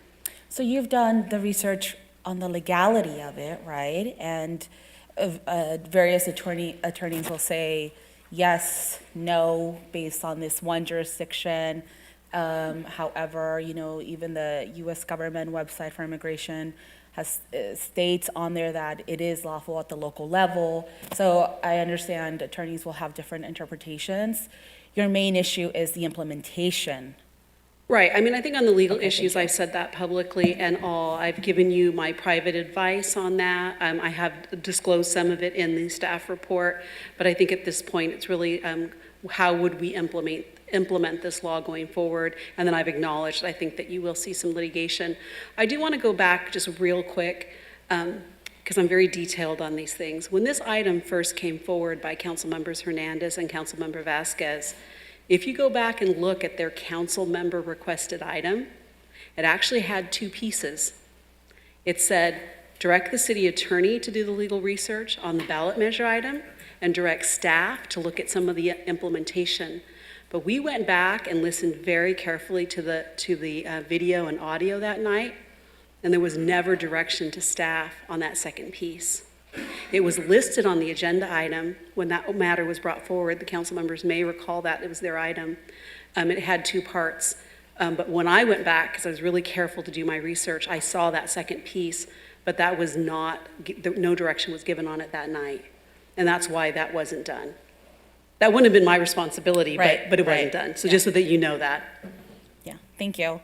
I also just want to add that, I've heard, specifically when we're talking about this issue, I've heard now multiple times said that that there must be political reasons why I'm supporting this, giving it to the voters, right? And I've said that before, that to me, that it is sound and fair that the voters have a say in this massive issue that impacts so many people in this community. I've said that I'm always going to be interested in what the voters have to say because I do think that it can provide us with valuable insight. But I want to make it very clear that I am not sitting here in my capacity as a councilwoman saying, give this to the voters of the city of Santa Ana because there's something in it for me, or because there's something in it for a campaign. And I know that I've only been elected for 3 years, and so people that have been on this dais much longer than I have, maybe that's how they think about policy or how they carry policy for people, very transactional. What can I get in return for it? And so I just want to make it very clear, because I've heard that comment several times now, and we shouldn't be elected to do good things, to do sound and fair things for our constituents because of political reasons. We should do them based off of our principles and the values that we believe, and giving our residents the best opportunity to succeed financially in all aspects of our lives and our society, I believe is my responsibility. So thank you.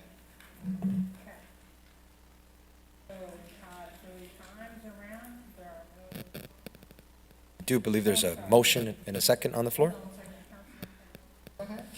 Thank you, Mayor. I haven't spoken, and I had pushed it, but I would like to also state for the record that those signatories that Councilmember Fan alluded to, at the end of the day, they're attorneys. They're going to sign whatever pays their paycheck. They're getting paid. Someone's paying them top dollar to write those letters. So with that said, I will say that, Madam City Attorney, I do remember when this first came up, we spent, I want to say, it was close to 3 years going over 26 ballot or charter amendments, potential charter amendments that we had discussed extensively on this dais. I know Daniel was very helpful with that, so thank you. And it was at around 11 p.m. at night when we had, after 2.5 years of discussion, that we had the charter amendment proposals up here, that one of my colleagues yelled out, non-citizens should get the right to vote.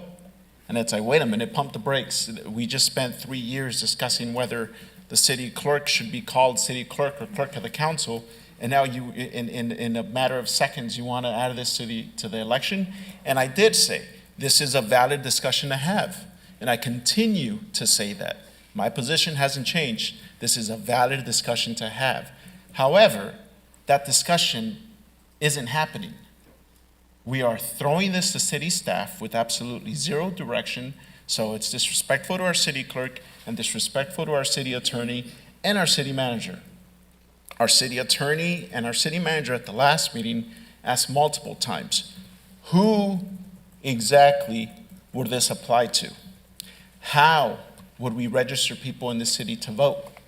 What is the residency requirements? How would these elections be handled? Who would handle the processing of these ballots? Who would mail out these ballots? Nobody up here had that discussion. And you continue to just throw this to staff because you know that the minute you hire a consultant and they come back and tell us, hey, this is going to cost you $10, $15 million a year to start this entire department to register people to vote, handle ballots, handle election counting, you know you're going to have egg on your face when you move forward with this decision to move this direction. So I will continue to not support this at the moment until that discussion is had. At the end of the day, we all up here took an oath of office to defend the Constitution of the state of California and the Constitution of the United States of America, who say that only citizens shall have the right to vote. And we will also protect it against all enemies, foreign and domestic, which we have right here. So I cannot move forward with this. And I can assure you, Madam City Clerk, that when this budget comes before us for your office, and Madam City Attorney, you will not have funding to protect this litigation. I can tell you right now, you will not. And Madam City Clerk, I can tell you right now that your office will not have funding for this ballot measure. That is my comments. Thank you, Madam Mayor. Thank you. I think, Councilmember Fan, you've already gone here 3 times. Is it twice? Twice? Okay, you're keeping track. Good, thank you. Okay, go ahead. And then followed by Councilmember Becerra. Thank you. You know, with this item, we're saying give residents their say. If you don't support it, vote no. Lobby against it. Campaign against it. If you support it and you're a voter, come out and vote for it. Lobby for it. Campaign for it. That's what we're saying. And if the voters of the city of Santa Ana doesn't want it, then we won't have it. But if we do hear from voters in the city of Santa Ana that we have a 50+1% that says we want this because it's what we think is right, then we should do it. That I don't think that that's really complicated, and I think that that is important. And I do think that it's important to hear from our residents on this specific issue before we do go and look at, hire consultants and things like that. That's the point of this. I want to hear from you, and I want to know what you want. If you don't want it, great, we won't do it. If you do, perfect. We'll make it work because that's what our residents have demanded. And I do want to say that the 2028, date that I asked was to ensure that we have the time to implement anything that our residents are voting for. Hiring the consultants, looking at any type of implementation programs and processes. That's the point of having that 2028 date. And so for me, when I look at something like this, it is about protecting our constitutional rights. It is about standing up for our residents, all residents, whether you're a legal permanent resident, whether you're a DACA recipient, whether you're a non-citizen, or you are a voting member of this community. I think that as someone who did stay up here, that I will protect from all enemies, foreign and domestic, that it is important to stand up for what is right. And what we see every day is that different states and different governments trying to take away the rights of citizens and people in this country, and we cannot let that happen. I'm very excited and very proud to stand up here and say this is the right thing to do, and history will look back at us and know that Santa Ana is at the forefront of ensuring that all residents in our city who choose to vote will have that opportunity. Thank you. Councilman Becerra. Thank you, Madam Mayor. There are so many things that this council considers that we don't rush, right? We take the time to flush it out. We try to make sure that it's viable, that it's cost efficient. It's all these things so that we can continue to provide high quality services to our residents. So when someone is concerned at the fact that they're being accused of playing politics up here, well, I hope there's another explanation, because everything else that we're doing, we're taking the time to study. We don't tell Mintai, the director of planning, ignore the EIR. It's important. We got to just develop something because it's important. The hell with the EIR, the hell with any sort of review. It's important. And we'll just go ahead and cruise past any litigation, right? That's okay because it's important.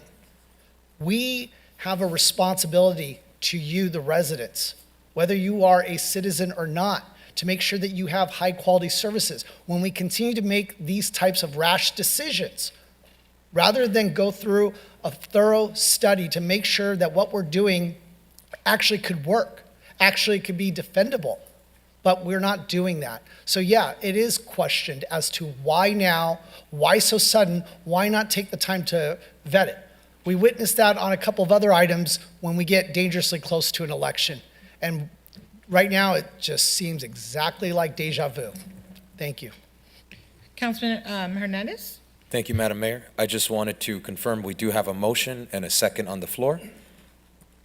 That's correct. We do, and there's comments, so go ahead, Madam City Thank you. Clerk.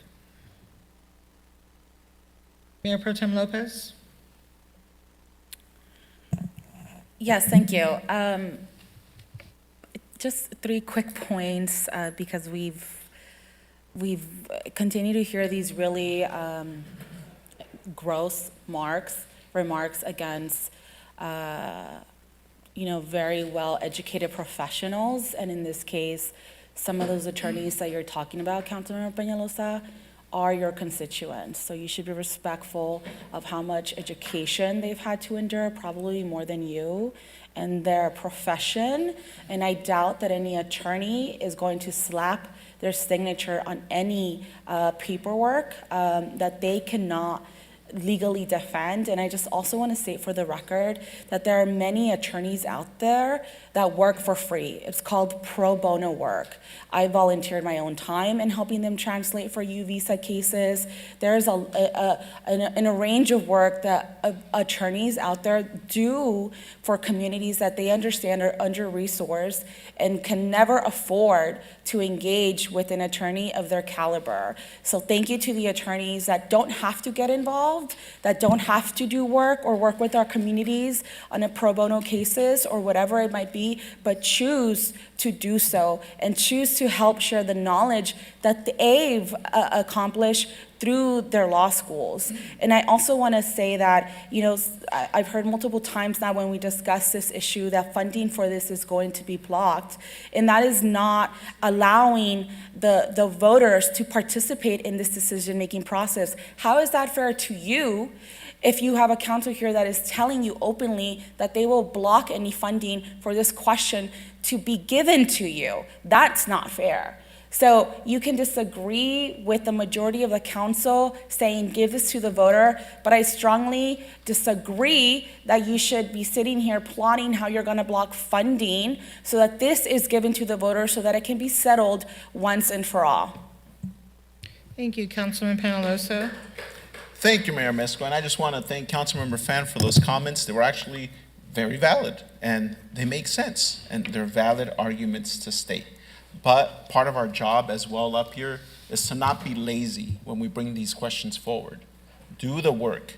Answer these questions for staff.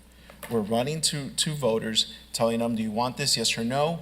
And now, if they say yes, now we're stuck. They don't know how much this is going to cost their taxpaying, their pocket. They don't know what this looks like in the city. We just saw, we can't even handle a rental registry because it's a complete failure, and that's been 2 years in the making.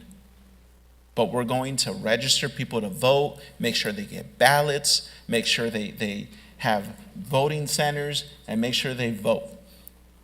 I can tell you right now that 4 years isn't enough. It's going to be a disaster. Why? Because this council is lazy and don't want to do the work. They don't want to answer the hard questions of what this is going to look like. So those are valid questions, Councilmember Fan, but when we're making these decisions, we can't take the laziness route. We got to do the work and answer these questions for staff. Again, Sonia, I apologize to your office for having to go down this route with no direction. You said it today. We have to provide the what, and your office provides the how. But when we don't provide the what, and we don't provide any direction of what that looks like, you struggle to provide that how. And that makes sense. So apologies to staff. Thank you, Sonia. All right, so we're going to move forward now. Okay. There's a motion. I'm sorry, it popped up. You pushed the button. There's a motion, Madam City Clerk, you're putting it up to vote? Yes, I was, but I do see Mayor Pro Tem Lopez's name. Go ahead. I saw her comments, that's why I was going to let her. Go ahead. Mayor Pro Tem, this is your third time. Go ahead. Oh, thank you. So sorry. I appreciate all the debate, but I don't accept you calling me lazy, you out of all people on this dais. Please be respectful about my work ethic here. And so I also just want to say that I love the passion about protecting people's voting rights, but you didn't do that last Monday. You should have been consistent then. Thank you. So we're going to take a vote right now, and that's why people sit up here and they go back and forth and make comments that this meeting's ghetto. People in the audience will say, let me talk. No, don't let her talk, because you don't agree with me. So if you don't agree with me, we can't have differences. So we use terms like plotting. Nobody's plotting anything. I think we've been very clear up here about questions. You all have been, I have been, everybody's sitting up here. Is it going to cost millions and millions of dollars? Yes, it is. And so when we lose things in our community, like public safety, we have a homeless issue where people are being assaulted and, attacked, and they're living on our streets or defecating on your front yard. Your children get to see them naked in our community and doing terrible things. But I haven't seen the majority up here that is pushing so hard for this non-citizen voting to really push for something, the homeless. Like, we built a shelter. Okay, there's so much more to do. Why haven't, with the relationship that they have up here with the supervisor, why haven't you brought in street medicine? Why haven't you brought in money from CalOpta? Why are we not doing this? So I'm the last person to speak up here because this is my third time, and I hear somebody in the audience, vote, vote. You say that when it's convenient for you, not when, it's not what you don't want to hear. So this is not how it works. We're not gonna vote because you said so. We're gonna vote when we're done up here, whether you like it or not. Because everybody had their say out there, so we get to have our say up here, and nobody's plotting. Our city attorney, thank you. City manager, thank you. City clerk, staff that are gonna take this on. It is going to be a big deal, and it's going to cost a lot of money. And again, there's going to be consequences. Where are we going to get the money from? So with that, let's proceed to vote. Thank you. So this is a motion by Councilmember Vasquez, seconded by Councilmember Hernandez, to approve a resolution of the City Council of the City of Santa Ana calling and giving notice of a general municipal election to be held in the City of Santa Ana on November 5th, 2024, for the submission of a ballot measure to the qualified voters, asking if the City of Santa Ana should permit non-citizen voting in all city municipal elections, as amended to include the edits from version 2 as stated by Councilmember Fan, which include clerical edits in 5 whereas clauses, addition to section 3 to include the mayor and city council members, edits to the ballot question language, and edits to the language for section 1203 of the charter to add the definition of municipal elections and for implementation in 2028. It also includes a CEQA determination that the resolution is not subject pursuant to sections 15060C2 and C3. Thank you, Madam City Clerk. Let's prepare to vote. Are you ready for a vote? Yes. Can you do a roll call, please? Councilmember Becerra? No. Councilmember Hernandez? Absolutely, yes. Councilmember Penaloza? No.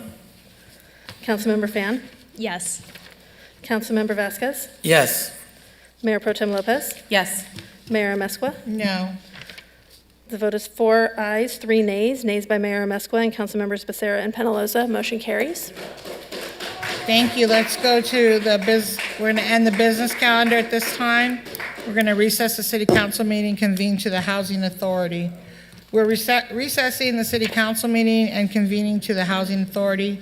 I hereby call the Housing Authority meeting to order. Madam City Clerk, please conduct a roll call. Thank you, Mayor. Authority Member Becerra? Here. Authority Member Hernandez? Present. Authority Member Peñalosa? Present. Authority Member Fan? Here. Authority Member Vasquez? Present. Vice Chair Lopez? Yes. Chair Amescua? Yes. All 7 members are present. Thank you. Madam City Clerk, do we have any speakers for the items within the Housing Authority agenda? No, we do not. Does any authority member wish to make a motion and a second? Please announce your name for the record. I'll make a motion. This is Councilman Hernandez. I'll move the items. Second? Mayor Mescua? Yes. I'd just like to announce my recusal from that MOU with the Anaheim Housing Authority, as the city of Anaheim is a client of my employer, and if this item is pulled, I will leave the dais. Thank you. Thank you. All right, let's prepare to vote. And you're gonna leave. Go ahead, Madam Speaker. Is anybody pulling anything? I don't think so. Sorry. A motion by Authority Member Hernandez, seconded by Vice Chair Lopez, to approve the Housing Authority consent calendar. Please vote. The vote is 7 ayes, no nays. Motion carries. Thank you. The Housing Authority meeting is adjourned, and we reconvene to the City Council. Acting City Manager, do you have any announcements? I have nothing to announce, Mayor. Thank you so very much. Council member comments. Councilmember Vasquez, please. Thank you. For my closing comments tonight, I want to take a moment to speak on the humanitarian crisis we see in Palestine and add my voice to the growing calls across the country and internationally for an immediate ceasefire. As a city council member and a high school teacher, my heart is with the Palestinian people who have endured relentless campaign of ethnic cleansing and collective punishment at the hands of the state of Israel. Over the past 4 weeks, Israel has killed over 10,000 Palestinians living in Gaza. Order. 4,000 are children. Oh, no, let them. This is More what they children wanted. have been killed in the last 3 weeks in Gaza than have died in the last 3 years of other global conflicts. Gaza has become a graveyard for children. But the genocide of the Palestinian people by the state of Israel did not start 4 weeks ago. It has been 75 years. There has been a 17-year-long blockade on Gaza by land, air, and sea. Israel controls what enters Gaza and is holding a population of 2.3 million people hostage. That is why Gaza has been called the world's largest open-air prison. An immediate ceasefire is necessary to end the daily massacres of Palestinians and the further destruction of civilian infrastructure, including residential buildings, hospitals, schools, mosques, and churches. A ceasefire is necessary because Palestinians should have access to basic goods and healthcare. A ceasefire is necessary to save the over 1,500 Palestinians currently under the rubble. If a ceasefire does not take place, more Palestinians will be massacred with a disappropriate toll on Palestinian children. The only reason that Israel is able to launch such a relentless bombing campaign against civilians in Gaza is because it enjoys the political, diplomatic, and military support of the U.S. government. Since at least 1948, the U.S. government has given Israel $158 billion. Biden has announced another $100 billion in aid package to Israel, billions of dollars for endless wars of aggression, as working people of the United States are plagued with lack of funding for health care, lack of funding for public education, lack of funding for child care and public housing. Yet our government is giving a blank check for wars. Our tax dollars are directly funding the destruction of the homes and killing Palestinians. In the face of this ongoing genocide, as local legislators, we must act. In 2 weeks, Councilmember Hernandez and I will be introducing a resolution affirming Santa Ana's support and solidarity with the Palestinian people. The resolution would also call for an immediate ceasefire and end to the state of Israel's bombing campaign that is massacring the people of Gaza. Thank you. Good night. Mayor Pro Tem Lopez. Yeah, so we'll be releasing our office hours flyer via email and social media, and hopefully committee members can come out and discuss any important topics that they have. And as it was stated earlier, this weekend is Veterans Day, so please attend your local veterans ceremonies that are going to be happening. You know, I'm a pretty private person. I don't share much about my life, but I have in the past talked about we are an Army family, and so you know that it's a really special event for us, and so there's going to be many things that are going to be happening here in the city and outside of the city, and so please make time to show up to one of those events. Thank you. Councilmember Fan. Thank you, Mayor. I forgot to mention last time, I want to thank Assemblymember Valencia as well as Congressmember Lou Correa for inviting me to speak at the Young Congressional Leaders panel. It was so inspirational to see these high schoolers be interested in government and civic engagement. I didn't know anything about politics or running for office or voting when I was in high school, and it was just really fantastic to see residents here interested and wanting to be involved. I also want to give a huge shout out to all of our staffers. Councilmember Hernandez and I got to join our employees at the Employees Appreciation event on Thanksgiving. It was, on Halloween, and it was amazing. I think it was CDA who won the most creative costume for The Little Mermaid. I think Judson was a Sebastian, just as a giant red lobster, and that was fantastic. And also shout out to code enforcement for the most creative pumpkin decoration. There were some ADUs and red tags, and it was just really fantastic to see all of our staff come out, and also all of our directors come out in support of our employees. I had a really fantastic time. I'd also like to wish all of our veterans, a reflective Veterans Day. I have 2 combat vets in my family, 2 other veterans, including my husband, and we were living long distance the first 4 years of our marriage because he was stationed in a different city and in a different state. And so I want to give a shout out to those families that have endured and that have supported their loved ones who have been in the military, who've served our country, and to all those families out there who also made a sacrifice to ensure that we have what we have in this country. Thank you. Councilmember Hernandez. Councilmember Hernandez. Thank you, Madam Mayor. Just want to thank the residents and everybody who came out to today's council meeting. Your opinions are important to all of us here at the dais. I want to thank our staff on the great presentations that they've done today. There's a lot of work that comes into creating a council agenda, so first and foremost, I just want to thank our staff. I also want to thank the members of the community who came out and urged the city council to stand with people in Palestine.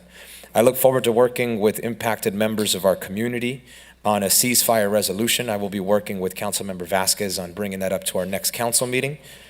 Part of why it is so important for my office to stand in solidarity with the people in Palestine is because I am a descendant of indigenous Mexican people. I am a descendant of Native Americans, and I cannot stand on the side of oppression, colonization, and genocide. And so I look forward to bringing this resolution with my colleague, Councilmember Vasquez, and uplifting those who are being impacted. I also want to thank Parks and Rec staff. They have a wonderful Native American Heritage Festival. It is going to be held at Thornton Park. This month is Native American Heritage Month. My office worked on introducing Native American Heritage Month in the year of 2021. So I am happy to see Native American Heritage Festival come to us at Thornton Park.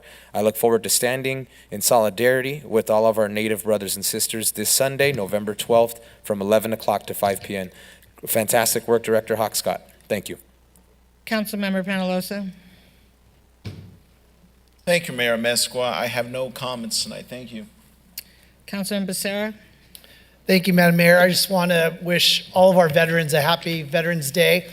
Many of our Santa Ana police officers also happen to be veterans. So I hope that for those of us up here that are celebrating our veterans, we'll also continue to celebrate them as they continue to further serve our community as men and women of the Santa Ana Police Department. Thank you and good night.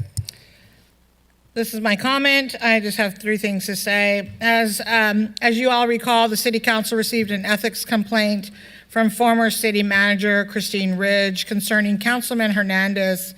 It is a confidential matter as it involves staff complaints. In accordance with Section 401.5 of the City Charter, the mayor appointed an ad hoc committee to review the matter. The ad hoc committee met several times to review the documents and speak with staff members. The ad hoc committee recommends to the council that the council refer this matter to the city attorney for an investigation by an independent investigator. Thank you. That's my comment on that. Last night, I attended the Santiago Creek meeting as well with the county. It was very well attended by residents, so thank you to all the residents that attended. I think we heard their position very clearly. The city does not, have any responsibility over this and will not be engaging. As thank you, Nabil, for the presentation that you gave earlier. City Manager, I'm sorry, I was going to say Madam City Manager.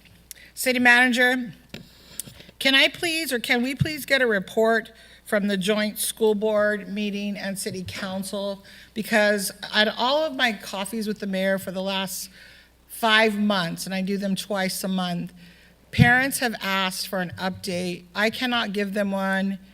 You've been to many of them. Staff have been there. We cannot give them one because we have not, at least I have not received one. So, and I don't believe they've been meeting for what I hear. So if we can please either get a report, find out when they're meeting, because parents have been sharing many concerns with us, as you know, you've been there with me. And we can't answer that question. It has to come from the school district working with the joint council members that are up here, but they have not been meeting. And so maybe there needs to be a discussion of disbanding it, or you as a city manager meeting with the superintendent on your own. So I'll leave that up to you. Thank you. On Saturday, I had a girls conference with SAC in partnership with Girls Inc. We had 150 girls. Lots of women there to support. I want to thank all the young ladies that joined us, all the adult women who came out to be mentors. and support the work that's being done. I can thank so many people up here, whether it's Vans, whether it's Chapter 1. I also want to thank Assemblyman Valencia, Councilwoman Natalie Rubalcaba from Anaheim, Lily Perez from the LA Chargers, Councilwoman Tammy Kim from Irvine, and all of the women and men that came out to volunteer for our young ladies. Being a mentor to our young ladies is very important because they are not only the future, but they're the reason why we do what we do. At least they're the reason why I do what I do up here and what I did in the school board and what I've done in my career. So with that, I will close with Veterans Day is November 11th. Thank you, Councilman Becerra, for bringing up not only Santa PD, but Santa Ana Fire for all the veterans who serve in fire and in our police department, the veterans who are employed by our city staff. Thank you for the work that you've done. My family on my mother's side is an entire military family from every branch, and whether it was the Vietnam War, to Desert Storm, to Afghanistan, and we've lost some of them. So I thank them for their service, and currently today for the men and women that are serving today. We have freedom because of them. And we can stand up and say the Pledge of Allegiance proudly because of them. And we can practice whatever religion we want because of them. So shame on the people who do not understand that or recognize that or stand up to do the Pledge of Allegiance, because basically what you're doing is you're disrespecting those who have served our country and have saved us and give us the freedom. Many people came out tonight and had a difference, spoke about Gaza. You wouldn't be able to do that if we were in a free country. They would probably kill you. So guess what? We can thank the veterans, and to all the veterans that served previously, currently serve, and to their families, thank you for your service. And with that, this meeting is adjourned.